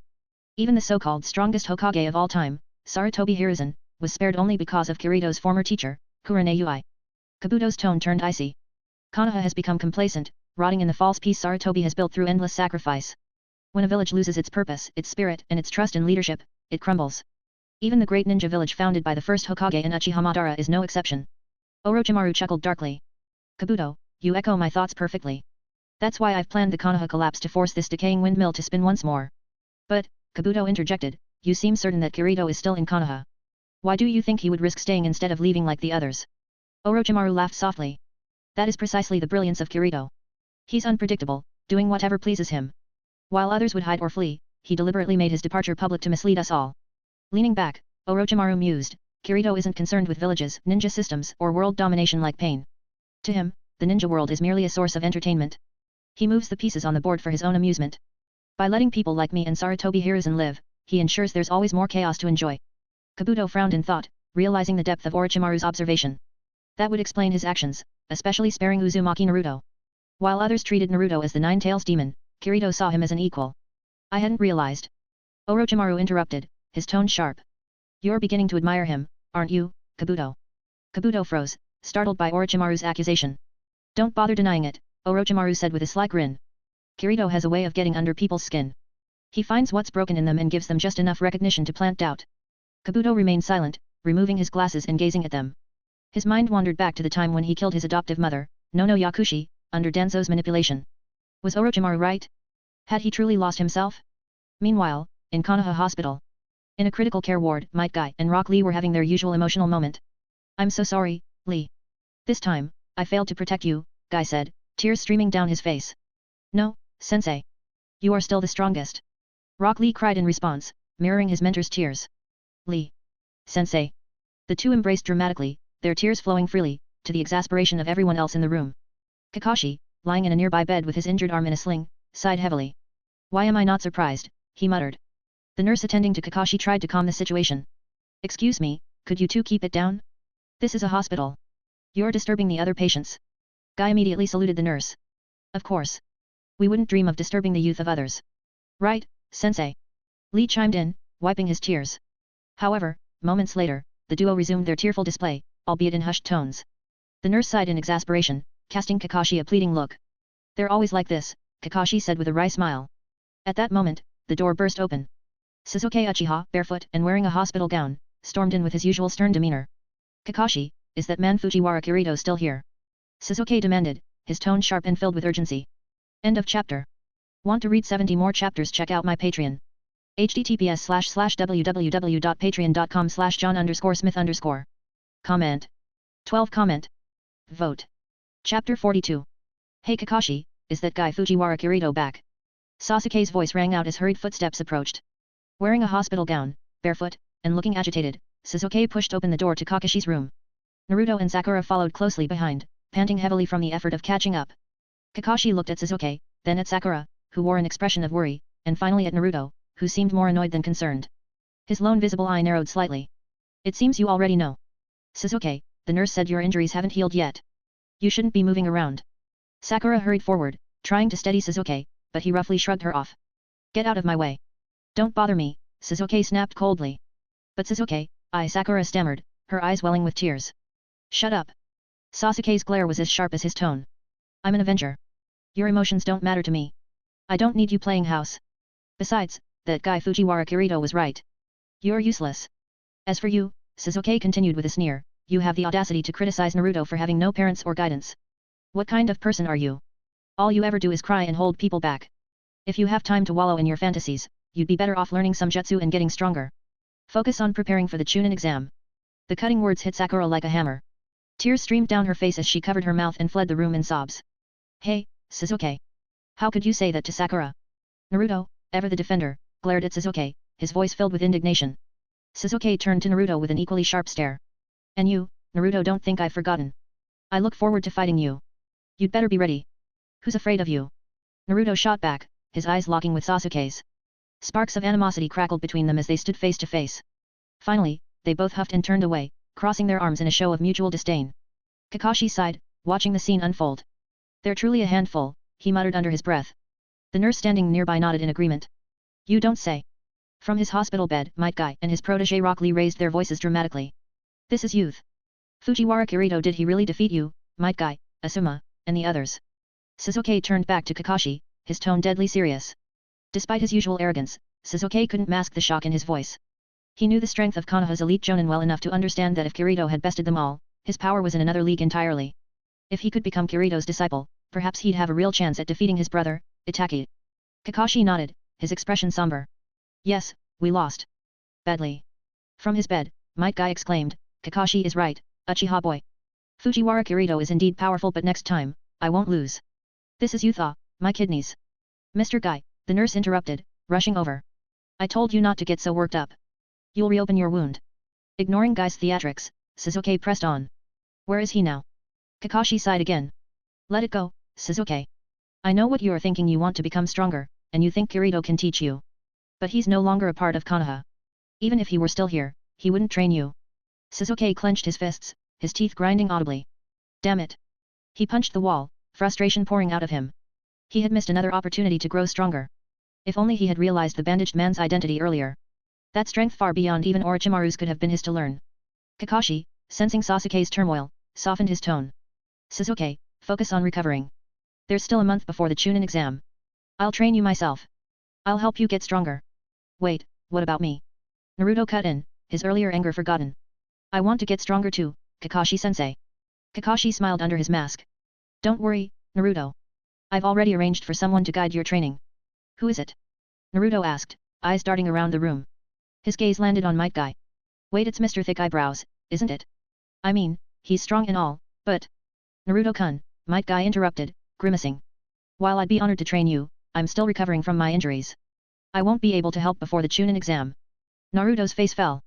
Then who? Before Kakashi could answer, footsteps echoed from the hallway. Sounds like he's here, Kakashi said, glancing toward the door. The room quieted as everyone turned toward the source of the sound. The door creaked open to reveal Yamanaka Ino, carrying 2 bouquets of flowers. Trailing behind her were Nara Shikamaru and Akimichi Koji. Kakashi-sensei, we just visited Asuma-sensei, so we thought we'd check on you too. Oh, Naruto, Sasuke, and Lee are here as well. Ino said brightly. Hey, Shikamaru greeted lazily, his hands in his pockets. Koji, true to form, popped a potato chip into his mouth and waved without speaking. Naruto's face turned pale. He pointed at the trio and stammered, Kakashi-sensei, please don't tell me. These are my trainers. End of chapter. Want to read 70 more chapters? Check out my Patreon. https://www.patreon.com/john_smith_. Comment. 11 comment. Vote. Chapter 43. No. Kakashi shook his head. It's me. As soon as the words fell, a young ninja wearing sunglasses, a headscarf and a tight black combat uniform walked in. It was Ebisu. Ebisu pushed up his sunglasses and raised his hand to greet everyone. Hey, everyone. Why is it this Mutsullini? I also want Kakashi-sensei to teach me, and if not, I won't be able to bring that guy back. Contrary to Ebisu's expectations, Naruto's reaction was not as big as he had imagined, and he did not even mention the last time he was hit by the harem technique. He just clenched his fists and his shoulders trembled slightly. Anyone could see that he was abnormal at the moment. Ebisu was stunned and looked at Kakashi in surprise. What happened? Well, I guess so. Kakashi nodded, turned his gaze to Naruto, his expression suddenly became serious, and said in a serious tone, Naruto, I can fully understand your feelings at the moment, but after experiencing this Chunin exam, I believe you also deeply understand that your foundation is not solid. At this point, Kakashi's mind flashed with Fujiwara Kirito's image. That guy, since he was in the ninja school, he has already practiced the basics to a level that even the Jonin can hardly reach. He just graduated from the ninja school and defeated his own leader Jonin with only 3 body techniques and taijutsu. If you really want to catch up with him, it's impossible without making up for the basics. Hearing this, Naruto fell into a brief silence. After a while, he finally spoke, I understand, Teacher Kakashi. Then he took a deep breath and turned into his usual funny self again. He pointed at Ebisu and questioned, but can this Mutsullini really teach me well? Mutsullini? Is Ebisu-sensei a Mutsullini? Kakashi looked at Ebisu suspiciously. Ebisu recalled the scene of his harem technique in his mind, and his old face turned red. He quickly denied it. How is it possible? Don't listen to Naruto's nonsense. What nonsense? You were my concubine back then. Before Naruto could finish his words, Ebisu quickly covered Naruto's mouth and whispered to him, please, don't say it. I'll treat you to whatever you want to eat or buy later. Then Kakashi, we'll go ahead. As he spoke, Ebisu pulled Naruto out. It seems like these two guys have known each other for a long time. So Naruto, you better do your best. Looking at the two people walking away, Kakashi took out a book called Intimate Paradise from under his pillow and began to read it carefully. It's another boring book like this. Then I'll leave too. Kakashi, don't forget the training you promised me. Sasuke glanced at the book in Kakashi's hand, waved his hand impatiently, and turned away. Suddenly, the ward that was originally overcrowded was left with only 3 guests, Shikamaru, Ino, and Kochi. Teacher Kakashi, the he you mentioned just now should be Fujiwara Kirito, right? Shikamaru moved a stool and sat next to Kakashi. Why are you suddenly so interested in him? Is it because of Asuma? Kakashi's face froze. Asuma is our sensei, after all. Shikamaru folded his arms and nodded without denying it. If that's the case, then I think you'd better give up. Kakashi sighed. Why? Shikamaru asked in confusion. Because someone will die. Kakashi put away his Intimate Paradise and said seriously, to be honest, even if I fight him again, I don't think I have the slightest chance of winning. That guy can no longer be dealt with by numbers. On the contrary, the more people there are, the faster he will kill. Besides, if a situation arises again that angers him like Naruto did today, I can't guarantee what exactly he will do. Then why did he do this? I remember that he was once a ninja of Konoha. Could it be that it was really because Asuma's family was a burden to Konoha that he chose to do that kind of thing? Ino placed the flowers next to the bedside tables of Kakashi and Might Guy respectively. You can't talk about this kind of thing casually. But I think there must be another reason. Kakashi recalled Kirito's words in his mind. If Naruto knew his own life experience, and Sasuke knew the truth about the demise of the Uchiha clan, they would probably do something even more excessive than me. Could it be that the demise of the Uchiha clan is really related to the Konoha high-level officials? It seems that Kirito had a childhood sweetheart who was a member of the Uchiha clan, and she also died on the night of the clan extermination. Could it be that he killed the Shimura and Sarutobi clans because the Konoha high UPS killed the little girl from the Uchiha family? It's not impossible to think about it. After all, up to now, Kirito has only killed the Sarutobi clan and the Shimura clan in Konoha. He did not kill other ninjas. But if that's the case, then things will be difficult. Even Sasuke may follow the path of Fujiwara Kirito in the future, which is the most troublesome thing. Ino was stunned. What's the reason? No, nothing. Kakashi shook his head. I'm afraid it has something to do with the Uchiha clan's genocide. At this moment, Shikamaru seemed to have thought of something. He glanced in the direction where Sasuke left and said to Kakashi. You know what? Kakashi narrowed his eyes slightly. Not long ago, Koji and I found our cousin Pangji, who once teamed up with Fujiwara Kirito. He told us some things about Fujiwara Kirito. Shikamaru didn't continue because he knew that Kakashi would understand without him saying anything. You're worthy of being Shikaku's child, but sometimes being too smart is not good, it can be fatal. Kakashi reminded. I see. Shikamaru nodded. Of course, he knew what the dead people Kakashi was referring to, and it involved Konoha's top brass. This was beyond the capabilities of a genin like him to handle, and even their Nara clan did not dare to delve into such matters. As the two were talking, Ino was confused and asked, "What are you talking about?" "No, nothing. Ino, it's almost time for us to go back." As he said that, Shikamaru pulled Ino away. As for Shikamaru, he pretended to understand and nodded at Kakashi, then followed closely. "Will someone die?" It seems that Kakashi is not completely ignorant, he is just pretending to be deaf and dumb. And Sasuke actually wanted to find me as his teacher. It's a pity he could think of that. I'm not stupid enough to accept a disciple in this world where betraying teachers and destroying ancestors is commonplace. It would be better for Sasuke to ask Orochimaru to be his teacher. But Orochimaru knows me well enough to know that I like to join in the fun. In a separate open-air mixed bathing area, Kirito was soaking in the hot spring, using his observation haki to listen to various places in Konoha village while enjoying Pakura's massage. I have to say that Pakura's level of caring for people is getting higher and higher. When he was away from home, she took care of almost all of Kirito's food, clothing, housing, and transportation. It's become so serious that I can't live without her. End of this chapter. Want to read 70 more chapters? Check out my Patreon. https://www.patreon.com/john_smith_. Every 300 power stones plus 1, 5 medium white star review, equals 1 chapter plus 1 chapter. Comment. 17 comment. Vote. Chapter 44. Master Kirito, Pakura's soft voice broke the stillness of the hot spring. She had suddenly stopped her massage and leaned against Kirito's back, wrapping her arms around his shoulders. Her finger traced small circles on his chest. Wrapped in nothing but a bath towel, her warm touch sent shivers through Kirito, who immediately felt flustered. His face turned red as he exclaimed, "Hey, Pakura, what are you doing?" "It's nothing, really," she replied coyly, hugging him tighter. "It's just that Lord Kirito always feels so mysterious. I wanted to get closer to you." "Pakura, you know you're playing with fire, don't you?" Kirito turned around, gripping her shoulders as he met her gaze. "If Lord Kirito doesn't mind," Pakura said softly, a hint of daring in her voice as her hands reached for her towel. Kirito gulped, his eyes drawn to her like a magnet. Just as the moment heated up, a familiar sound echoed in his mind. Ding! "Congratulations, host. You've triggered a system choice. 1. Accept Pakura's invitation and indulge in the open-air hot spring. Reward, God-level medical ninjutsu. 2. Accept Pakura's invitation but move to a private room. Reward, transformation technique, mimics another's chakra perfectly, fooling even the most perceptive ninjas. 3. Do nothing, behaving worse than an animal. Reward, God-level cooking skills." Kirito's heart skipped a beat, but just as he was about to select the first option, his senses picked up on something unusual. A powerful chakra was heading toward the women's bathhouse next door, and accompanying it were two familiar presences, Ebisu and Naruto. His brows furrowed. The strong chakra belonged to none other than Jiraiya, the infamous pervy sage, who was likely attempting one of his peeping escapades. Letting out a resigned sigh, Kirito gently stopped Pakura's hand and adjusted her towel. He then reached for a nearby bathrobe and draped it over her shoulders. "Pakura, head back to the room and wait for me." Surprised but compliant, Pakura blushed and nodded. "Okay, Lord Kirito," she said softly before disappearing into the house. Kirito let out a sigh. "I can't believe I almost forgot about him." His mind drifted to Jiraiya. That old lecher is probably peeking at the women's bathhouse again. I wonder how he'll react when he meets Tsunade later and realizes she's already a wife and mother. A sly grin spread across Kirito's face. But before that, let's have some fun with him. Kirito formed a shadow clone. With a puff of smoke, the clone performed a transformation jutsu, taking on the form of a certain comedic character, a plump woman with exaggerated features. Meanwhile, Kirito himself transformed into a stern samurai armed with his blade, Kaiga Suijutsu, and stationed himself at the entrance to the women's bathhouse.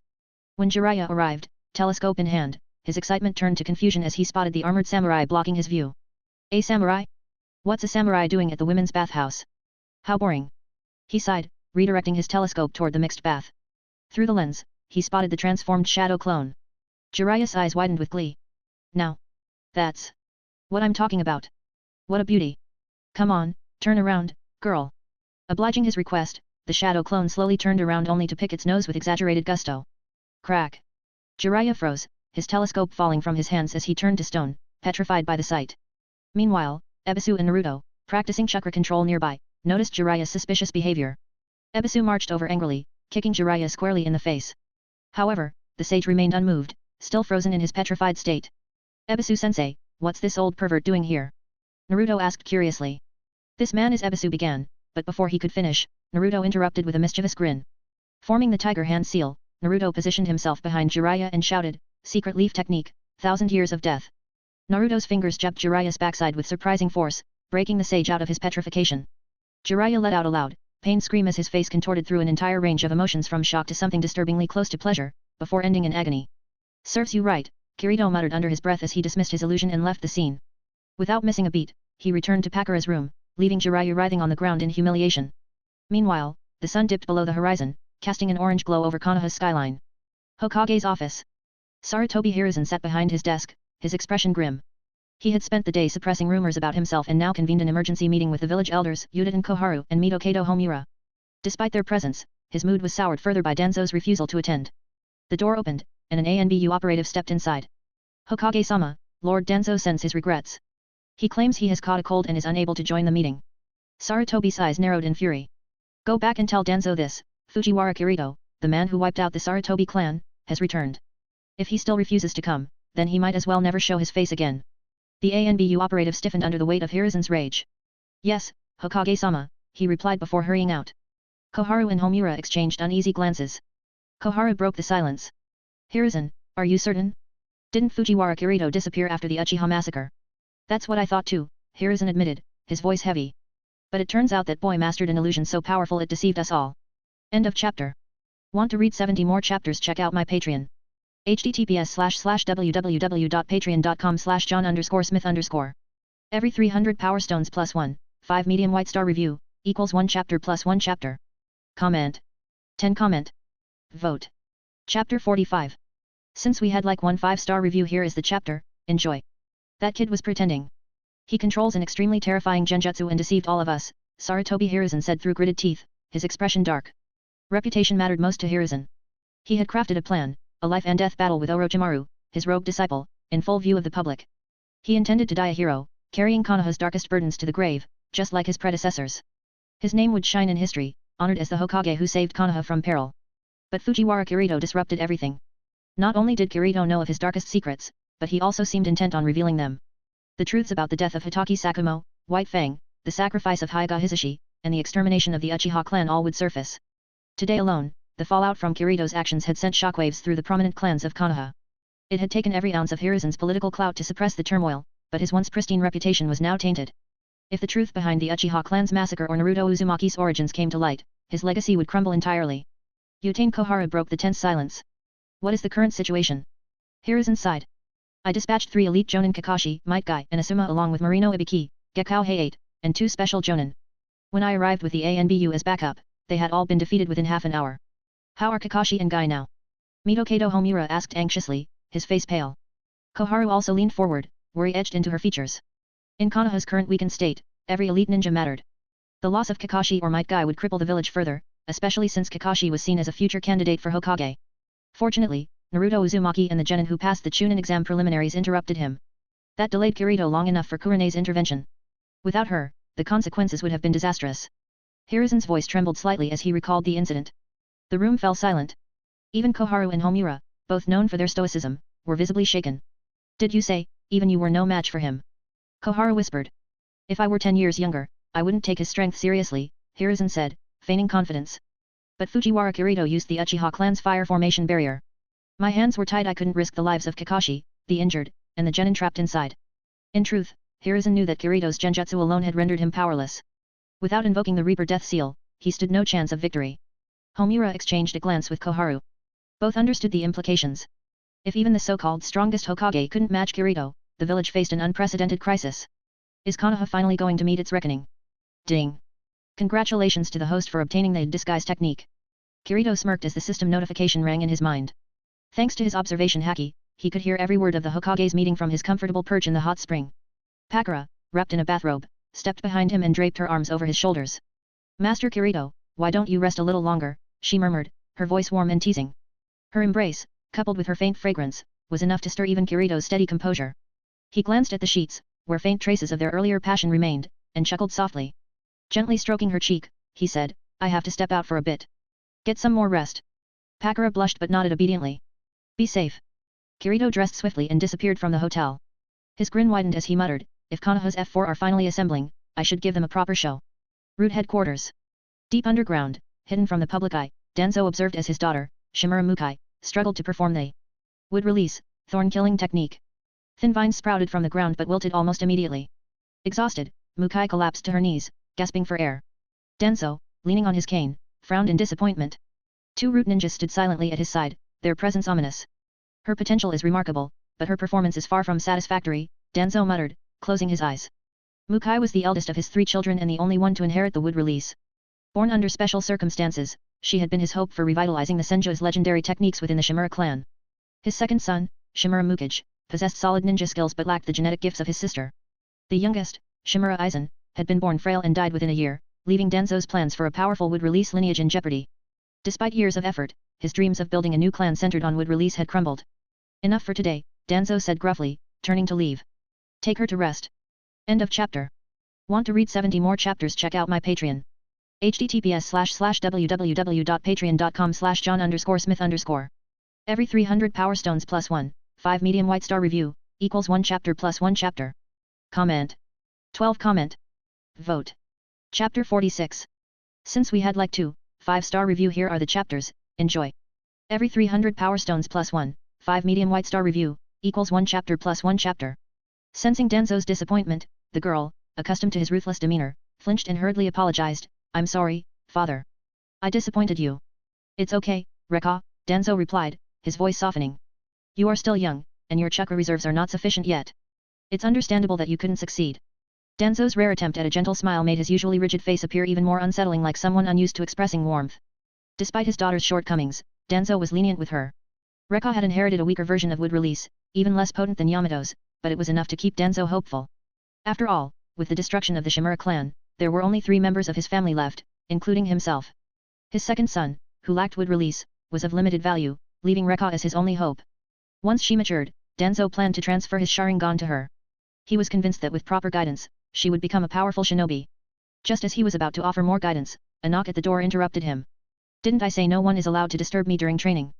Danzo snapped, his frustration evident. The root ninja outside responded cautiously, Lord Danzo, an Anbu operative just arrived with a message from the 3rd Hokage.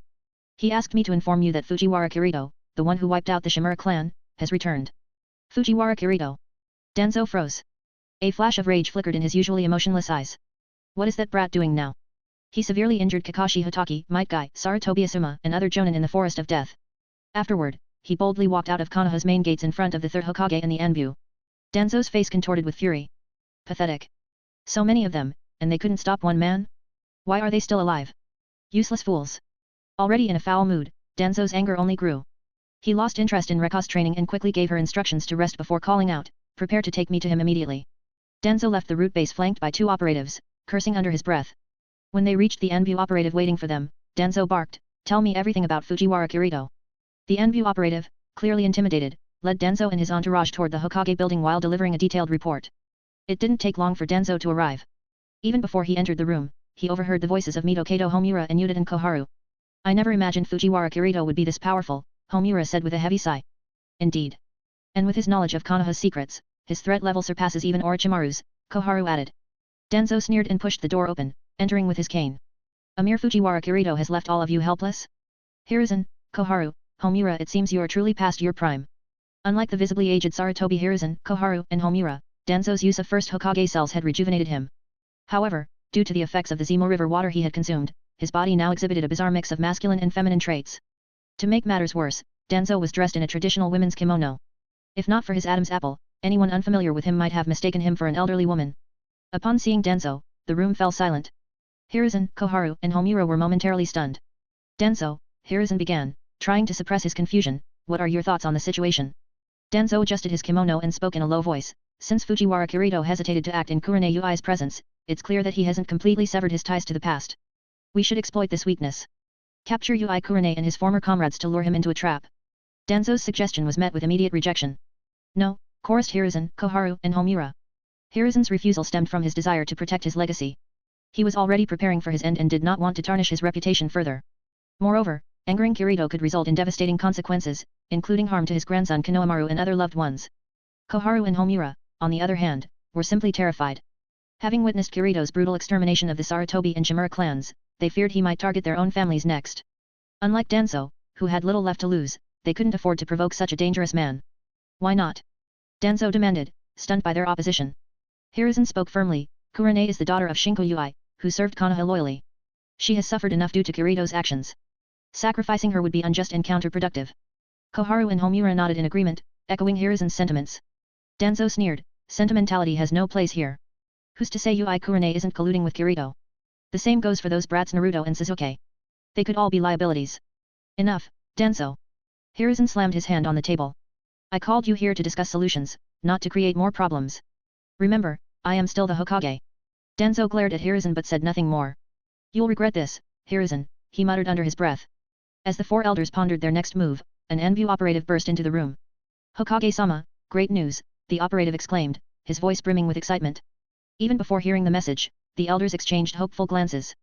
Could it be? Jiraiya has returned. Koharu whispered, voicing the thought on everyone's mind. Come in, Hiruzen ordered, motioning for the Envu to enter. End of chapter. Want to read 70 more chapters? Check out my Patreon. https://www.patreon.com/john_smith_. Comment. For comment. Vote. Chapter 47. With a creak, the office door opened. An Envu ninja wearing a cat-faced mask walked in quickly. Strangely, he did not salute, but in the eyes of Konoha's elders, he knelt on one knee, clenched his right fist on the ground, and lowered his forehead slightly. It's Naquan. Tell me, what's the good news? Seeing that it was his direct Envu, Sarutobi Hiruzen asked, his hollow eyes filled with curiosity. Upon hearing this, Yudin Koharu, Mito Homura, and Shimura Danzo also turned their attention to the newcomer. The Envu ninja named Naquan said excitedly, Hokage-sama, Jiraiya-sama has returned. As soon as these words were spoken, the eyes of Sarutobi Hiruzen, Yudin Koharu, and Mito Homura lit up simultaneously. In this era, Jiraiya, one of the legendary Sunin, was considered one of the strongest shinobi in the ninja world. If Jiraiya had indeed returned, it would be a lifeline for Konoha amidst the growing turmoil. Sarutobi Hiruzen stood up suddenly and asked quickly, where is he now?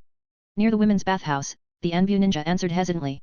This guy is still the same, Sarutobi Hiruzen muttered, his face a mix of exasperation and amusement. He sat back in his office chair and ordered, go and call him over. Just tell him that I, an old guy, need to speak with him. Yes, Lord Hokage. The Envu ninja responded respectfully and turned to leave. However, what no one noticed was that as the Envu ninja walked out, he left behind a small smoke bomb, one filled with I love you firewood powder. A substance known for its strange effects. The next moment, the smoke bomb exploded, and its contents filled the Hokage's office. Unbeknownst to Sarutobi Hiruzen, Yudin Koharu, Mito Homura, and Shimura Danzo, they inhaled the powder. It wasn't long before they began to feel its effects. Hiruzen, Danzo, Homura, don't you feel it's a little hot in here? Yudin Koharu asked, her face flushing unnaturally. Yes, a bit, Sarutobi Hiruzen admitted, his face equally red. Mito Homura and Shimura Danzo also began to feel the heat rising. Their faces flushed, and they started unbuttoning their robes. Unbeknownst to them, the Envu ninja outside the door removed his mask, revealing the mischievous smirk of Kirito. It was him, all along. Meanwhile, in the Hyuga clan compound, Hyuga Niji stood before his uncle, Hyuga Hayashi, recounting Kirito's words from their earlier encounter. After hearing Niji's retelling, Hayashi let out a deep sigh, his expression a mix of guilt and solemnity. I see. I never expected Kirito to know even this. Clan leader, is it true? Was my father really sacrificed because of political convenience? Niji's voice trembled as he struggled to process the revelation. Hayashi nodded slowly. You don't need to call me clan leader, Niji. You can call me uncle as you once did. The truth is, yes. Your father was forced to sacrifice himself to preserve the clan and maintain peace. Hayashi turned to a hidden compartment in the room, retrieving a worn scroll. This is your father's final letter. It explains everything. As Niji read the letter, his eyes welled with tears. In the letter, Hisashi wrote of his love for his son, his willingness to sacrifice himself to protect the clan, and his hope that Niji would one day understand the heavy burden of leadership. Hayashi knelt before Niji, bowing his head in atonement. Forgive me, Niji. As the clan head, I was complicit in this injustice. I hope you can one day forgive me. At the Nara clan compound, Nara Shikamaru sat at the dinner table with his parents, Nara Shikaku and Nara Yoshino. Shikamaru, you seem preoccupied. Is it about Asuma? Shikaku asked, noting his son's distracted expression. Shikamaru nodded. Dad, what kind of person is Kirito? Do you think he's truly a villain? Shikaku leaned back in his chair, contemplating the question. Kirito is a complicated individual. He doesn't adhere to the rules of this world. But from what you described, his actions are deliberate, not random. He has a purpose one we might not fully understand. Do you think Konoha wronged him? Shikamaru pressed. It's not about right or wrong, Shikaku replied, sighing. It's about power. Kirito possesses enough strength to challenge the very foundations of this village, and he uses that strength as he sees fit. If the village or its leaders wronged him, he won't hesitate to retaliate. Before Shikamaru could ask another question, an Envu ninja appeared at the doorway. Lord Shikaku, the Envu addressed him, Hokage-sama requests your presence at the Hokage's office in 30 minutes. Shikaku's sharp mind immediately registered the unusual nature of the summons, but he nodded calmly. Understood. I'll be there. Elsewhere, Jiraiya, the Toad Sage, was crouched near the women's bathhouse, peering through a telescope with a mischievous grin. What of you? It's good to be back in Konoha, he chuckled to himself. Unbeknownst to him, Kirito was already one step ahead.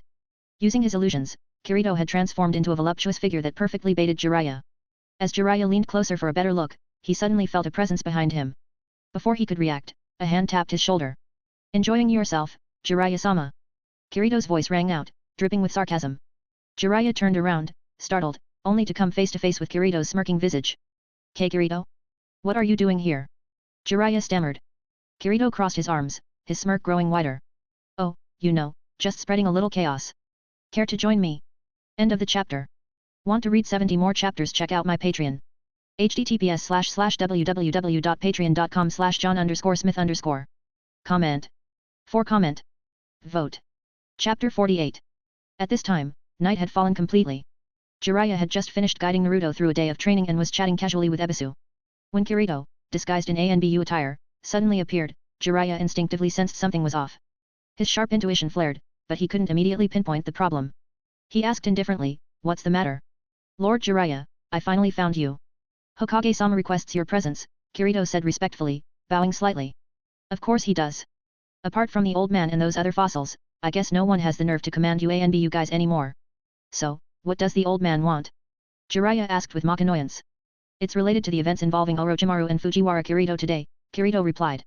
Jiraiya's eyes narrowed, and a knowing smirk spread across his face. "Ah, yes. That Fujiwara kid is quite something. Not every day you see someone nearly corner the third Hokage himself. Truly a new era." As images of Kirito in his black and red Akatsuki robe flashed through his mind, Jiraiya couldn't help but marvel at how such a capable young shinobi had been pushed out of Konoha. What a waste of talent. "Please come with me to the Hokage's office," Kirito continued. Yeah, I got it. These things are always troublesome, aren't they? Go ahead and let the old man know I'll be there soon," Jiraiya waved him off dismissively. By the time Jiraiya arrived at the Hokage building, he found the hallway outside the Hokage's office unusually crowded. "Hey, what's with the gathering? Why is everyone here?"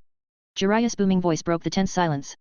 Looking around, he saw the heads of Konoha's major clans Hyuga Hayashi, Nara Shikaku, Yamanaka Inoichi, and Akimichi Choza all standing uneasily. Their expressions were a mixture of confusion and apprehension. The clan leaders turned to Jiraiya, visibly relieved by his arrival, as if they'd just found their lifeline. Shikaku stepped forward. "Jiraiya-sama," he greeted. "Ah, Shikaku, long time no see. So, what's going on? Why are all of you standing around here?" Jiraiya asked casually. Shikaku hesitated before responding, "We were summoned here by Hokage-sama." Jiraiya raised an eyebrow. "If the old man summoned you, why are you all just waiting out here?" "Well..." Shikaku glanced at Hayashi, Inoichi, and Choza, who all shared the same troubled expression. Finally, as if making a collective decision, Shikaku sighed and said, "It seems Hokage-sama might be preoccupied." The truth was, they had all arrived half an hour earlier. However, from within the Hokage's office, strange sounds, moans, laughter, and occasional gasps could be heard. While no one dared to voice it, the experienced leaders knew exactly what such sounds implied. Combined with the strong scent emanating from the room, the entire scene was deeply unsettling. As a result, none of them dared to enter. "What do you mean, preoccupied? Don't tell me he's up to something indecent like peeping again," Jiraiya joked, but his laughter faltered as he noticed the awkward silence and the clan leaders avoiding his gaze. His curiosity piqued, Jiraiya approached the office door. Under the uneasy eyes of the gathered clan heads, he pushed the door open. The sight that greeted him was utterly shocking. The Hokage's office was in disarray, filled with the overpowering scent of heather. And there, in the center of it all, were Sarutobi Hiruzen, Danzo Shimura, Yuditen Koharu, and Mito Kato Homura completely disheveled. Danzo's right arm, which was covered with multiple Sharingan and infused with cells from the first Hokage, was fully exposed. Even the bandage covering his forehead was gone, revealing yet another Sharingan. The other three were equally scandalous in their state of undress, as if caught in the middle of some bizarre ritual. Their flushed faces and guilty expressions suggested they were still coming to grips with what had transpired. The clan leaders standing behind Jiraiya were equally horrified. Their gazes darted between the exposed Sharingan on Danzo's arm and the disarrayed state of Konoha's most senior officials. Danzo, realizing the gravity of the situation, panicked. He hastily grabbed a torn piece of clothing from the floor, covering his arm and eye before forming seals with trembling hands. With a loud puff of smoke, he disappeared from the Hokage's office. Sarutobi Hiruzen and the others, still reeling from the effects of the illusion, finally regained some semblance of awareness. Their eyes widened in collective horror as they noticed the open door and the crowd of clan leaders gathered outside. Jiraiya, recovering from his initial shock, quickly closed the office door. His usual carefree demeanor was gone, replaced by a cold seriousness. Turning to the clan leaders, he said, "We've been tricked. Someone deliberately staged this to expose Konoha's leadership." Shikaku, still processing the scene, asked, "Who could have orchestrated something this? Elaborate? And why?" End of chapter. Want to read 70 more chapters? Check out my Patreon. https://www.patreon.com/john_smith_. Comment. 12 comment. Vote. Chapter 49. P.S. Little info about me. I'm just a student that lives abroad who wants to make money in Patreon, so that I can pay my rent. If anybody who likes my work want to support me, I'll be very grateful for that. Thank you. https://www.patreon.com/john_smith_. Who knows? The most important thing right now is to find that ANBU for me, Jiraiya declared firmly. His sharp eyes scanned everyone present, imprinting their faces and identities in his mind. His tone suddenly turned icy as he added, half threateningly, and let me make this clear, what happened here today must not leave this room. That includes me. If anyone leaks even a word of it, don't blame me for being ruthless. Yes, Lord Jiraiya, the group murmured, feeling the chill in his gaze. Their throats tightened as they exchanged nervous glances before nodding in agreement. After receiving their assurances, Jiraiya sighed deeply, relief flickering across his face. Once the group dispersed, he turned to the Hokage's office door and thought grimly. Old man, this is the best I can do for you. Shortly afterward, under Narashikaku's meticulous arrangements, the ANBU members quickly located the cat-masked ANBU operative in question. To everyone's surprise, however, it wasn't Kirito himself. The operative was unconscious, the same Nagakun Sarutobi Hiruzen had mentioned earlier. He's been unconscious for over an hour. Clearly, it's not him, Jiraiya observed, crouching to examine Nagakun closely. He frowned deeply and asked the ANBU team that had brought him in, where did you find him? In the lockers at the ANBU base, Lord Jiraiya, one of the ANBU replied respectfully. Jiraiya sighed and turned to Shikaku. So, what do you think we should do now? Shikaku hesitated, uncharacteristically uncertain. Lord Jiraiya, I would value your guidance on this. The stakes are high, and I... Seriously? Jiraiya rolled his eyes, cutting Shikaku off. When did Konoha's think tank start getting cold feet? My apologies, Lord Jiraiya, Shikaku said with a wry smile. The sheer sensitivity of the situation, involving Konoha's top leadership, had shaken even his usually composed demeanor. The revelations about Danzo's Sharingan arm, among other things, had rattled his confidence. This situation demands extraordinary caution. Fine, I get it, Jiraiya said with a dismissive wave. You are dismissed. I'll handle it from here. Thank you, Lord Jiraiya. Shikaku bowed slightly, disappearing in a blur of motion. I need to get far away from this powder keg as quickly as possible. He thought. Watching Shikaku vanish, Jiraiya muttered, always knew that guy was great at self-preservation. Turning back to the ANBU team, he issued his next order. Try to wake this guy up. See if you can get anything useful out of him. Yes, Lord Jiraiya, the ANBU team responded, lifting the unconscious Nagakun and disappearing into the shadows. Inside the Hokage's office, Sarutobi Hiruzen's weary voice called out, Jiraiya, you're still out there. Come in already. The once proud third Hokage sounded frail, defeated, and drained of vitality, as though social death had sapped what little life he had left. Jiraiya hesitated briefly before pushing the door open. Inside, Sarutobi Hiruzen, Udaten Koharu, and Midokado Homura had managed to tidy their disheveled appearances. The office, once filled with the overpowering scent of heather, was now spotless. However, Koharu was missing her outer coat, likely taken by Danzo in his hasty exit. All three bore heavy expressions, their bloodshot eyes betraying their emotional exhaustion. Jiraiya, Sarutobi Hiruzen began weakly. I've made a decision. You will succeed me as the fifth Hokage. Jiraiya froze in place. His usual carefree demeanor quickly vanished, replaced by an uncharacteristically stern expression. No.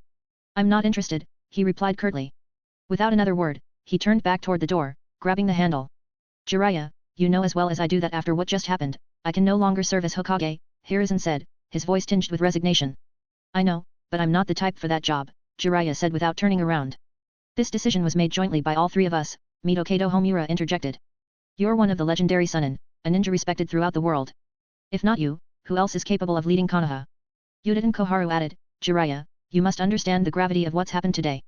Danzo's indiscretions have crossed the line for many of the major clans. Mishandling this could result in a catastrophe greater than anything Orochimaru or Fujiwara Kirito could bring. Jiraiya's hand stilled on the doorknob. Slowly, he turned back to face the room. And how do you plan to handle Danzo? Sarutobi Hiruzen hesitated before replying, I will give everyone a proper explanation. Jiraiya let out a hollow laugh. That again? If you had reined him in earlier, none of this would have happened.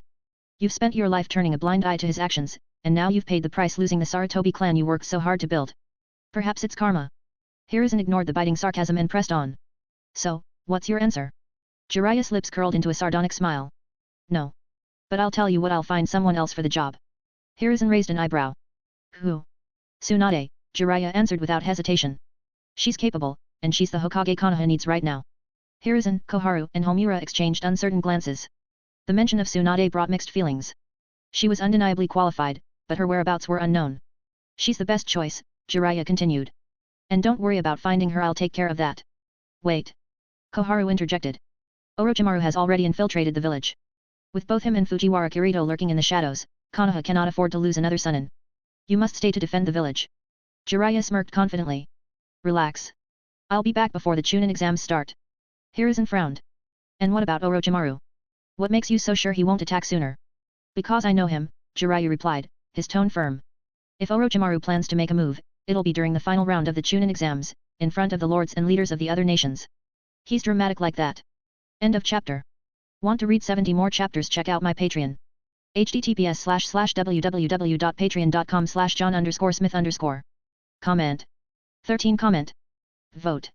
Chapter 50. No, this is just wishful thinking on your part, Yuta and Koharu said bluntly after hearing Jiraiya's suggestion.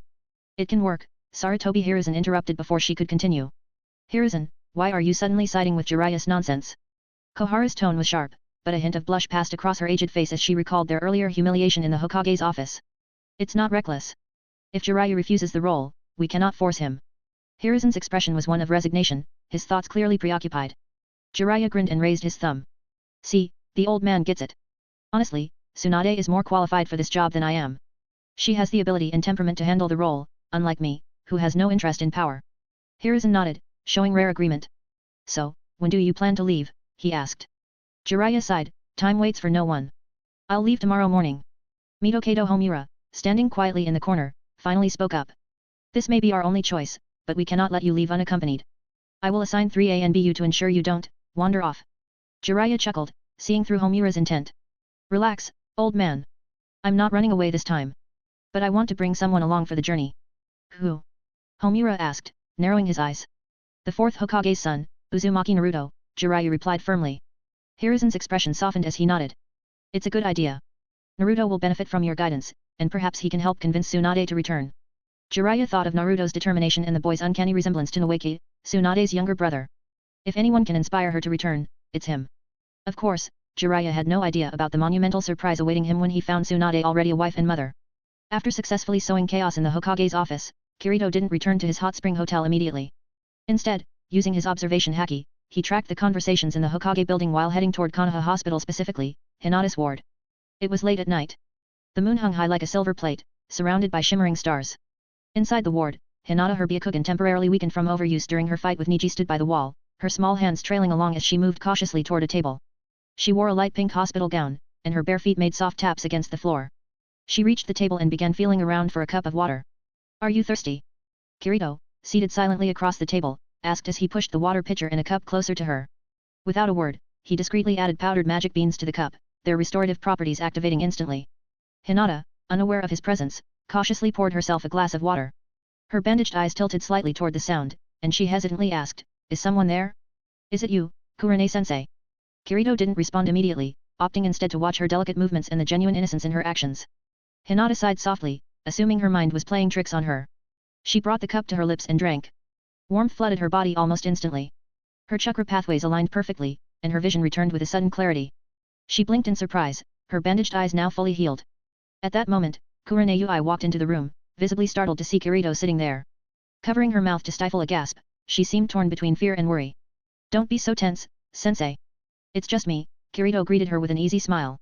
Hearing his voice, Hinata froze. Slowly, she reached up and removed her bandages. When her now clear vision confirmed the familiar figure sitting before her, her breath caught. Kirito? Is that really you? Her voice trembled with emotion as tears welled in her pale lavender eyes. Kurane, still shaken, quickly stepped forward. Hinata, don't be scared. Kirito isn't a bad person. Whatever you've heard. But before Kurane could finish, Hinata walked past her, standing before Kirito. Her wide, tear-filled eyes searched his face. Big brother, is it really you? Am I dreaming? Her voice cracked as she spoke, trembling with overwhelming emotion. Before Kirito could respond, Hinata threw herself into his arms, sobbing uncontrollably. You're alive, you're alive. I thought you were gone forever.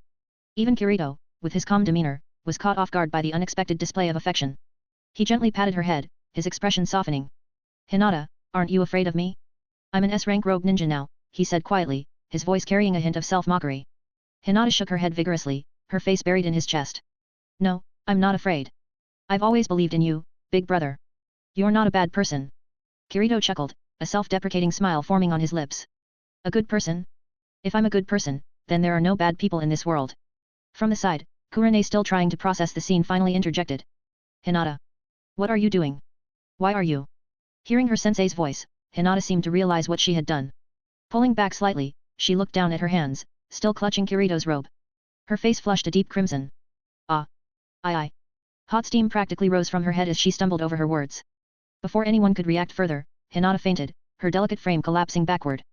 Kirito caught her effortlessly, a gentle smile playing on his lips. She's still the same shy little girl, he mused, carrying her to the bed and laying her down gently. Kurane watched, stunned by the tender interaction. Her gaze flickered between Hinata's sleeping form and Kirito's composed expression. For a moment, she couldn't help but feel conflicted. Kirito, she finally said, her tone soft but firm. Whatever your reasons for being here, you've left an impression on her. I hope you don't hurt her.